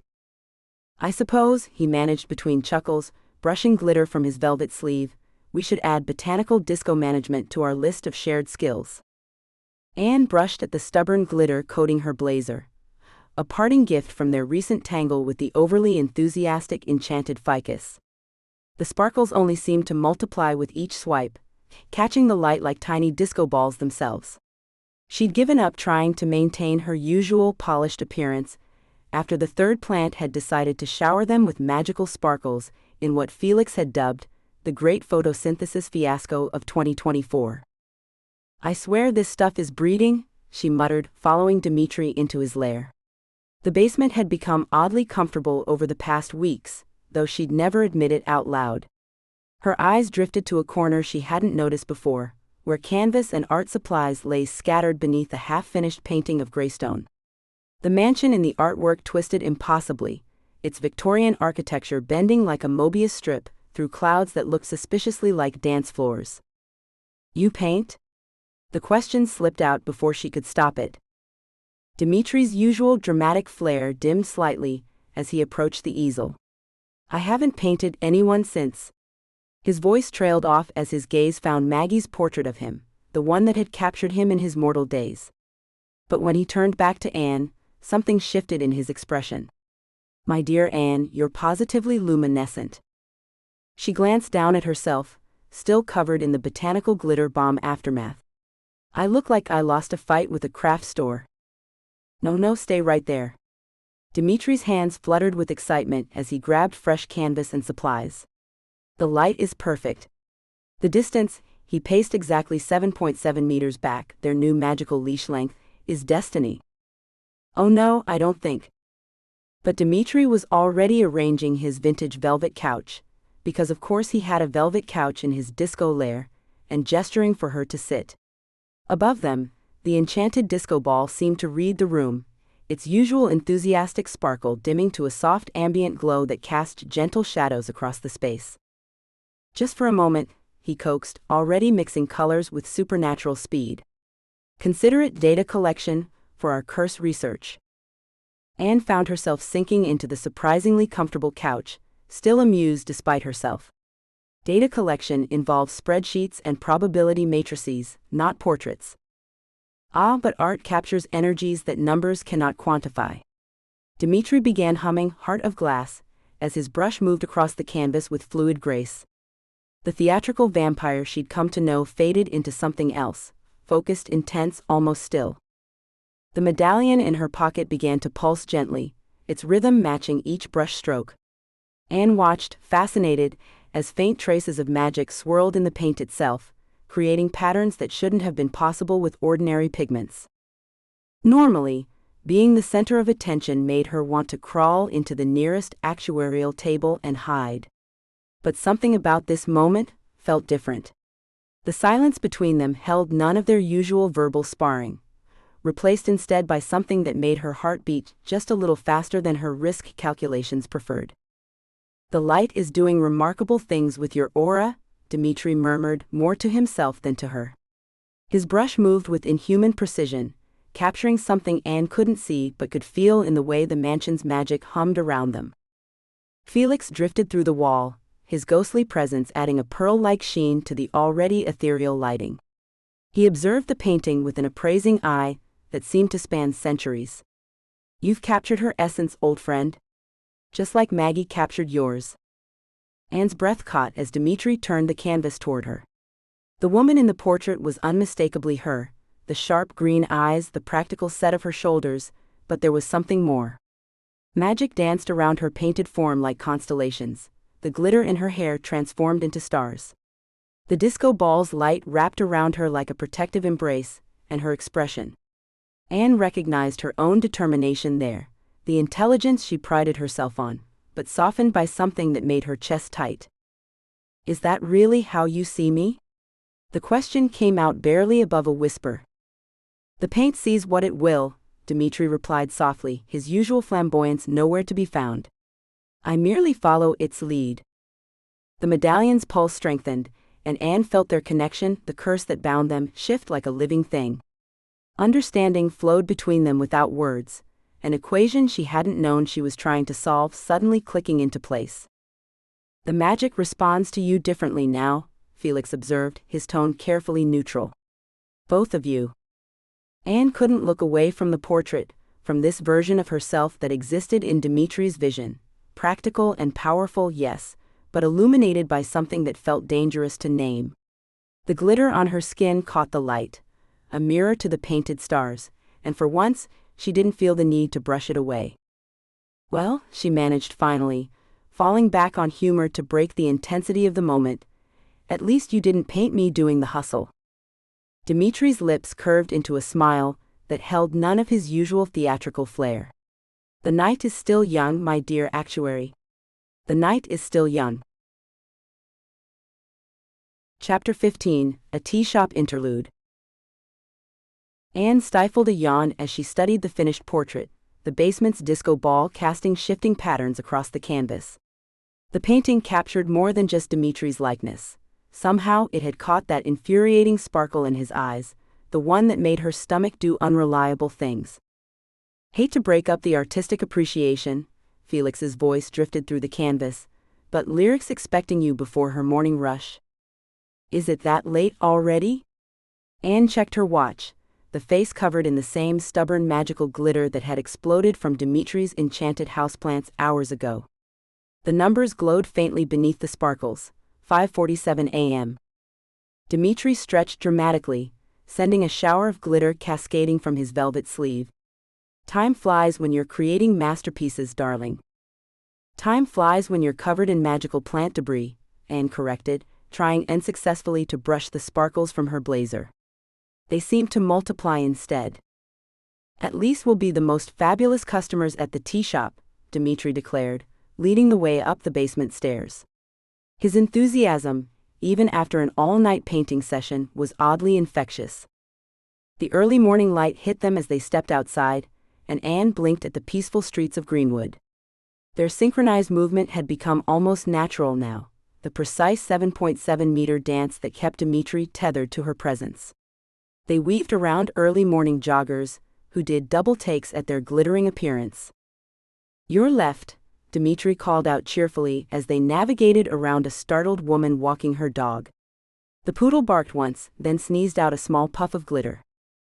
"We're leaving a trail," Anne noted, watching the sparkles drift in their wake. "Think of it as our signature," Dimitri winked, then spun away from a passing cyclist, his movement fluid despite the distance constraint. Wisp's Brew came into view, its lavender exterior warm and inviting in the dawn light. Magical wisps danced in the windows like aurora borealis in miniature, and through the glass, Anne could see Lyric's iridescent wings catching the morning sun as she flipped the sign from closed to magical beings and friends welcome. The shop's enchanted bell chimed a peculiar melody as they entered, not its usual single note, but a harmonious duet that made Anne's medallion vibrate in her pocket. Lyric's eyebrows shot up at their appearance, her wings twitching with amusement. "Vivian's ferns? How did you?" Anne started. "Only her enchanted plants produce that particular shade of impossible-to-remove glitter," Lyric explained, leading them to their usual spot. "Plus, you're leaving a trail that's going to take 3 cleansing spells to remove." Their favorite nook waited for them, a cozy corner with two mismatched armchairs positioned exactly 7.5 meters apart. Anne had measured, of course. Above them, enchanted morning glory vines bloomed and faded in an endless cycle, their petals occasionally drifting down only to dissolve before reaching the table. "The usual?" Lyric asked, though she was already moving toward her collection of specialized teas. Anne sank into her armchair, a worn leather piece that somehow always adjusted to the perfect temperature, and watched as Lyric worked her magic, literally.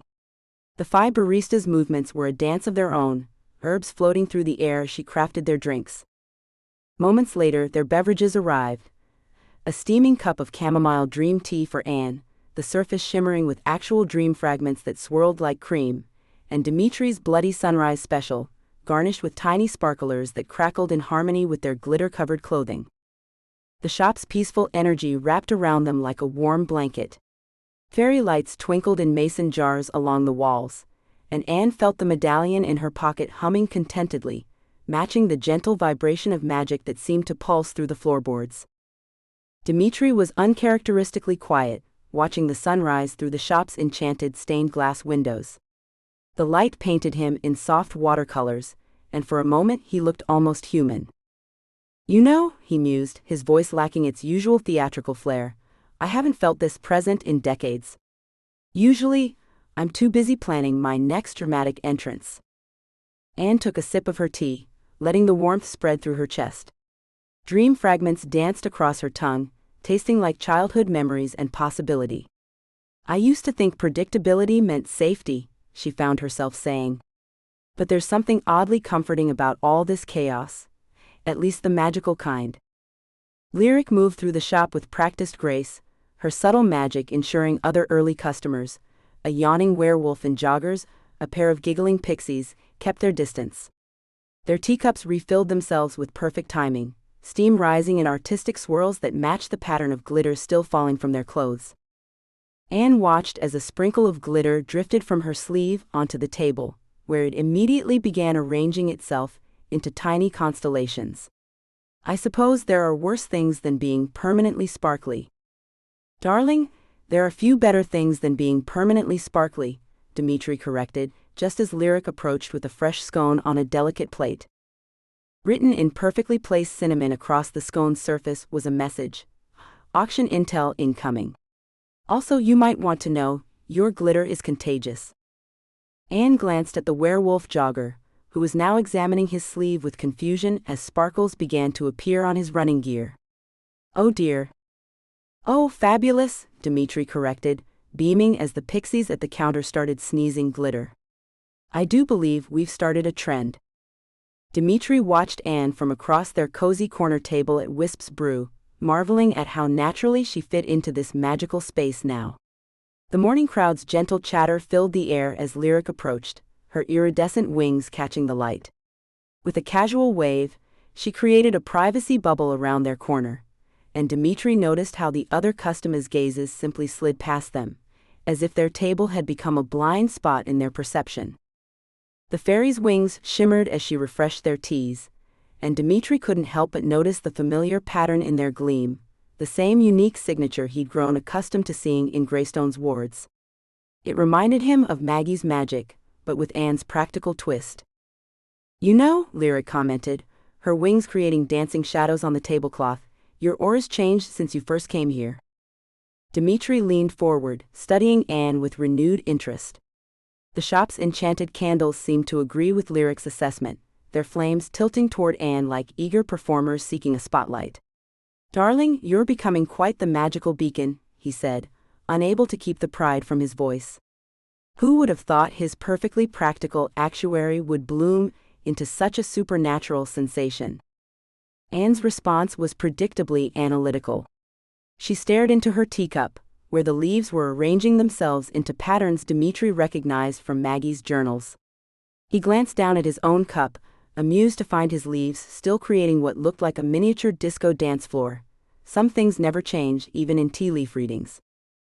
Lyric gracefully perched herself on a floating tea tray, her knowing smile reminiscent of Maggie's. Some humans just have an affinity for magic. Others inherit it. But you, Anne? You're actually channeling Greenwood itself.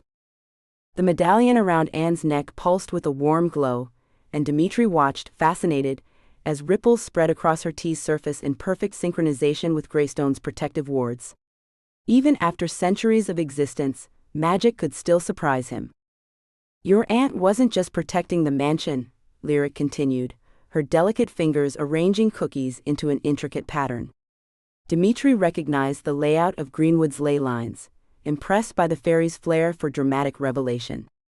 She was preparing it and Greenwood for someone who could understand both worlds.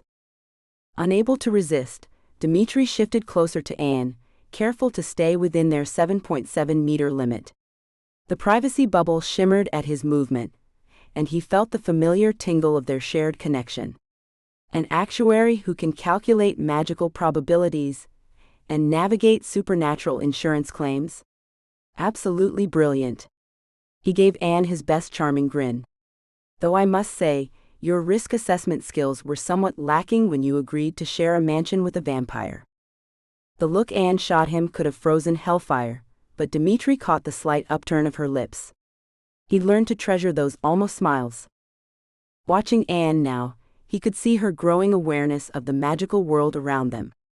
Her eyes tracked the different energy signatures, lingering on Lyric's Phi sparkle, noting the ancient protection charms woven into the shop's wooden beams, even catching the subtle glamour that kept the shop's true nature hidden from mundane customers.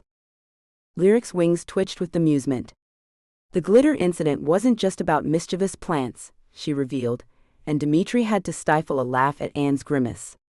The memory of Anne covered in magical glitter while trying to prune the mansion's enchanted houseplants was one he'd treasure for eternity. Magical residue only sticks to those with active magical potential. And yours is spreading. As if to prove Lyric's point, the shop's enchantments began responding to Anne's presence. Teacups performed an impromptu waltz along the counter, sugar cubes arranged themselves into complex probability curves, and the morning glories woven through the shop's lattice suddenly burst into bloom, despite it being nowhere near their season. Sometimes the strongest magic isn't about spells or supernatural ability, Lyric mused, her gaze moving between Anne and Dimitri. It's about being able to bridge different worlds. She fixed Dimitri with a knowing look that made him want to adjust his velvet collar. Just ask your disco-loving vampire. Dimitri felt the weight of that statement, watching Anne process this new information with her usual methodical approach. He'd spent centuries trapped between worlds, neither fully in the realm of the living nor completely bound by the rules of the undead. But watching Anne now, confidently straddling the line between mundane and magical, he realized that perhaps being caught between worlds wasn't always a curse. The morning light filtering through Wisp's bruise-stained glass windows caught the medallion's gleam, and for a moment, Dimitri could have sworn he heard the faint strains of "I Will Survive" emanating from it. How fitting, he thought, that even the magical artifacts in their life had a taste for disco. Chapter 16, The Presentation Disaster. Anne smoothed her perfectly pressed suit jacket and took a steadying breath as she strode through Pinnacle Entrance's gleaming lobby. The click of her sensible heels against marble provided a comforting rhythm, unlike the erratic disco beat that seemed to follow her everywhere these days. This is fascinating, Dimitri marveled, trailing exactly 7.7 meters behind her. So this is where actuaries calculate the probability of disaster? How delightfully morbid. She shot him a warning look. They'd spent an hour that morning coaching him on proper corporate behavior, and he'd promised to play the part of a dignified cultural consultant. The velvet blazer and silk shirt combo he'd insisted on wearing already pushed the boundaries of business casual. Just remember, she began. Yes, yes. No supernatural revelations, no disco references, and absolutely no levitation. He pressed a hand to his chest in mock offense. I can be professional, darling. The elevator doors opened to reveal Toby, who immediately tensed at the sight of Dimitri. Though his memories of the Eclipse Curiosities incident remained hazy, something about Dimitri clearly set off his internal warning system. Conference room's ready, Toby said, falling into step beside Anne. Though I'm still not clear why we needed to rearrange all the furniture. Feng shui, Dimitri offered with a dazzling smile. Essential for proper risk assessment energy. Anne suppressed a groan as they entered the conference room. Toby had done an admirable job spacing the chairs to accommodate their curse's radius, while making it look somewhat intentional. Her colleagues were already filing in, giving curious glances to both the room's unusual layout and her flamboyant companion. The presentation started smoothly enough. Anne clicked through her meticulously prepared slides, her voice steady, as she detailed the statistical analysis of historic property insurance claims. As you can see from this graph, properties over 100 years old show a marked increase in structural, she faltered as the bar chart flickered, morphing briefly into what looked suspiciously like a 1970s dance floor. Dimitri coughed delicately from his position by the wall, and the graph snapped back to normal. But Anne could feel the remnants of magical glitter in her jacket beginning to stir. She tried so hard to de-glitter after last night's research session in the basement, but the stuff was persistent. The annual claim frequency for historic mansions, the projector sputtered, and suddenly her careful statistics were overlaid with what appeared to be photos from Studio 54. She clicked frantically, but each slide seemed to have developed a mind of its own, dancing across the screen in time to some unheard beat. Technical difficulties, she said smoothly, though her heart was racing. If we could just... The overhead lights began to flicker, and Anne's stomach dropped. This wasn't Dimitri's doing. She recognized the oily feel of Vivian's magic seeping through the electrical system. Her handouts chose that moment to start emitting a faint but unmistakable bassline. This actually provides an excellent example of unexpected variables in risk assessment, Anne improvised, her actuary training kicking in. Stay calm, quantify the chaos, find the pattern. Behind her colleagues' backs, Dimitri was performing an elaborate dance of his own, trying to maintain the precise distance while positioning himself to counter Vivian's magic. Office chairs swiveled in his wake, creating an absurd conga line around the conference table. The medallion in Anne's pocket suddenly pulsed warm against her hip. Her spreadsheet numbers began rearranging themselves into familiar patterns, protective sigils she recognized from Aunt Maggie's journals. The conference room's smartboard sparked to life, displaying graphs that morphed into mystical symbols. As you can see, Anne continued doggedly, Greystone Mansion's unique features require specialized coverage considerations. She gestured to what had been a pie chart, but was now a swirling vortex of numerical protection spells. Toby lunged for the computer, likely hoping to abort the presentation, but his intervention only seemed to amplify the magical chaos. The projector beam split into a prismatic array, turning the staid conference room into something between a disco and a mystical summoning circle. This is precisely why standard policies fail to address the full scope of potential incidents, Anne pressed on, as Dimitri attempted to contain Vivian's encroaching magic while maintaining his corporate facade. The result was something like interpretive dance meets supernatural warfare, all while trying to look like he was taking professional notes. The collision of Vivian's sabotage and Dimitri's protective magic reached its peak just as Anne clicked to her conclusion slide. Numbers and statistics swirled through the air like confetti, while sigils of protection blazed across every screen in the room. The effect was somewhere between a PowerPoint presentation and a supernatural rave. Anne took a deep breath and squared her shoulders. And this demonstration perfectly illustrates why historic properties require our new comprehensive coverage package. She gestured to the magical light show as if she'd planned it all along. Standard policies simply cannot account for the unique and unexpected elements these properties present. Her colleagues stared slack-jawed as the chaos gradually settled. The numbers drifted back into orderly columns, though they still sparkled faintly. Any questions? Anne asked brightly, channeling every ounce of professional composure she possessed. After a moment of stunned silence, the regional director cleared his throat. That was certainly an innovative presentation approach, Ms. Teague. Very immersive.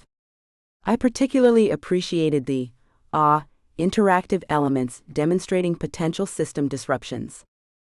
Thank you, sir. Anne didn't dare look at Dimitri, who she could sense was practically vibrating with contained laughter.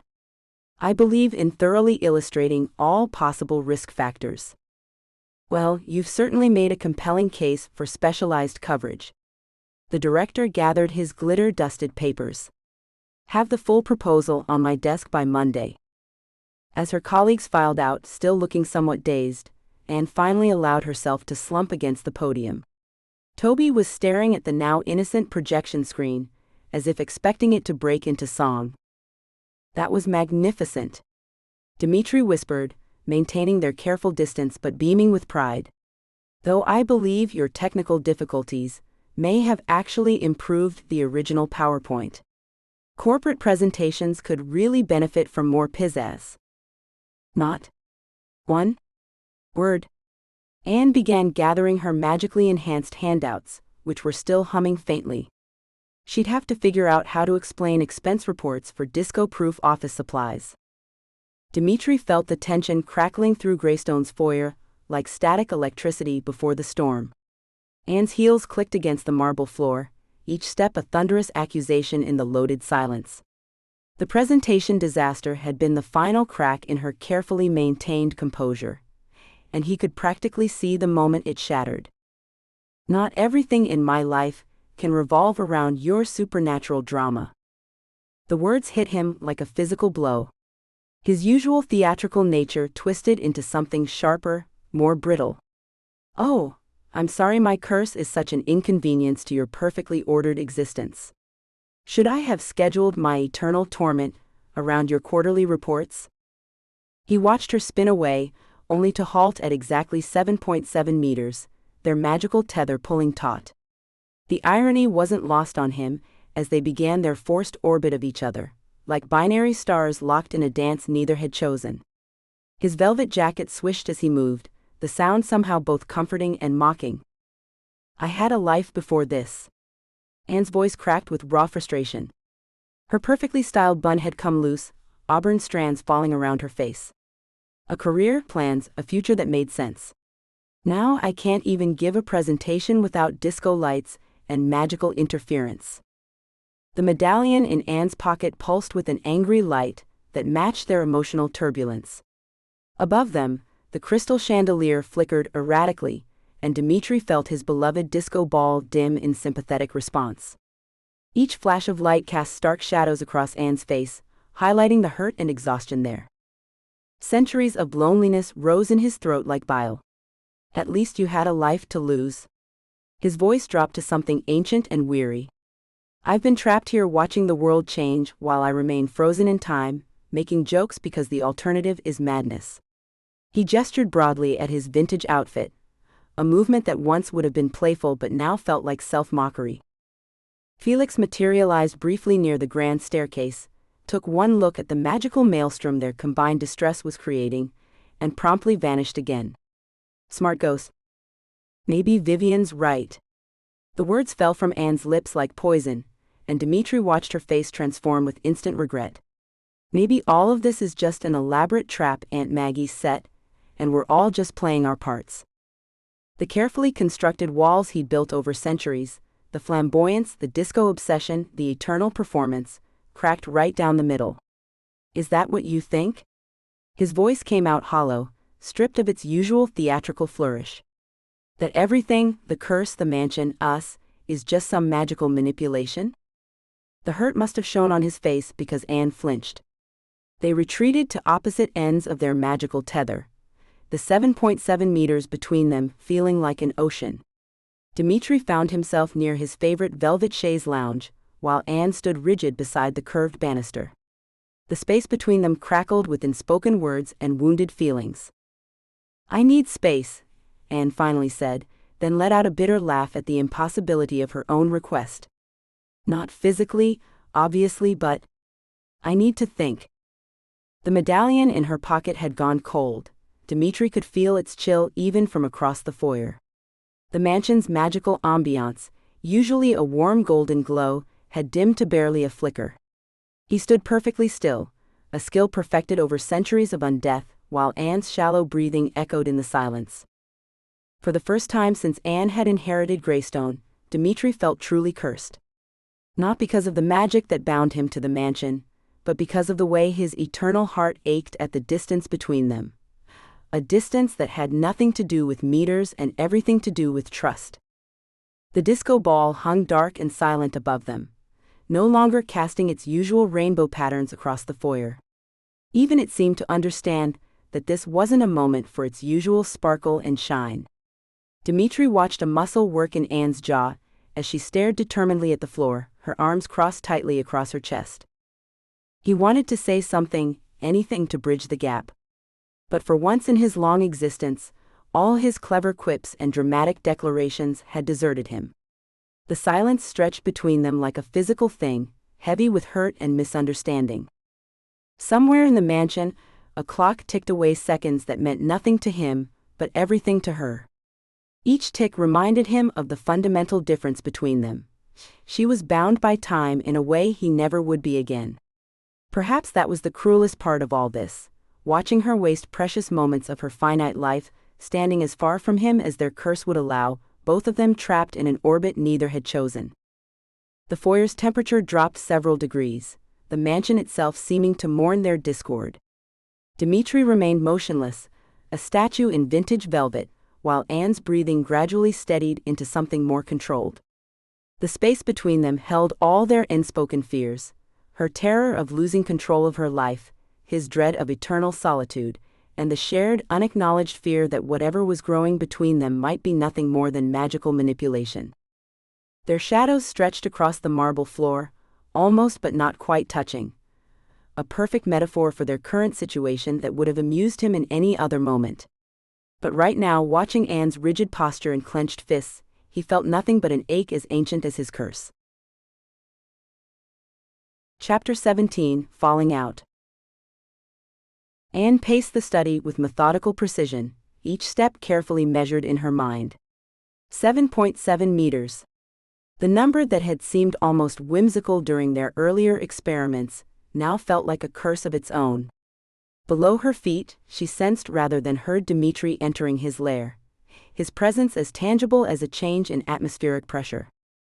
The medallion in her pocket grew colder with each pass, its metal surface practically frigid against her thigh through the fabric of her tailored pants. She pulled it out, studying its intricate patterns for the 100th time. The silver surface caught the late afternoon light, throwing disco ball reflections across the study's wood-paneled walls, a reminder she didn't particularly want right now. "This is completely irrational," she muttered to herself, though the words lacked their usual conviction. Her fingers traced the edge of Maggie's old desk calendar, still displaying appointments from months ago.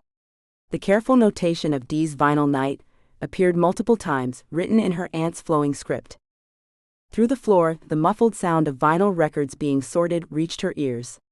Each soft click of cardboard against cardboard marked another memory she wasn't part of. Decades of solitude collected in 12-inch circles of pressed plastic. The sorting stopped abruptly, and Anne knew with uncomfortable certainty which album he'd found. Her legs carried her to Maggie's armchair, almost of their own accord. As she sank into its worn cushions, the springs creaked in protest, a sound that traveled through the floor's ancient wooden beams. Dimitri's movements ceased. The silence that followed was deafening, charged with the awareness that he stood directly below her position, their vertical alignment creating an axis of shared discomfort. The mansion seemed to hold its breath. The usual subtle creaks and settling sounds of the old house grew muted, as if the very walls recognized the discord between its occupants. The space between floors felt dense, almost solid, no longer just physical distance but a barrier of unspoken words and wounded pride. A frustrated sigh escaped Anne's lips before she could suppress it. Below, Dimitri's vintage sound system hummed to life, its familiar electronic whine harmonizing with her exhale in an accidental duet. Through the study's window, she caught a glimpse of movement from the corner of her eye, the enchanted disco ball in Dimitri's lair casting a brief, flickering pattern across the garden before dimming again. Restlessness drove her to the window. The motion coincided with the shift in the energy below, Dimitri moving to his couch, maintaining their strange parallel positioning like some complicated dance where the partners never touched. The medallion pulsed in her hand, its magic reaching through the floor in tendrils of cold energy that made her skin prickle. Felix's translucent form appeared halfway through the floor, his scholarly features twisted in an unusual expression of concern. He opened his mouth as if to speak, took one look at Anne's face, glanced down at what she assumed was an equally morose Dimitri, and promptly disappeared again. The ghost's hasty retreat might have been amusing under different circumstances. Evening shadows crept across the study floor, matching the darkness she knew was gathering in the lair below. The synchronicity felt pointed, as if the mansion itself was trying to tell them something. Anne leaned against the wall, sliding down until she sat on the floor, her back pressed against the sturdy surface. The medallion's pulse suggested Dimitri had assumed a similar position directly below. The silence stretched between them, too heavy to break yet somehow comforting in its shared weight. Anne closed her eyes, focusing on the subtle vibrations of the house, the magical current that ran through its walls, the steady thrum of Dimitri's presence, the cold kiss of the medallion against her palm. All of it forming a complex equation she couldn't quite solve. 7.7 meters. The exact distance needed to maintain their careful orbit around each other, close enough to affect each other's gravity, but far enough to avoid collision. The actuarial part of her brain appreciated the precision of it, even as something else entirely ached at the measurement. Through the floor came the softest sound of vinyl being placed on a turntable, though no music followed. Anne recognized it as the gesture it was, an acknowledgement of their shared space, even in separation. Her free hand pressed flat against the floor, and she imagined she could feel the answering pressure of his palm from below, 7.7 meters away but somehow impossibly right there. Dimitri lay sprawled across his vintage velvet chaise lounge, one arm draped dramatically over his eyes, as Donna Summer's MacArthur Park filled the basement with its melancholic disco beats. He'd specifically curated this playlist for maximum emotional impact, though he had to keep the volume lower than usual, knowing Anne was right above him in the study. Even in his sulking, he couldn't bring himself to disturb her work completely. The familiar weight of guilt pressed against his chest as he sensed her movements through the ceiling. After centuries of existence, he'd developed an almost supernatural awareness of Anne's presence, beyond just their curse-enforced proximity. Her footsteps traced familiar patterns, the precise way she moved from desk to filing cabinet, the slight pause by the window, the rhythmic tapping of her pen against paper when she was deep in thought. He shifted restlessly on the chaise, adjusting a throw pillow with its hand-stitched "Disco Never Dies" motto. The movement knocked over a stack of vintage records, sending them sliding across the floor with a clatter that he knew would carry upstairs. Dimitri winced, imagining Anne's slight frown at the disruption. Someone's being theatrical, Felix materialized in the corner, perched on an amp with an annoyingly knowing expression. "I'm not being theatrical," Dimitri protested, then realized he was still posed like a tragic hero in a Renaissance painting. He sat up, but couldn't quite bring himself to abandon the chaise lounge entirely. "I'm processing." "Ah yes, processing. With your carefully curated, everything is terrible and I'm immortally miserable playlist." Felix gestured to the turntable, just as it transitioned to Last Dance. "It's a carefully structured emotional journey," Dimitri defended, though he felt a slight flush creep up his neck. Even after centuries, he could still blush when called out on his dramatics. "Besides, you're one to talk about being theatrical. Who was it that spent 50 years perfecting their mysterious ghost in the library entrance?" "That's different. That was art." Felix drifted closer, peering up at the ceiling. "You know, she's been organizing those papers for hours. Very methodically. Almost as if she's working through something herself." Dimitri's fingers twitched toward the ceiling involuntarily. He could picture Anne perfectly, suit jacket probably still sparkling with magical residue from their earlier mishap, hair coming loose from its usually impeccable bun as the evening wore on. He'd noticed how she'd started incorporating protective sigils into her handwriting, though he doubted she was even aware of it. The thought made his chest ache in a way that had nothing to do with their curse. "I saw what you drew in her risk assessment binder," Felix continued, his transparent form flickering with amusement. "Quite the artistic statement about your situation." "It was just a doodle," Dimitri mumbled, though he remembered exactly how long he'd spent getting the expressions right. Anne's exasperated fondness, his own exaggerated flair as they danced around their invisible boundary. He'd drawn little mathematical formulas floating around them, complete with disco ball sparkles. Above, he heard Anne's phone chime with what he recognized as Sunny's custom notification sound. Probably another observation about how Anne was changing, growing, adapting to this supernatural world that had crashed into her carefully ordered life. Dimitri had seen the photos on her phone, had taken quite a few of them himself, if he was honest. The way she'd gone from stiffly posed professional shots to candid moments of genuine joy, often with magical chaos in the background. "You know," Felix mused, "for someone who's lived through multiple centuries of social evolution, you're being remarkably dense about this situation." "I'm not being dense," Dimitri protested, then paused as he caught the sound of Anne opening her desk drawer, the one where she kept the medallion. His entire being seemed to vibrate in resonance with the artifact's energy. "I'm being cautious." Felix's laugh echoed through the basement. "You? Cautious? The vampire who once tried to teach a ghost chorus line to perform YMCA? That would have been magnificent if you'd all just committed to the choreography," Dimitri muttered, but his heart wasn't in the banter.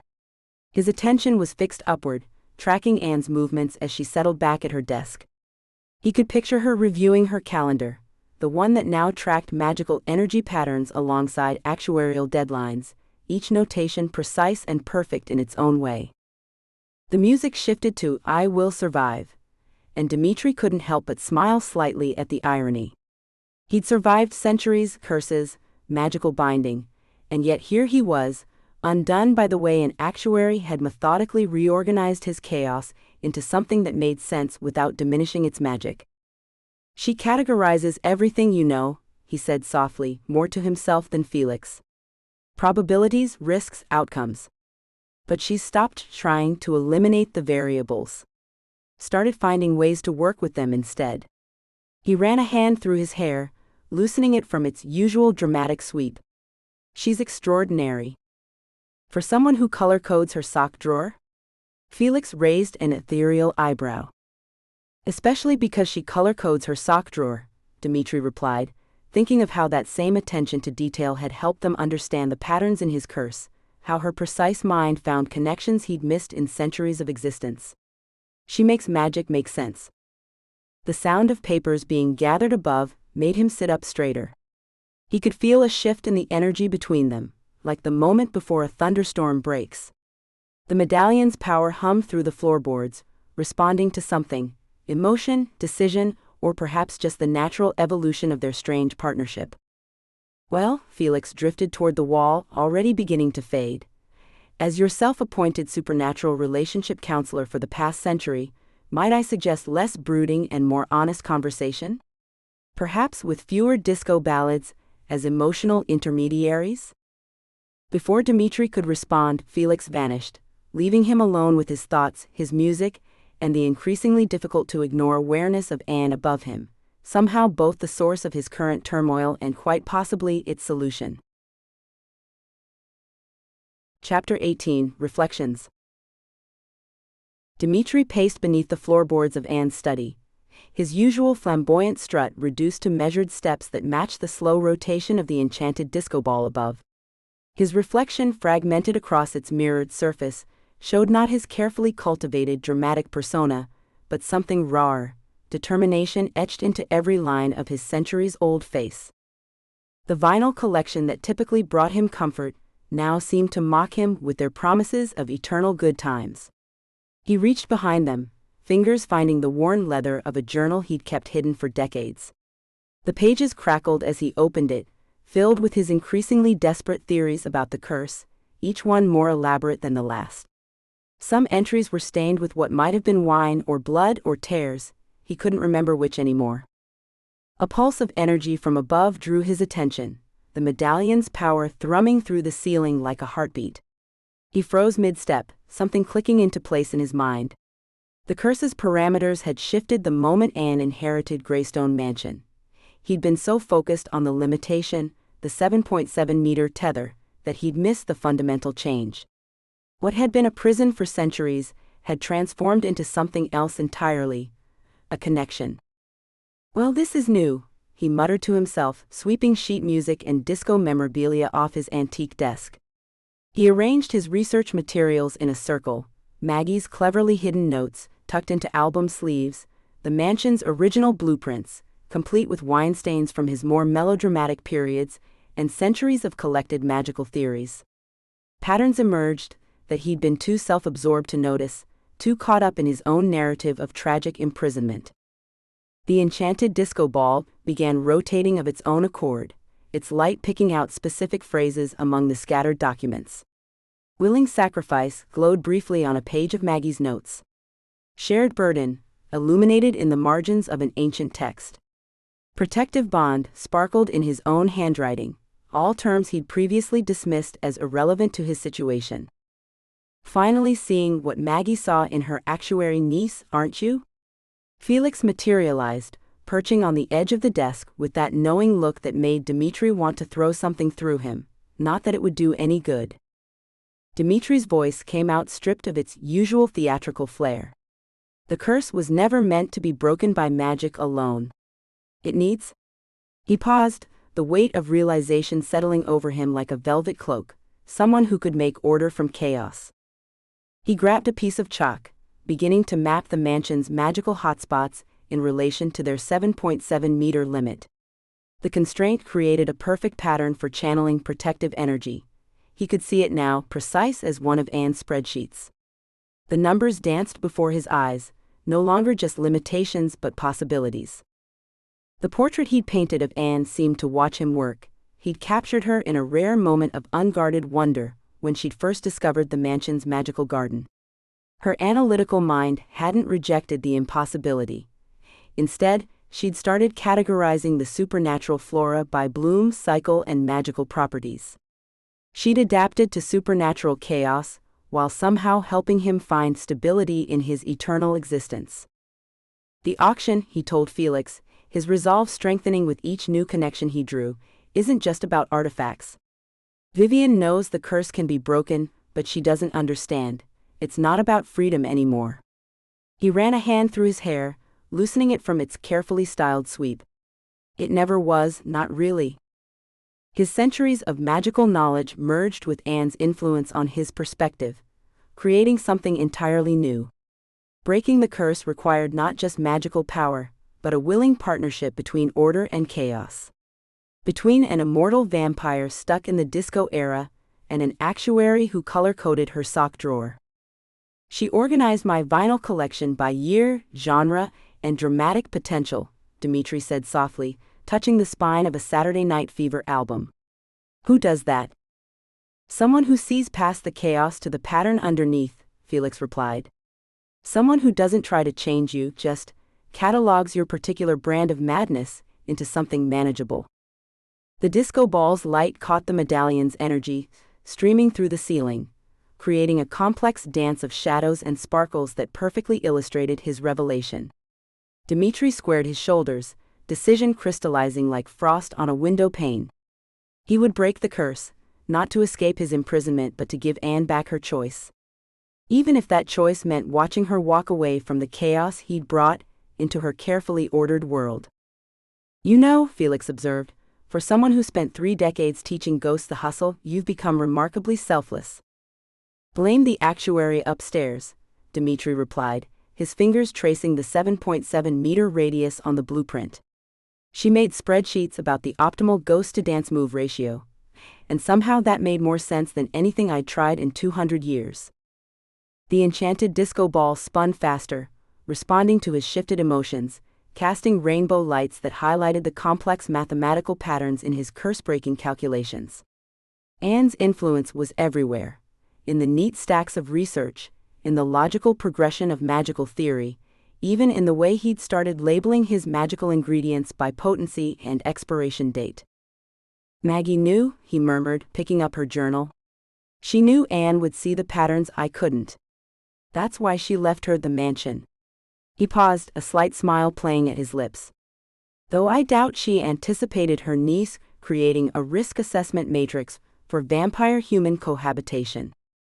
Above, he heard Anne's chair scrape back from her desk.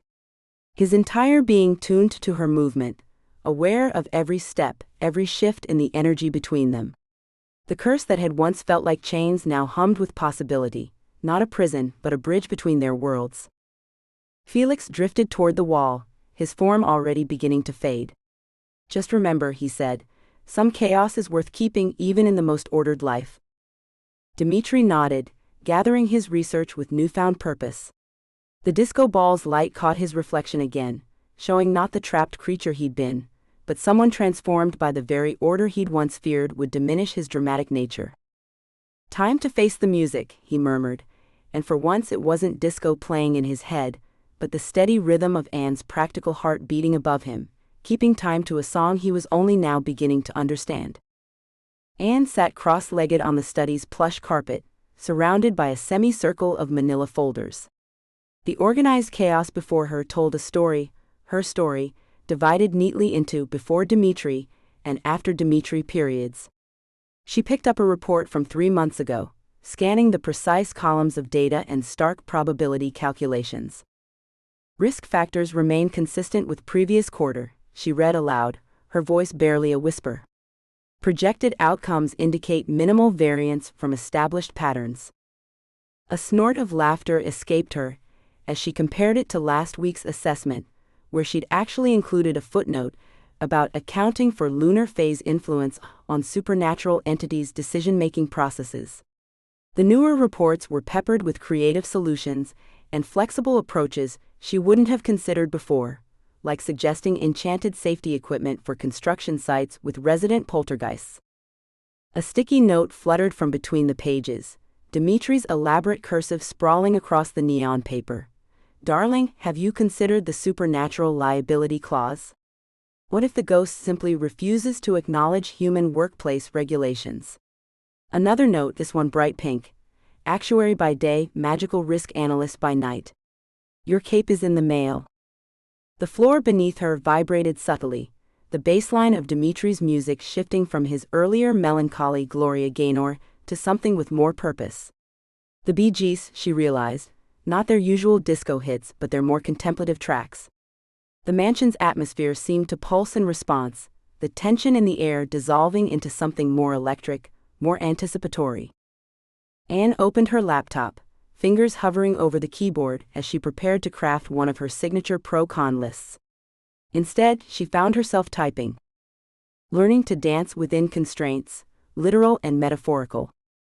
Finding magic in mundane moments, who knew actuarial tables could sparkle. Discovering that chaos has its own beautiful patterns. The value of dramatic flair in presentation meetings. The medallion around her neck warmed against her skin, and Anne's mind drifted to their first meeting, how she'd stood there completely flabbergasted, as a vampire in a velvet blazer performed a full choreographed routine to Stayin' Alive. She'd been so annoyed by his theatrical nature, his insistence on making everything into a production. Now she knew it was just the glittering wrapping paper around something much more complex. His centuries of loneliness, his quick mind, his genuine desire to help others navigate the supernatural world. I will survive, she hummed absently, flipping through a stack of magical incident reports. Oh, as long as I know how to love. She caught herself and stopped, cheeks flushing but couldn't help smiling. Somehow, Dimitri's endless playlist had become the soundtrack to her life, marking time like the steady tick of a disco-powered clock. Her phone buzzed with a text from Sunny. Just saw your risk assessment presentation from last week. Remember when your biggest crisis was a misplaced decimal point? Now you're wrestling enchanted plants and loving it. Anne glanced at her favorite pen, still trailing magical glitter from last week's presentation disaster turned triumph. She could still see Dimitri appearing in the conference room doorway, taking one look at the enchanted ficus, wreaking havoc with her carefully prepared slides, and smoothly transitioning the chaos into an impromptu dance party. Somehow they'd ended up demonstrating risk mitigation through synchronized dancing, and her clients had loved it. Her day planner lay open on the desk, its pages a testament to how thoroughly their lives had merged. Between appointments and deadlines, she'd scribbled notes like full moon, extra dramatic, prep patience, and mansion maintenance, magical and mundane, check library for proper go-safe cleaning spells. Even her color coding system had evolved to include supernatural shenanigans in sparkly purple ink. Through the floorboards, Dimitri's voice drifted up in fragments. If the resonance frequency of the curse matches the BPM of Dancing Queen. He sounded exactly like she did when tackling a particularly complex actuarial problem. Focused, methodical, passionate about finding the solution. The realization made her pause. They approached problems differently, but with the same underlying determination and attention to detail. Her eyes drifted to the portrait he'd painted of her, propped against the bookshelf. She'd been too embarrassed to hang it properly, but now she really looked at it, how he'd captured not just her features, but something else. The slight curve of her lips suggested amusement rather than her usual reserve. The gleam in her painted eyes hinted at curiosity, adventure, and a growing comfort with the unexpected. He'd seen past her carefully constructed facade to the person she was becoming. Anne closed her laptop with a decisive click. The distance between them, physical and emotional, suddenly felt impossible to maintain. She stood, straightening her skirt and running a hand over her hair. Sometimes, she murmured, turning toward the basement stairs, the biggest risk is not taking one at all. The medallion pulsed warmly against her skin as she took the first step down, like a disco ball heart beating in time with her own. Chapter 19, Planning the Gesture. Dimitri flipped through his vinyl collection for the 5th time that morning, reorganizing them by year, then mood, then back to alphabetical order. The familiar motion did little to settle his nerves. Through the magical tether that bound them, he could sense Anne next door at her office, her energy focused and steady as she worked through quarterly reports. Even when they weren't speaking, her presence grounded him. A gentle knock at the mansion's front door pulled him from his brooding. He'd barely opened it when Sunny breezed past him, her flowing skirt trailing the scent of jasmine and determination. "Oh good, you're properly dressed today," she said, eyeing his purple velvet blazer. "And not just moping in your disco pajamas." "I do not mope," Dimitri protested, following her dramatic sweep through the foyer. "I brood. It's different. More sophisticated." Felix materialized through the library wall, his ghostly form flickering with amusement. "He's been reorganizing his records since dawn. I'd call that premium-grade moping. I see we're all ganging up on the vampire today." Dimitri ran a hand through his hair, which only made it more artfully disheveled. "To what do I owe this intervention?" Sunny dropped her oversized bag onto Maggie's antique desk. "Because you two are both miserable, and someone needs to do something before the mansion's magic starts manifesting rain clouds indoors." "She's in her office," Felix reported, drifting toward the wall they shared with Anne's workplace. "Deep in actuarial tables. We have maybe an hour before she surfaces for her scheduled tea break." Dimitri pulled an elaborate scroll from his jacket pocket, unfurling it across the desk with a flourish. The enchanted disco ball he'd brought upstairs cast rainbow sparkles across his increasingly complex diagrams. "I've been working on some ideas?" "Absolutely not." Sunny jabbed her finger at his sketch of transforming the mansion's entrance into a magical light show complete with floating instruments. "Remember the office presentation? Anne needs controlled whimsy." The mansion's magic seemed to pulse in agreement, dimming the sparkles around his more outrageous suggestions, while highlighting the simpler, more meaningful options he'd sketched in the margins. "Fine, fine." Dimitri waved his hand, and the disco ball's light softened to a gentle shimmer.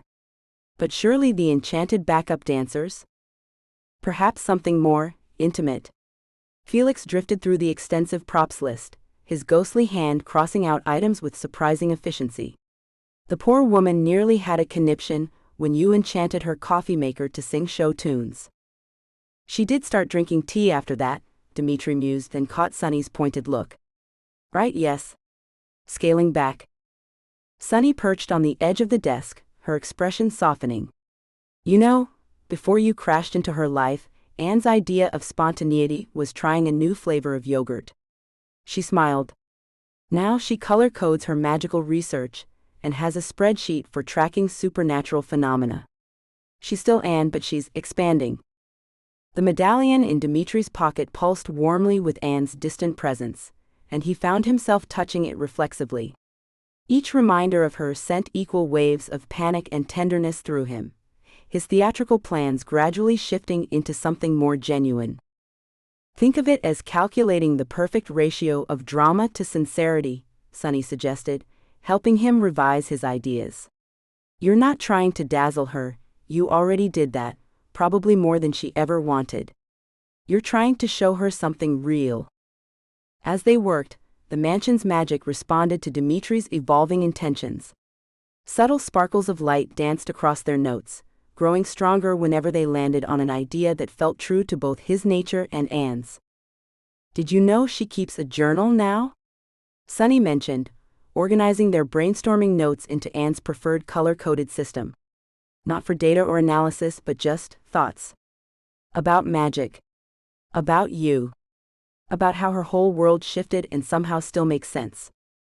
Dimitri paused in his pacing to look at the portrait he'd painted of Anne, captured in a rare moment of unguarded wonder in the magical garden. The mansion had insisted he hang it in the library, though he'd never told Anne about it. I never meant to upend her life. No, but you did mean to charm her, irritate her, challenge her, and make her laugh, often all at once. Sunny stood, gathering their conspiratorial evidence. She doesn't need a supernatural spectacle. She just needs to know that of all the chaos in your eternal existence, she's the one constant you choose. The medallion pulsed again, and Dimitri smiled despite himself. Sunny caught his expression and added, though maybe keep one small disco ball. It is still you, after all. A tasteful amount of sparkle, Felix agreed solemnly, though his ghostly eyes twinkled. Just enough chaos to make it count, Dimitri murmured, watching the last of their planning notes disappear into Sunny's organizational system, already feeling more centered than he had in days. The mansion's magic hummed contentedly around them, and through their connection, he sensed a momentary lift in Anne's focused energy, as if she'd paused in her work to smile at something she couldn't quite name. Anne stood in the mansion's library, pretending to review risk matrices, while actually watching Felix coordinate a team of translucent helpers through the window. The ghosts darted between architectural features with feather dusters, leaving behind a soft pearlescent glow that made the mansion's Victorian details pop in the fading daylight. If you're going to disrupt the supernatural balance, at least do it properly. The crisp voice made Anne jump. Agatha Ravenshade had materialized beside her, looking distinctly uncomfortable to be away from her beloved library. I didn't realize there was a proper way to disrupt balance, Anne said, unable to resist the logical paradox. Agatha's spectral glasses flashed. There's a proper way to do everything, Ms. Teague. For instance, that protection sigil should be rotated precisely 23.7 degrees clockwise to align with the ley lines running beneath the parlor. Before Anne could respond, a parade of houseplants began shuffling past the library door, led by the infamous disco ferns that had nearly taken over the conservatory last week. Their leaves swayed in perfect synchronization, despite the complete absence of music or breeze. Oh good, the flora's involved, Agatha muttered, though Anne caught the ghost of a smile, pun absolutely not intended, she thought firmly. The mansion's front door swung open with a musical chime, admitting Lyric from Wisp's Brew. The Phi barista practically danced through the foyer, trailing sparkles that drifted up to nestle in the crystal fixtures. Each prism caught the light differently, creating a subtle rainbow effect that somehow made the stuffy Victorian decor feel magical without turning it into a disco inferno. Speaking of disco, Anne's gaze drifted to the enchanted disco ball, now hanging in the entrance hall. Someone, probably Felix, had convinced it to spin at half its usual speed, casting gentle kaleidoscope patterns across the walls that actually complemented the vintage wallpaper. It was the most well-behaved she'd ever seen the thing. Anne? Perfect timing. Sunny burst in from the parlor, arms full of what appeared to be Anne's entire paper trail since inheriting the mansion. Help me arrange these? Felix keeps suggesting we organize them by moon phase, but I think chronologically makes more sense. Chronologically is always the superior choice, Agatha declared, then vanished before anyone could rope her into actually helping. Anne found herself sorting through memories disguised as documentation. Her first hilariously formal risk assessment of the mansion, complete with a footnote about potential vampire infestation that she'd meant as a joke, pressed flowers from the great plant debacle of 2 weeks ago, and photos that documented their awkward attempts to map the exact radius of their curse-mandated proximity. In one particularly ridiculous shot, Dimitri had insisted on dipping her while she held a measuring tape. The medallion around her neck warmed suddenly, and Anne looked up to find the mansion's walls pulsing softly with what could only be described as memories. She caught glimpses of late-night research sessions, impromptu dance lessons, and that disastrous but endearing attempt at breakfast that had nearly set off every supernatural smoke detector in Greenwood. A scratching sound drew her attention to the stairs, where Dimitri's precious vinyl collection was organizing itself along the banister. Anne recognized the progression: big band transitioning to early rock and roll, then the arrival of disco, heavily represented, punk, new wave, and finally some carefully selected modern pieces they'd listened to together. Their relationship's timeline, told through Dimitri's musical obsessions. "The mansion's really getting into the spirit," Felix commented, drifting through a wall. "Look how it's adjusted the sightlines." Anne noticed he was right. Doorways had shifted ever so slightly, creating perfect views between rooms while maintaining their required distance. Even the usually temperamental chandelier seemed to be behaving, its crystals catching Lyric's fairy lights without a single dramatic flicker. "Final touches," Sunny announced, producing a stack of notepads and positioning them strategically around the room. "For when you inevitably need to process emotions through bullet points." "I do not," Anne started to protest, then noticed the top notepad was already formatted with her preferred header style. "Okay, fair point." She picked up one of the pages, admiring the way the magical parchment made her precise handwriting seem to glow.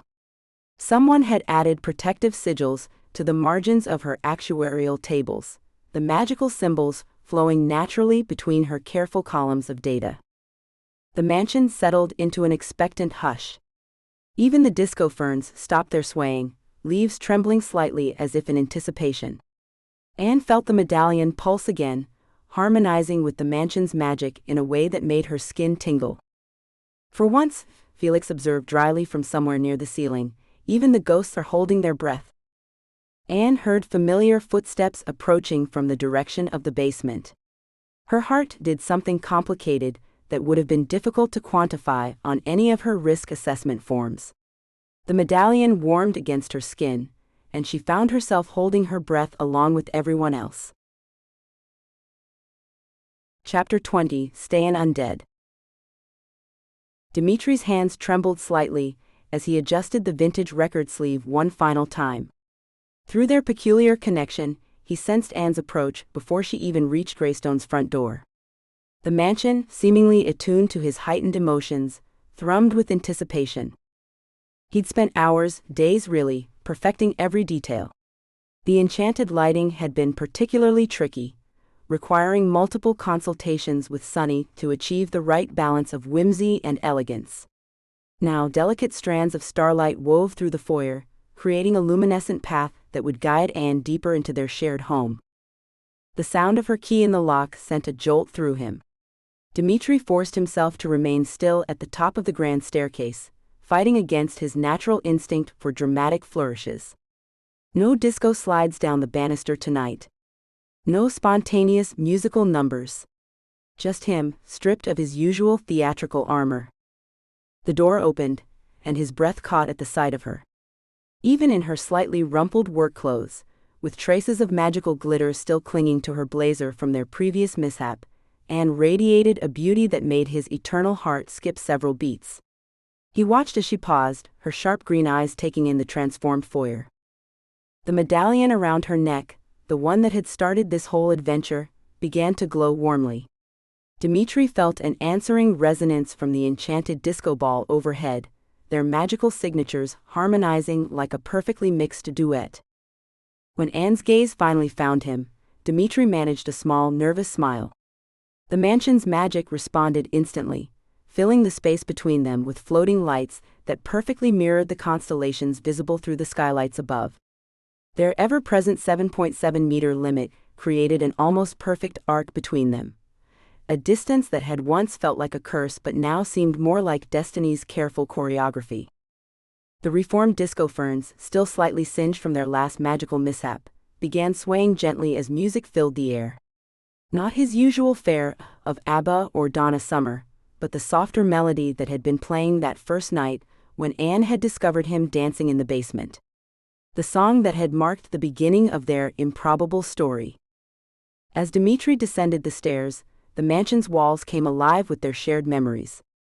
There he was, covered in flour from his disastrous attempt at making breakfast. Anne's face when she'd first seen his painting of the enchanted garden. Their synchronized eye rolls during Sunny's more outlandish suggestions. Each projection captured moments where chaos had dissolved into connection.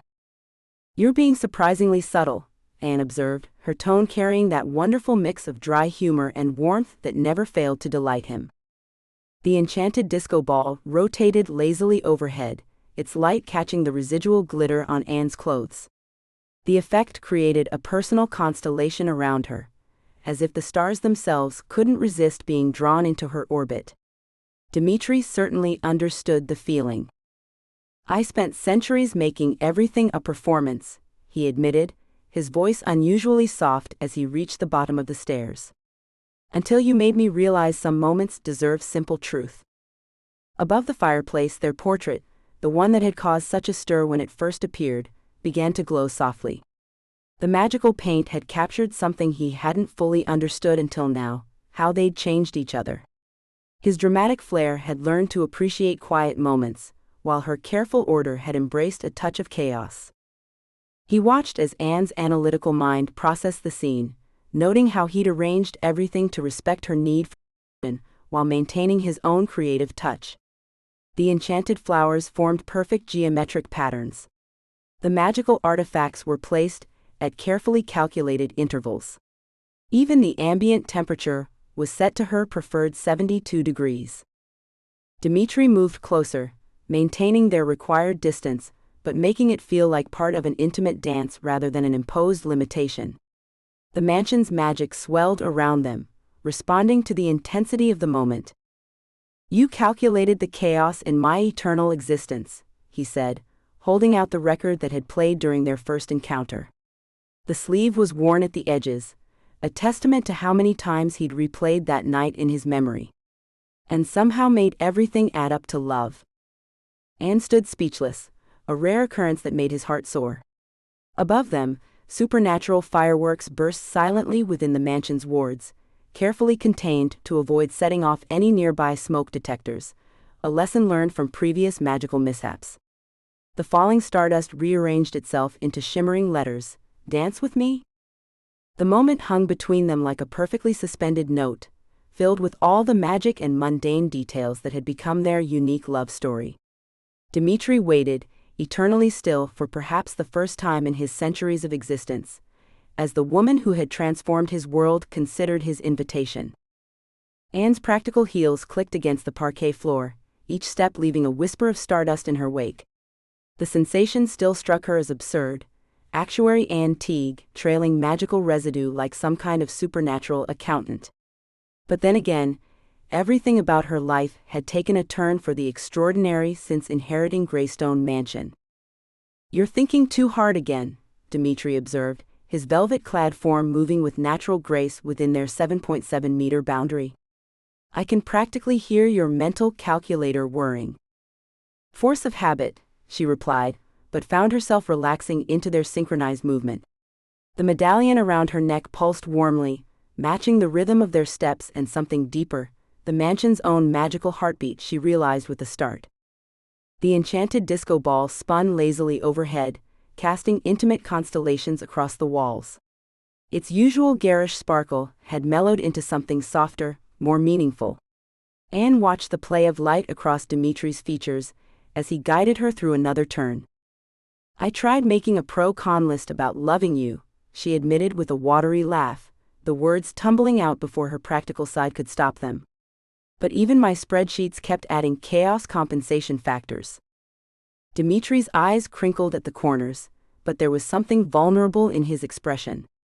"I spent centuries turning everything into a show," he confessed, his usual dramatic flair subdued. "Until you made me want to be real." Their portrait on the far wall seemed to shift, the magical paint capturing subtle changes as they moved together. Anne found herself drawn to the way it depicted them, not as the odd couple they appeared on paper, but as two pieces of an unexpected whole. "You organized my chaos into something beautiful," Dimitri murmured, leading her through another turn that somehow stayed perfectly within their measured boundary. "And you helped me find the magic in my order," Anne countered, surprising herself with the poetry of it. But it was true, her neat, categorized world hadn't felt smaller with Dimitri in it. It had expanded, brightened, filled with possibilities she'd never thought to calculate. A sweet melody drifted through the air, and Anne glanced over to see Felix floating near the window, violin in hand. "You never mentioned you could play," she called out to the ghost. "A gentleman of my era had to have some accomplishments," Felix replied with a theatrical sniff, but his transparent fingers continued drawing the bow across the strings with obvious joy. The reformed disco ferns, still sporting their rebellious sequins, swayed in harmony with his music. As they drew closer within their limit, Anne found herself remembering all the moments that had led them here. Dimitri's disastrous attempt at making breakfast, their late-night discussions about mortality and compound interest, the way he'd somehow made actuarial tables fascinating by relating them to centuries of supernatural observations. The space between them crackled with shared memories and unspoken understanding. Every enchanted object in the mansion seemed to hold its breath waiting. "I love you," Anne stated, letting her analytical mind frame the words in the clearest possible terms. With a 100% confidence interval. Dimitri laughed, though his eyes suspiciously bright. "My eternally practical romantic," he said, the words holding all the warmth of a summer sunset. When they finally came together in the center of their orbit, the kiss felt inevitable, like the solution to an equation she'd been working on her entire life.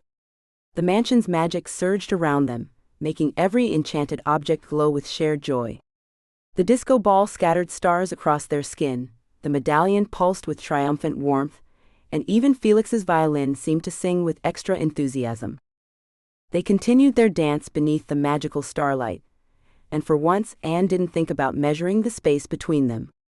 Instead, she savored the perfect balance they'd found, her order and his chaos, her logic and his magic, creating something entirely new and wonderful within their shared 7.7 meters. The reformed disco ferns rustled their sequined leaves in approval, and somewhere in the mansion, a grandfather clock chimed with musical notes that sounded suspiciously like Stayin' Alive. Anne couldn't help but laugh against Dimitri's shoulder, feeling the rumble of his answering chuckle. "You know," she mused, "according to my calculations, the probability of a pragmatic actuary and a disco-loving vampire finding happiness together should have been infinitesimal."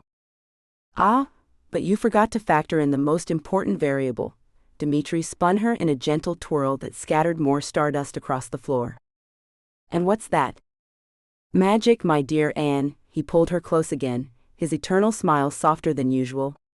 "Not just the supernatural kind, though that certainly helped, but the everyday magic of finding someone who makes both order and chaos feel like home." The mansion's magic continued to weave around them, creating a private universe within their boundary. Here, in this moment, Anne finally understood what her aunt had known all along, that some things couldn't be calculated, measured, or predicted. Sometimes the most practical choice was simply to dance with the vampire you love, leaving trails of stardust and trusting that together you'd always find the perfect balance. Chapter 21, The Nexus Stone. Anne's fingers traced the worn edges of another journal entry as she shifted position in her chair, carefully maintaining the now familiar 7.7-meter radius from Dimitri. The mansion's library had become their research headquarters, with books and papers spread across multiple surfaces in what she'd mentally dubbed their curse-breaking dance. Every time Dimitri moved to check a different shelf, she instinctively adjusted her position, their movements synchronized after weeks of practice. "Listen to this," Dimitri called from his section, his velvet blazer catching the afternoon light. "There's a reference to the Nexus stone in this 15th-century text that describes it as the heart of opposing forces." He squinted at the page, though the translation's a bit spotty. Medieval Latin was never my strong suit. Anne made a note in her color-coded research journal. "Add it to the stone properties section." "I'm starting to see a pattern in how these descriptions," she broke off as her hand brushed against something unusual while reaching for Maggie's desk drawer. A slight depression in the wood, almost invisible unless you knew exactly where to press. The medallion around her neck suddenly pulsed with warmth as she investigated the hidden catch. With a soft click, a compartment sprang open, revealing a stack of notes covered in what appeared to be random numbers and symbols. "Dimitri," she called, her actuarial instincts tingling at the sight of the patterns. "I think I found something." Before he could respond, the temperature in the library dropped several degrees. Agatha Ravenshade materialized beside them, clutching an ancient leather-bound volume. Anne had never seen the ghostly librarian, looking quite so unsettled. "These belonged in the Whispering Archive," Agatha said, placing the tome on the desk with unusual gentleness. "Your aunt's theories about the stone." She paused, adjusting her spectral glasses. "They weren't entirely wrong, but they weren't complete either." Anne pulled the coded notes closer, her mind already breaking down the patterns. After years of working with complex financial models and risk assessments, certain mathematical rhythms jumped out at her. "These aren't random numbers," she murmured. "They're using actuarial principles as a cipher." While she worked on decoding, Dimitri paced their permitted circle, occasionally stopping to consult his own centuries of notes. "Anne," he said suddenly, "look at how the mansion's energy is flowing. It matches the crystalline structure mentioned in the stone's descriptions perfectly." She looked up from her work, watching the subtle currents of magical energy that she'd grown increasingly attuned to over the past weeks. The patterns clicked into place alongside the partially decoded notes, and her eyes widened. "The curse wasn't meant to trap you," she said slowly, connecting data points across centuries of research. "It was meant to anchor you here until..." She trailed off, watching the pulsing energy patterns with new understanding. Dimitri rushed to compare his own records with Maggie's newly decoded notes, nearly bowling over a floating stack of books in his excitement.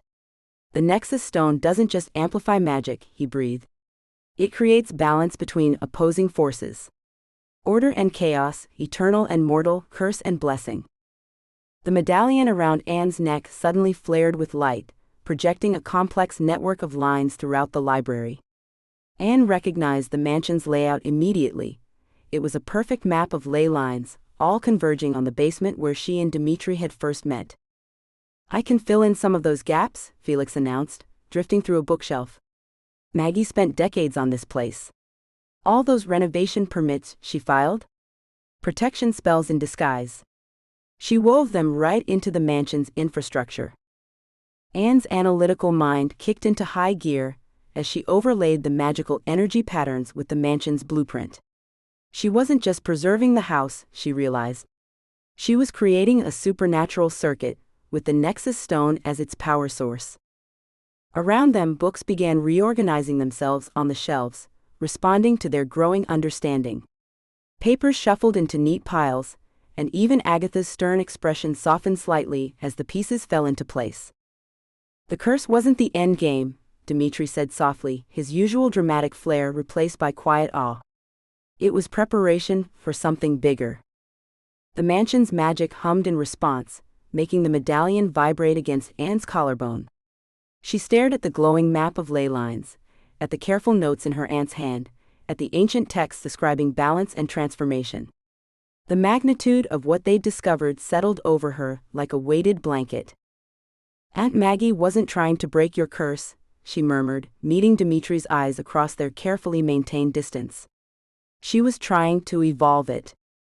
Dimitri traced the familiar arc of their 7.7-meter boundary, each step measured with the precision Anne had taught him. The Nexus stone pulsed between them in the grand foyer, its ethereal light casting dancing shadows across the ornate wallpaper. He couldn't help but marvel at how this limitation, this curse that had once felt like a prison, had become something else entirely. Anne stood at the center of their circle, her auburn hair escaping its usually pristine bun as she pored over calculations scrawled across pages of data. Even in crisis mode, she looked adorable with that little furrow between her brows. The sight made his eternal heart do a peculiar flip. "The risk factors are significant," she announced, adjusting her glasses with that endearing nervous tick he'd come to cherish. "Using the stone could permanently alter both the mansion's magic and our connection." Dimitri paused his pacing, his vintage velvet blazer swishing dramatically. "Define significant, darling. On your actuarial scale of doom, are we talking minor inconvenience or catastrophic disco ball explosion?" "Dimitri." Her tone carried that mix of exasperation and fondness he lived for. "This is serious." The medallion around Anne's neck flickered in response to their exchange, its warmth visible even from his position at the boundary's edge. He stopped his theatrical circling and faced her directly. "I won't risk losing you to break a curse I've grown to see as a gift," he declared, letting centuries of conviction fill his voice. The words surprised even him with their truth. Their portrait on the wall, a recent addition he'd commissioned from a ghost artist who specialized in capturing supernatural couples, seemed to shimmer in agreement. Anne pulled out what appeared to be her final analysis, the paper trembling slightly in her hands. "According to Maggie's calculations," she said, "the stone's power could transform the curse into a choice, but we'd both have to be willing to accept the consequences." The mansion's magic swirled around them like invisible disco lights, responding to their emotional state. Dimitri felt it brush against his skin, familiar after centuries, but somehow different now, charged with possibility and terror. "Eternity is a long time to regret a decision made in the heat of the moment, darling," he said softly, voicing the fear that had been dancing through his mind since they'd discovered this possibility. "And I've had more than enough experience with eternity to know that." He watched as Anne approached the edge of their limit, her steps deliberate and graceful. The analytical gleam in her eyes, the one that had first intrigued him, sharpened with clarity. "I've run every scenario," she said, "calculated every probability. The only variable I'm completely certain about is us." Above them, the enchanted disco ball began to spin unbidden, casting meaningful patterns across the foyer's marble floor. Dimitri recognized the sequence. It was keeping time with their heartbeats, his slow and eternal, hers quick but steady. "We could be free," he mused, watching the lights dance. "No more measuring every step, no more calculated dance moves to maintain the perfect distance." He grinned, unable to help himself. "Though I must say our choreographed routines have become quite spectacular." Anne's lips twitched. "But there's the magical backlash to consider. The mansion's wards, the protective enchantments, they're all interconnected with our curse." Felix chose that moment to materialize, his ghostly form slightly more transparent than usual, suggesting the mansion's magic was indeed in flux.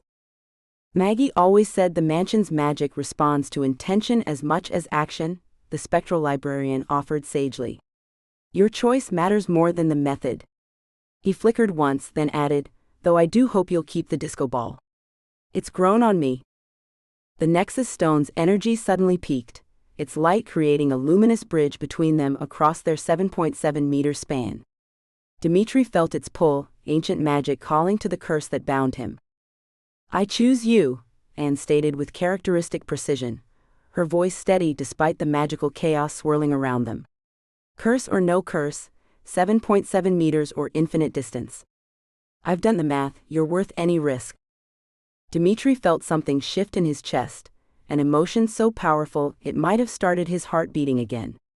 In all his centuries of existence, all the ages he'd witnessed and the changes he'd seen, Nothing had prepared him for Anne Teague and her practical brand of magic.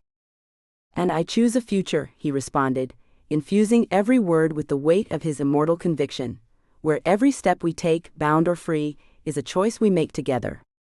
He couldn't resist adding, though preferably to a disco beat. They stood at their familiar distance, hands extended toward each other as the nexus stone pulsed between them. The mansion's magic swirled and shifted, responding to their decision. They weren't choosing to break their bond, but to transform it into something entirely new, something they both chose, with eyes wide open and hearts aligned. The enchanted disco ball cast a perfect spotlight on the stone, and Dimitri caught Anne's gaze across their measured gap. In her eyes, he saw the same certainty he felt in his soul. Whatever came next, they would face it together, at whatever distance fate or magic decreed. Anne spread the detailed floor plan of Eclipse curiosities across the antique mahogany desk in the mansion's study, her green eyes scanning the precisely measured dimensions she'd sketched during their reconnaissance. Red dots marked potential exits, while blue circles indicated the optimal positions they'd need to maintain their 7.7-meter radius. "The display cases create natural bottlenecks here and here," she murmured, tapping the paper with her favorite mechanical pencil. "We'll need to account for that in our timing." Dimitri leaned over her shoulder, his silk shirt rustling as he pointed to the auction floor. "Vivian expects dramatic flair. She'll be watching for supernatural theatrics, not actuarial precision." He straightened up, crossing to the cabinet where they'd gathered their magical artifacts. "Which makes your approach absolutely brilliant, darling." "The curse's radius is actually our advantage," Anne said, unable to suppress a small smile at his praise. "Most people will assume we're trying to stay together, not using the distance strategically." Felix drifted through the wall, his ghostly form casting a pale blue light over their preparations. "Shall we practice the timing again? I do so enjoy playing human measuring tape." "Please," Anne nodded, pulling out her notebook filled with calculations. "We need to verify the exact count for the main sequence." The medallion around her neck pulsed with a steady golden glow as she reviewed their strategy. "The auction floor is 12.3 meters across. If we time our movements correctly, we can create a perfect crosshatch pattern of coverage without breaking our limit." Dimitri selected a crystalline orb from their collection, its surface swimming with iridescent colors. "This little beauty will create quite the light show when needed. Vivian won't be able to resist investigating it personally." They moved to the mansion's grand foyer to practice, Felix positioning himself at key points while Anne and Dimitri rehearsed their choreographed movements. "Left 3 steps on the 3rd chime," Felix called out, his form shimmering as he marked the distance. "Right at the window display." Anne counted under her breath, her practical heels clicking against the marble floor as she moved in perfect sync with Dimitri's graceful stride. They transformed their curse's constraint into an elaborate dance of precision, each step measured to maximize their coverage of the auction house. "Your emergency auction kit is inspired," Dimitri commented during a brief break, watching Anne pack her leather briefcase. She disguised protective sigils as business cards, tucked enchanted ink into what appeared to be standard paperwork, and carefully wrapped the nexus stone in pages of calculations. "The best disguise is hiding something extraordinary in plain sight," Anne replied, double-checking her supplies. "No one questions an actuary with a briefcase full of paperwork." Dimitri adjusted his vintage disco-themed watch, synchronizing it with Anne's digital model. "I must say, you've turned our curse's constraint into tactical advantage. Vivian won't expect that level of strategic planning." "That's the point," Anne said, reviewing their code words. "If I mention quarterly reports, that's the signal to move to position B. Risk assessment protocols mean immediate extraction needed. And if I start humming Stayin' Alive, that means the magical interference is reaching critical levels," Dimitri added with a wink, selecting a midnight blue velvet jacket from their pile of prepared items. "One should always face ancient curses in proper style, darling." The jacket shimmered subtly with protective enchantments, powerful enough to shield them both while maintaining its fashionable appearance. Anne had to admit, he'd managed to make magical defense look effortlessly elegant. Around them, The mansion's magic seemed to concentrate, creating a gentle pressure in the air. Magical currents swirled visibly, like golden dust motes in sunlight, gathering around their prepared items as if offering additional protection. One final run-through, Anne insisted, checking her blazer's protective charms one last time. She'd lined the practical garment with sigils of protection, each one precisely calculated for maximum effect. They moved through their positions one last time, their 7.7-meter dance now refined into a strategy of military precision. Felix called out corrections, but they were minor. Hours of practice had honed their movements to perfection. Finally, they stood ready at the mansion's door, their preparations complete. Anne adjusted her blazer, ensuring every enchanted element was in place, while Dimitri straightened his ornate tie pin, a piece specifically chosen to detect magical interference. "Ready to crash an auction, my methodical maven?" Dimitri asked, offering his arm with a flourish that barely concealed his underlying tension. Chapter 22, Confronting Vivian. Dimitri swept into Eclipse Curiosities like he owned the place, though his theatrical entrance masked careful attention to the distance counter in his head. 7.5 meters, not an inch closer or further from Anne as they executed their entrance. Her sensible heels clicked a precise rhythm across the marble floor while he twirled and gestured expansively, greeting other patrons with his trademark flair. "Darling, the acoustics in here are simply criminal," he proclaimed loudly, using the excuse to test the room's magical resonance. "Almost as criminal as that jacket in chartreuse. Honey, the 70s called, they want their fashion disaster back." The unfortunate jacket wearer huffed, but Dimitri's attention was already elsewhere. Through their practice signals, he caught Anne's subtle head tilt toward the raised platform where Vivian held court.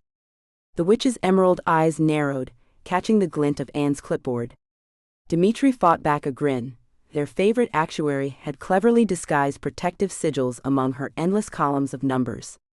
He could practically hear her mental calculations ticking away, as precise as a metronome. "Ladies, gentlemen, and beings of indeterminate existence," Vivian's voice cut through the murmur of the crowd, silk and steel wrapped in false warmth. "Welcome to tonight's exclusive auction." The medallion at Dimitri's throat pulsed a warning just as Vivian raised her gavel, the metal burning cold against his eternally room-temperature skin. He'd recognize that particular magical signature anywhere. It wasn't just a gavel, but a scepter of considerable power, practically radiating malevolent energy. Around the room, displayed artifacts began to hum with dangerous resonance, a discordant symphony that set his supernatural senses on edge. "Quarterly reports," Anne's whisper carried to him through their practiced channel of communication, her voice steady as always, even in crisis. "Time to dazzle." Dimitri spun into their first choreographed move, channeling magic through his signature disco moves, with all the flair of Studio 54 in its heyday. "Now this is what I call atmosphere." Light sparkled from his fingertips, drawing every eye in the room while Anne quietly strengthened the structural wards, her pen moving in precise patterns disguised as taking notes. The familiar pulse of their curse helped him track her exact position. 7.5 meters to his left, steady as a heartbeat he no longer possessed. Vivian's first attack came without warning, though centuries of undeath had honed his reflexes to razor sharpness. Cursed artifacts launched themselves through the air like deadly projectiles, trailing shadows and malice. But Dimitri was ready, positioned exactly where Anne's calculations had placed him. He deflected a possessed music box with a flourish worthy of John Travolta himself, transforming its dark energy into a shower of harmless sparkles that would have made any disco ball jealous. "Your footwork's gotten sloppy, Dimitri," Vivian called out, her voice dripping with false concern, green eyes glittering like poison gems. "Centuries of disco will do that, I suppose." "Honey, my footwork is legendary. Unlike that tired power play you're attempting." He executed a perfect spin, deflecting 3 more artifacts while maintaining his critical distance from Anne. The Nexus stone hummed from her direction. He could feel its power through their curse's connection, turning their 7.7-meter limit into an advantage. The ancient magic sang between them like the world's most dangerous dance partner. Your eternal imprisonment was just a bonus, Dimitri. Vivian's smile turned cruel as she unleashed a wave of dark energy that tasted like midnight and regret. The mansion's power was always my true goal. Darling, if you wanted real estate tips, you simply had to ask. Dimitri matched her wave of power with his own, transforming her attack into a dazzling light show that would have put Saturday Night Fever to shame. Anne's voice cut through the chaos with precise vectors and angles, allowing him to redirect each blast with maximum efficiency, their curse-bound dance perfectly synchronized. The auction floor transformed into a supernatural battlefield, the marble floors reflecting magical discharge like a cosmic dance floor. Dimitri moved with practiced grace, every step calculated to maintain their protective zone while keeping pace with Anne's movements. Their curse, once a prison, now served as the foundation of their defense, an invisible tether that kept them in perfect harmony. Vivian's attacks grew increasingly wild, her composure cracking like vintage vinyl as her carefully laid plans unraveled beneath their synchronized assault. Risk assessment protocols. Anne's shout came just as Vivian targeted the building's support beams. Dimitri spun into position without hesitation, his velvet blazer swirling dramatically as their practiced maneuver created a shimmering shield. The familiar tingle of disco-era magic coursed through his immortal veins as panicked auction-goers fled beneath its protection, their escape route secured by the precise positioning Anne had mapped out days ago. He couldn't help but admire how her actuarial mindset had transformed their curse into such an effective defense system. "You can't maintain this forever," Vivian snarled, her elegant facade crumbling like a worn-out vinyl record. "That curse will be your undoing." The Nexus Stone's power surged through their connection, and Dimitri felt it transform their curse's bonds into pure magical potential, reminiscent of the electric energy that used to pulse through Studio 54. Their 7.7-meter limit became a perfect circuit, energy flowing between them in a sustained loop that grew stronger with each passing second, their supernatural connection humming like the perfect baseline. Probability matrix engaged. Anne's call sparked their final synchronized movement. Dimitri let muscle memory take over, their countless hours of practice paying off as he moved in perfect harmony with her positioning. His centuries of dancing experience merged seamlessly with her calculated precision, their curse-bound dance becoming pure magic, containing Vivian's increasingly desperate attacks while protecting the room's powerful artifacts. Each step felt as natural as a perfectly choreographed hustle. "This is impossible," Vivian spat, her scepter trembling in her manicured grip. "You're supposed to be trapped by that curse, not empowered by it." Her emerald eyes widened with growing dismay as her carefully laid plans dissolved into chaos. Dimitri laughed, pure joy bubbling up as he and Anne executed their practiced routine flawlessly. "Darling, you never did understand the power of disco. It's all about partnership, rhythm, and..." He spun in perfect time with Anne's movement, their combined magic creating a dazzling display, impeccable timing.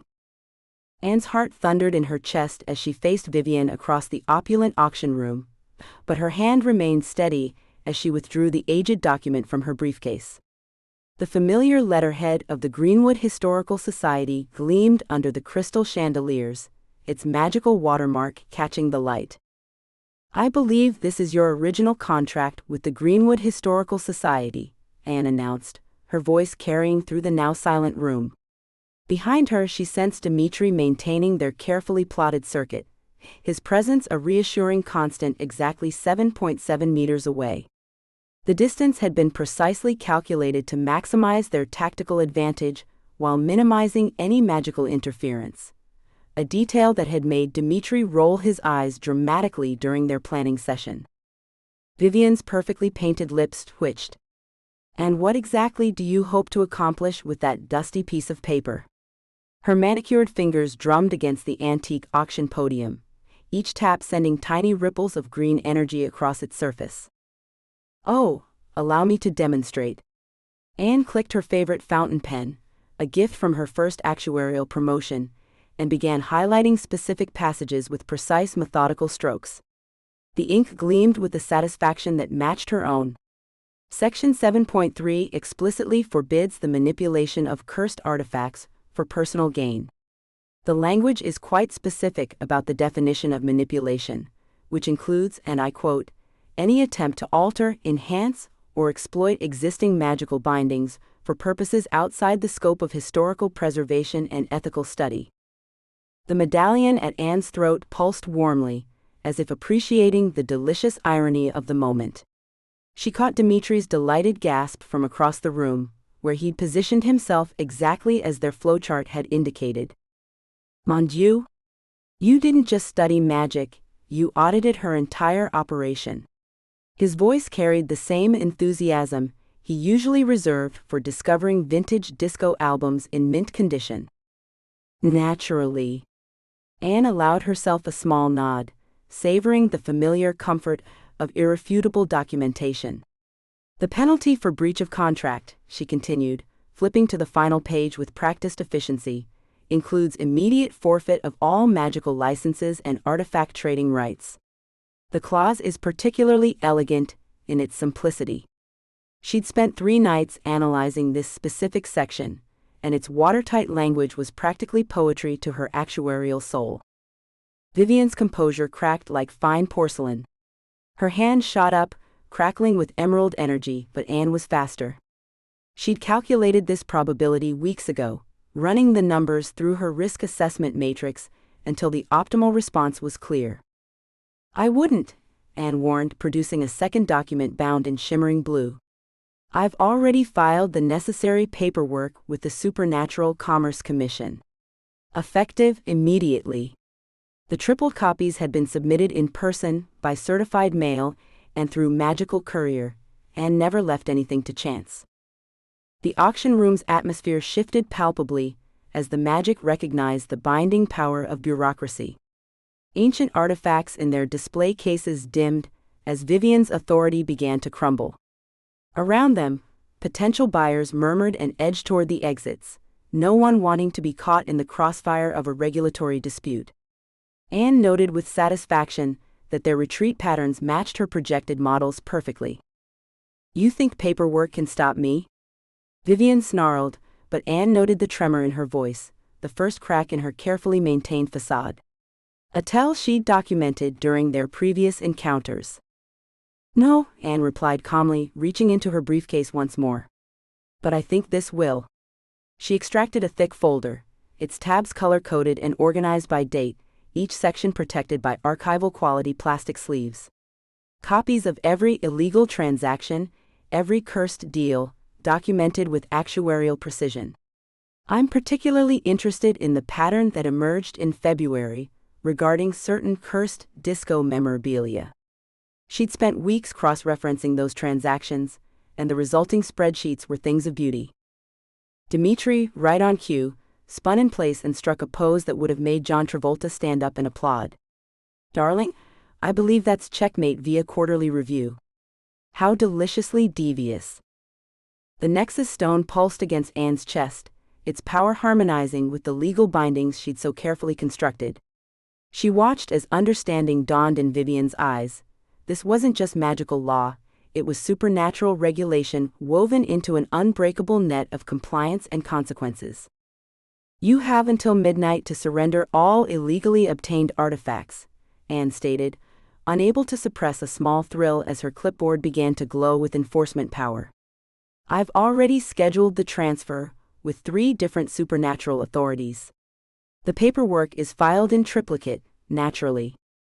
Vivian's attempt at a graceful exit was spoiled by the visible ripple of magic as Anne's contracts took effect. The witch's access to the auction house's artifacts dissolved like sugar in rain, leaving her reaching for powers that were no longer hers to command.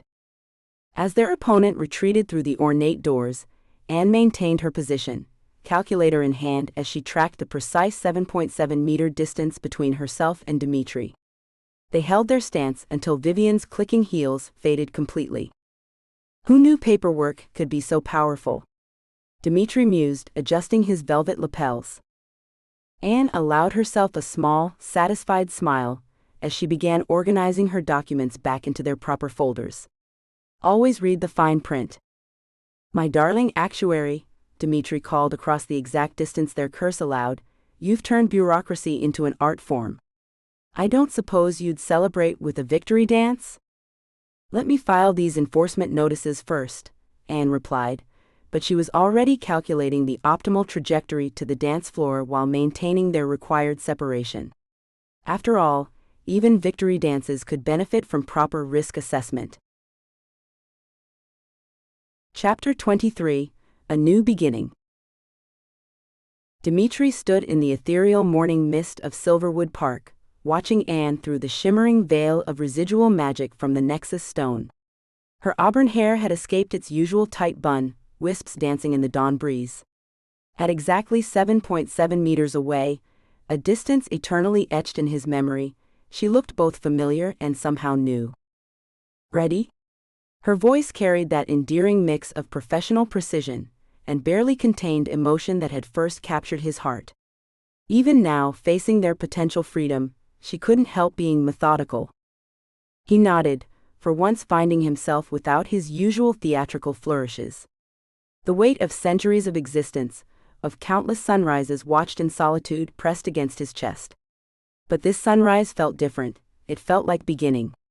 The way the light caught the morning mist reminded him of the first time he'd seen a disco ball scatter its magic across a dance floor, transforming ordinary air into something spectacular. Anne took a step backward, and Dimitri braced himself for the familiar tug of their curse, the sharp reminder of his boundaries.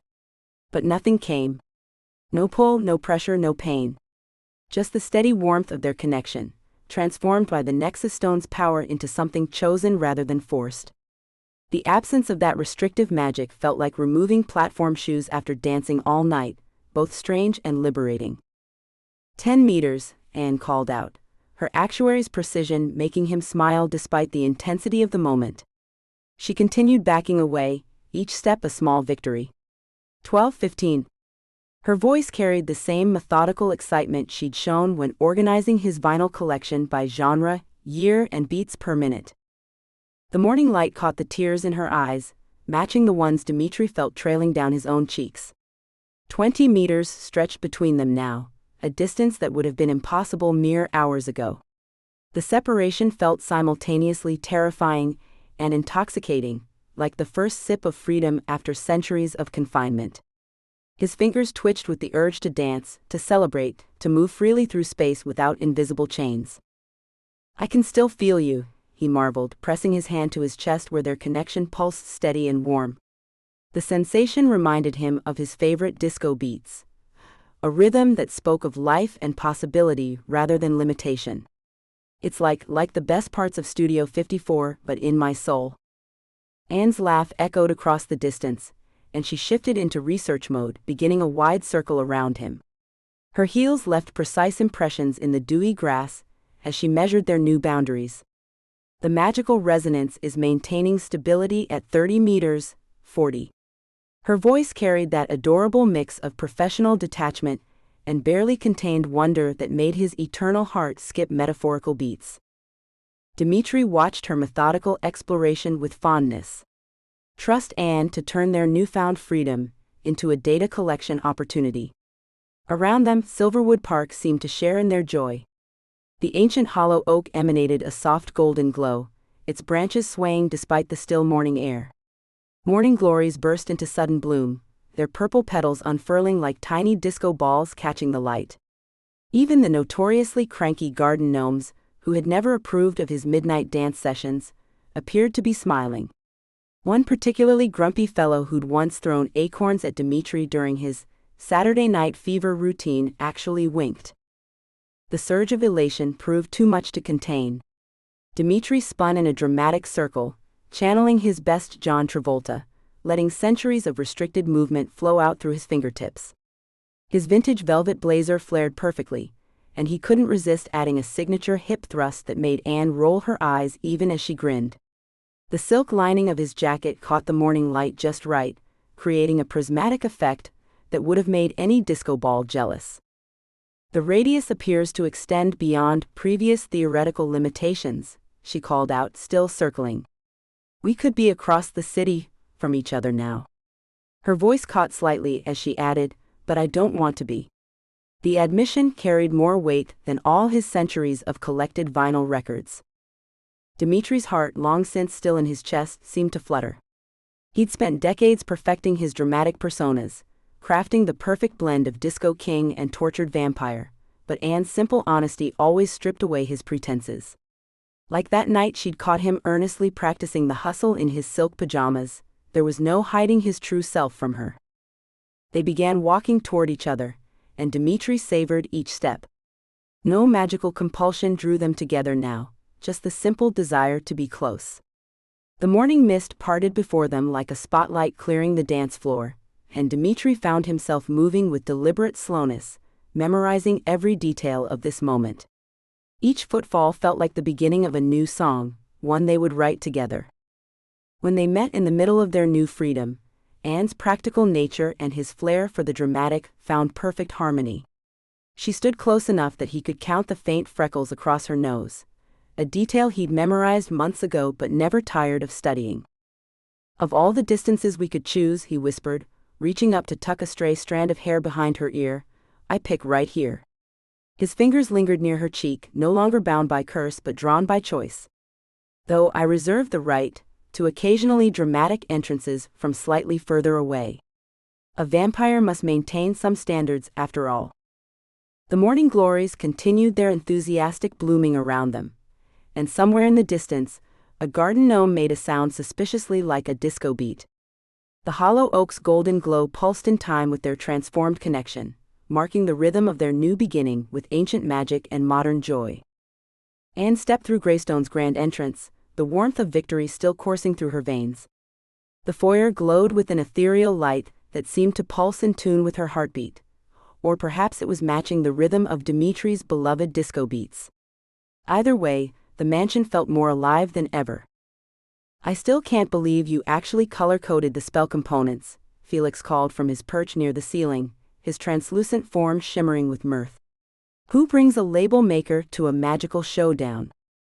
"Someone who values efficient inventory management during crisis situations," Anne replied primly, though she couldn't suppress her smile. Especially not when Dimitri squeezed her hand and twirled her unexpectedly. Agatha Ravenshade materialized near the grandfather clock, her spectral form attempting to maintain its usual stern demeanor. "While I cannot condone the rather theatrical nature of your victory, I must admit the execution was remarkably well organized." The ghost librarian's lips twitched, betraying her approval. Sunny burst through the door behind them, arms laden with what appeared to be every party supply in Greenwood. "Oh my God, you guys! The mansion is literally glowing. And wait," she dropped her bags and rushed to the antique filing cabinet in the corner. "Are those filing drawers doing the cha-cha?" Anne blinked. The cabinet was indeed swaying rhythmically, its brass handles gleaming as it moved in perfect time to non-existent music. "I should probably be more concerned about this," she mused, "but somehow it's maintaining alphabetical order while dancing, so I'll allow it." Dimitri's eyes lit up. "Speaking of dancing." He swept across the foyer toward the ballroom, pulling Anne along. "We simply must test our new freedom from that pesky radius restriction." The ballroom doors swung open of their own accord, revealing the enchanted disco ball spinning overhead, casting diamonds of light across the polished floor. Dimitri dramatically released Anne's hand and backed away, step by theatrical step. "Look, my methodical maven. No more calculating conversation distances." He continued his exaggerated retreat until he reached the far wall, spreading his arms wide. "No more strategic furniture placement. No more." 7.7 meters, Anne finished, fighting back laughter as she walked to the opposite end of the room. The distance between them felt strange after so many weeks of careful proximity calculations. Felix clutched his transparent chest and swooned through the air. "My delicate sensibilities. However shall I cope without choreographing your daily routines?" "I've already started a spreadsheet of all the new possibilities," Anne admitted, pulling out her phone. "Though I should note that the absence of the curse radius doesn't mean I'm any more amenable to impromptu dance numbers." "We'll see about that," Dimitri grinned, vanishing and reappearing beside her in a swirl of velvet and glitter. The disco ball seemed to spin faster in response to his movement, and Anne noticed the reformed disco ferns along the walls swaying their leaves in approval. Agatha cleared her throat, floating forward with unusual hesitation. In her spectral hands, she carried an ancient leather-bound volume. Given the unique nature of your partnership, I thought it prudent to provide proper documentation. She presented the book to Anne with all the gravity of a royal ceremony. From the Whispering Archive, a treatise on magical bonds and their various manifestations. For research purposes only, of course. Anne accepted the book reverently, already itching to catalog its contents. Thank you, Agatha. I promise to maintain appropriate archival conditions and absolutely no dancing while reading it, Agatha finished firmly, though her stern expression softened as she watched Dimitri peer over Anne's shoulder at the tome.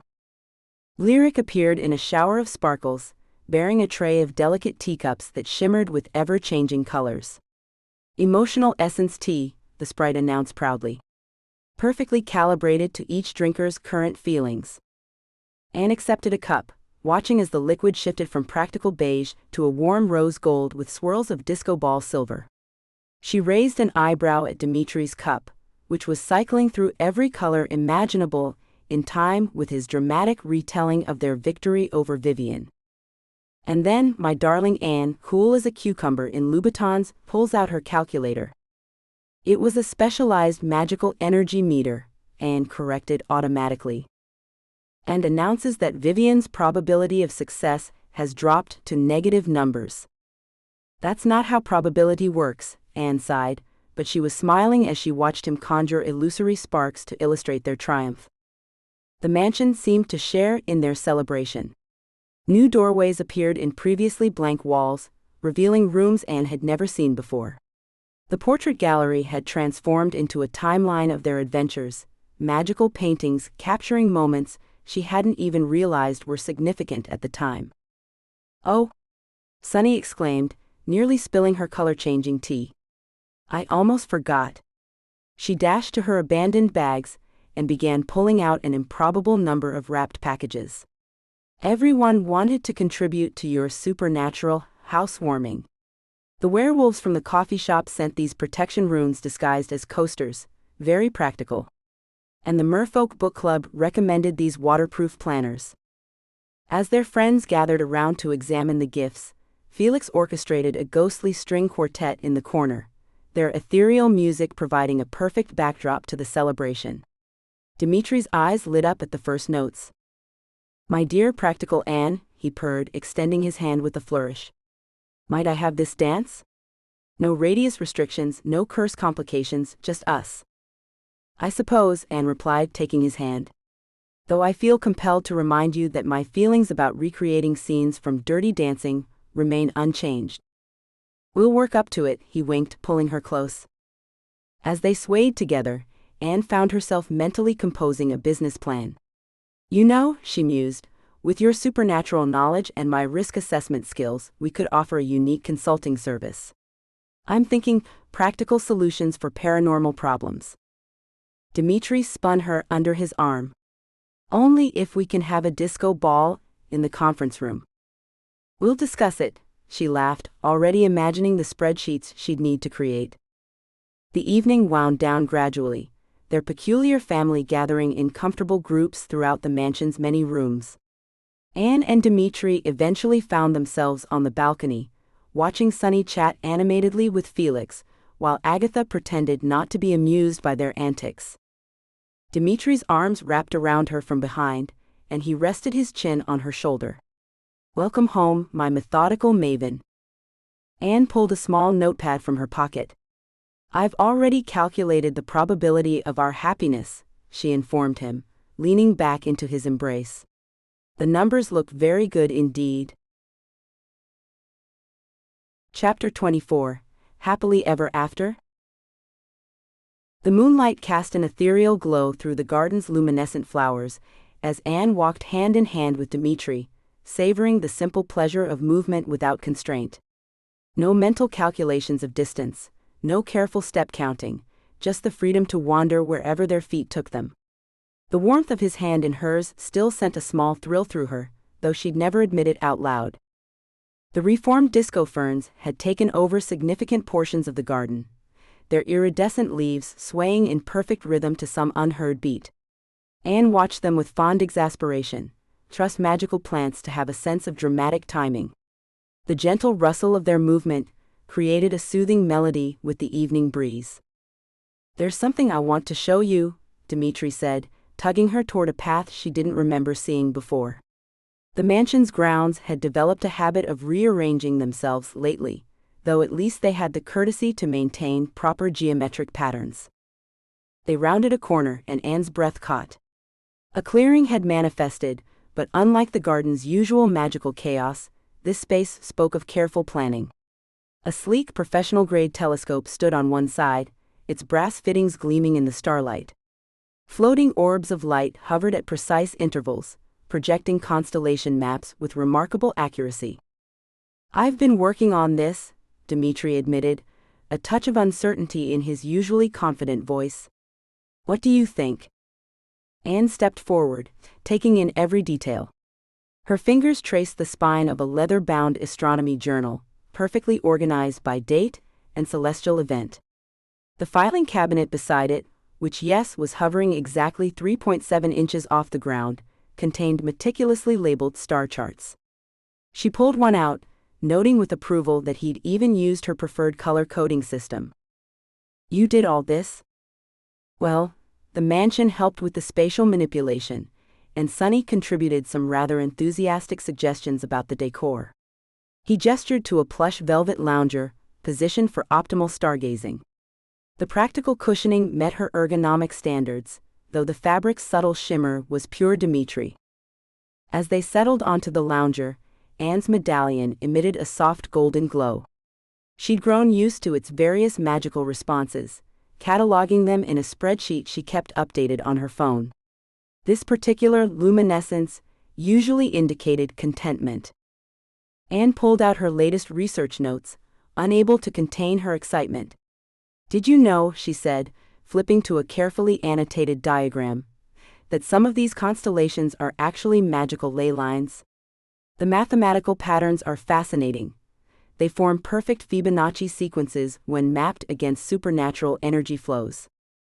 "Only you would research the supernatural mathematics of starlight, darling." Dimitri's grin was fond, as he traced patterns in the air with one elegant finger. "Though I must say, your enthusiasm for magical geometry is remarkably attractive." Around them, the garden responded to their shared happiness. Night-blooming flowers unfurled their petals, releasing clouds of sparkling pollen that drifted through the air like miniature galaxies. Anne watched as they formed perfect hexagonal patterns before dispersing. "Oh, look," Dimitri pointed upward, his eyes twinkling with mischief. "That constellation there? Definitely shaped like a disco ball. The ancients called it Discus Eternus, very important in vampire astronomy." "They did not," Anne laughed despite herself. "That's Cassiopeia, and you know it." "Are you sure?" "Because from this angle." He tilted his head dramatically. "Those stars are clearly doing the hustle." The enchanted pond nearby reflected their image. Anne in her practical cotton pajamas covered in tiny mathematical symbols, a gift from Sonny, and Dimitri in his trademark silk robe, this one embedded with subtle crystals that caught the starlight. They should have looked ridiculous together, but somehow they fit perfectly. Anne watched a group of magical fireflies arrange themselves into a perfect dodecahedron. "You know," she mused, "I used to calculate risk factors for a living. Everything was about probability and careful assessment." She turned to face him. "But loving you taught me that some things are worth taking chances on, even when the numbers don't add up." Dimitri's expression softened. He raised his hand, and suddenly the air around them filled with tiny points of magical light. They swirled and coalesced into familiar scenes, their first meeting, with Anne brandishing her calculator like a weapon while Dimitri struck a dramatic pose. The time they discovered the curse's radius limitations, illustrated by a miniature Anne methodically measuring while a tiny Dimitri danced along the boundary line. Each memory sparkled with perfect detail, right up to their final confrontation with Vivian and the breaking of the curse. Anne pulled out her planner, now enhanced with magical ink that changed color based on priority levels, and began jotting down ideas. We should start planning the next phase of the supernatural consulting business. I've developed a risk assessment matrix specifically for magical phenomena, and if we combine that with your historical knowledge. Dimitri leaned over her shoulder, conjuring a sparkly pen to add his own notes in the margins. Where Anne had written quarterly projections, he sketched tiny dancing ghosts. Next to client interview protocols, he doodled a disco ball that actually spun on the page. We'll need a proper office space, Anne continued, already sketching a floor plan. Something professional, but accommodating to supernatural clients. Maybe that room off the library that keeps changing size? As long as we can install proper mood lighting, Dimitri agreed, adding a note about ambiance enhancement spells complete with little stars around the words. Dimitri lounged in his favorite velvet armchair, watching the morning sunlight dance across Anne's new desk, with an appreciation that only centuries of eternal night could instill. The nameplate, Supernatural Risk Assessment and Magical Asset Management, caught the light just so, sending tiny sparkles across the ceiling. He'd insisted on adding a touch of glitter to the engraving, and for once Anne hadn't protested too much. She sat there now, her auburn hair escaping its usually pristine bun as she pored over a stack of applications. Even the way she reviewed paperwork was enchanting. Her green eyes narrowed in concentration, her pen tapping a rhythm that somehow matched the faint disco beat always playing in his head. The letter from the Greenwood Historical Society practically burned in his hand. Unable to contain himself a moment longer, Dimitri sprang to his feet with a flourish. "Darling!"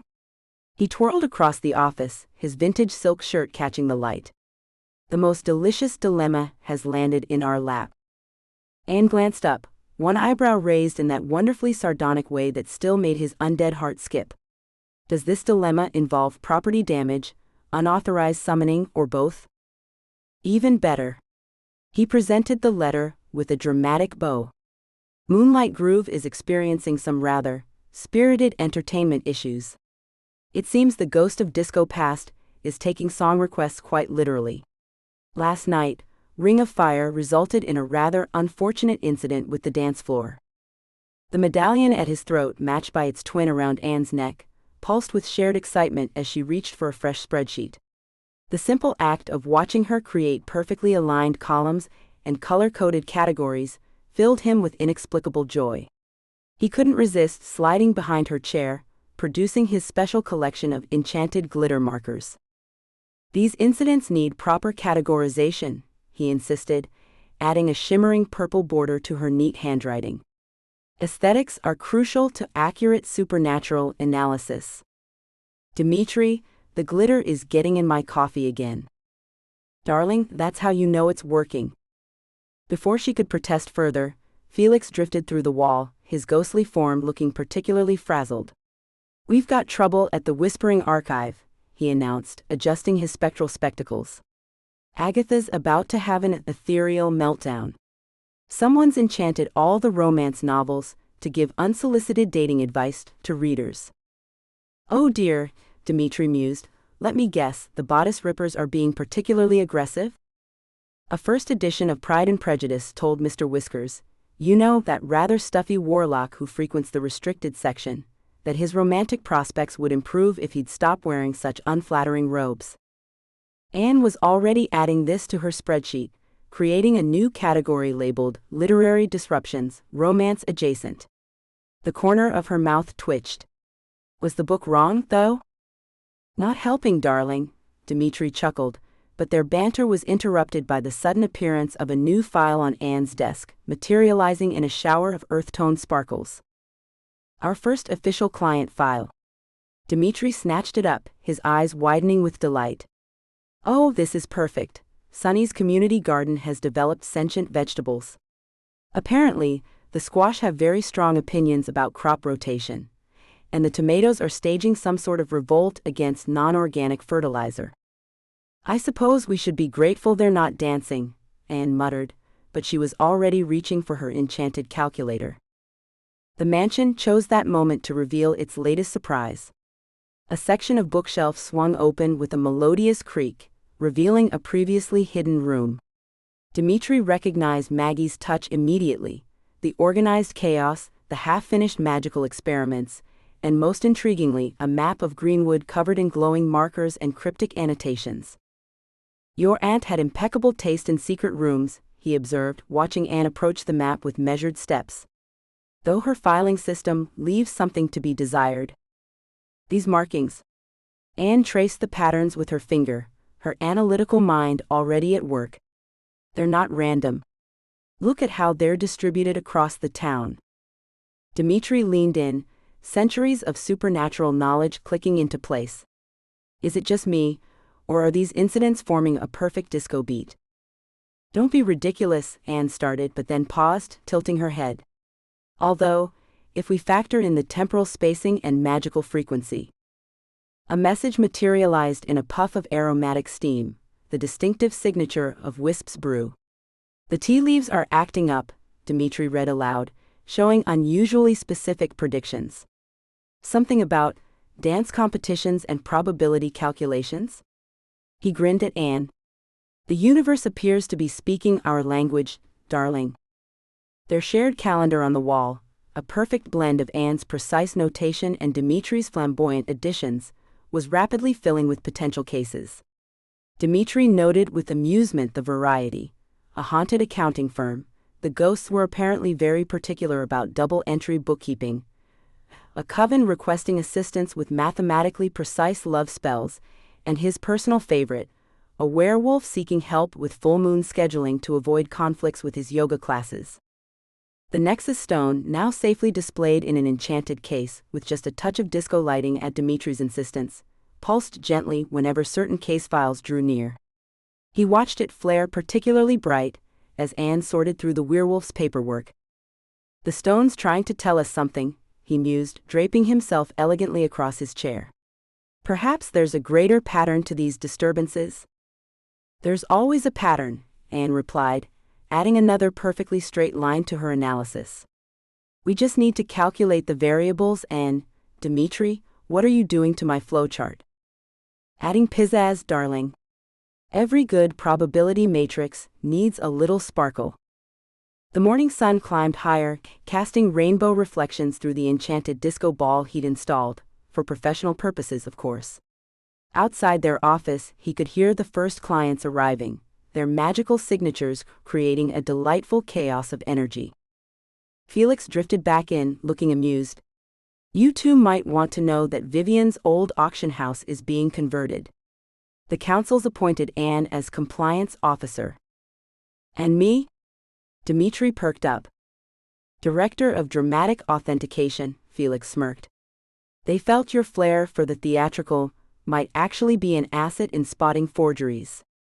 Dimitri beamed at Anne. "See? My dramatics are officially professional now." She rolled her eyes, but he caught the smile she tried to hide behind her coffee mug. The medallion pulsed warmly between them, a constant reminder of their peculiar but perfect partnership.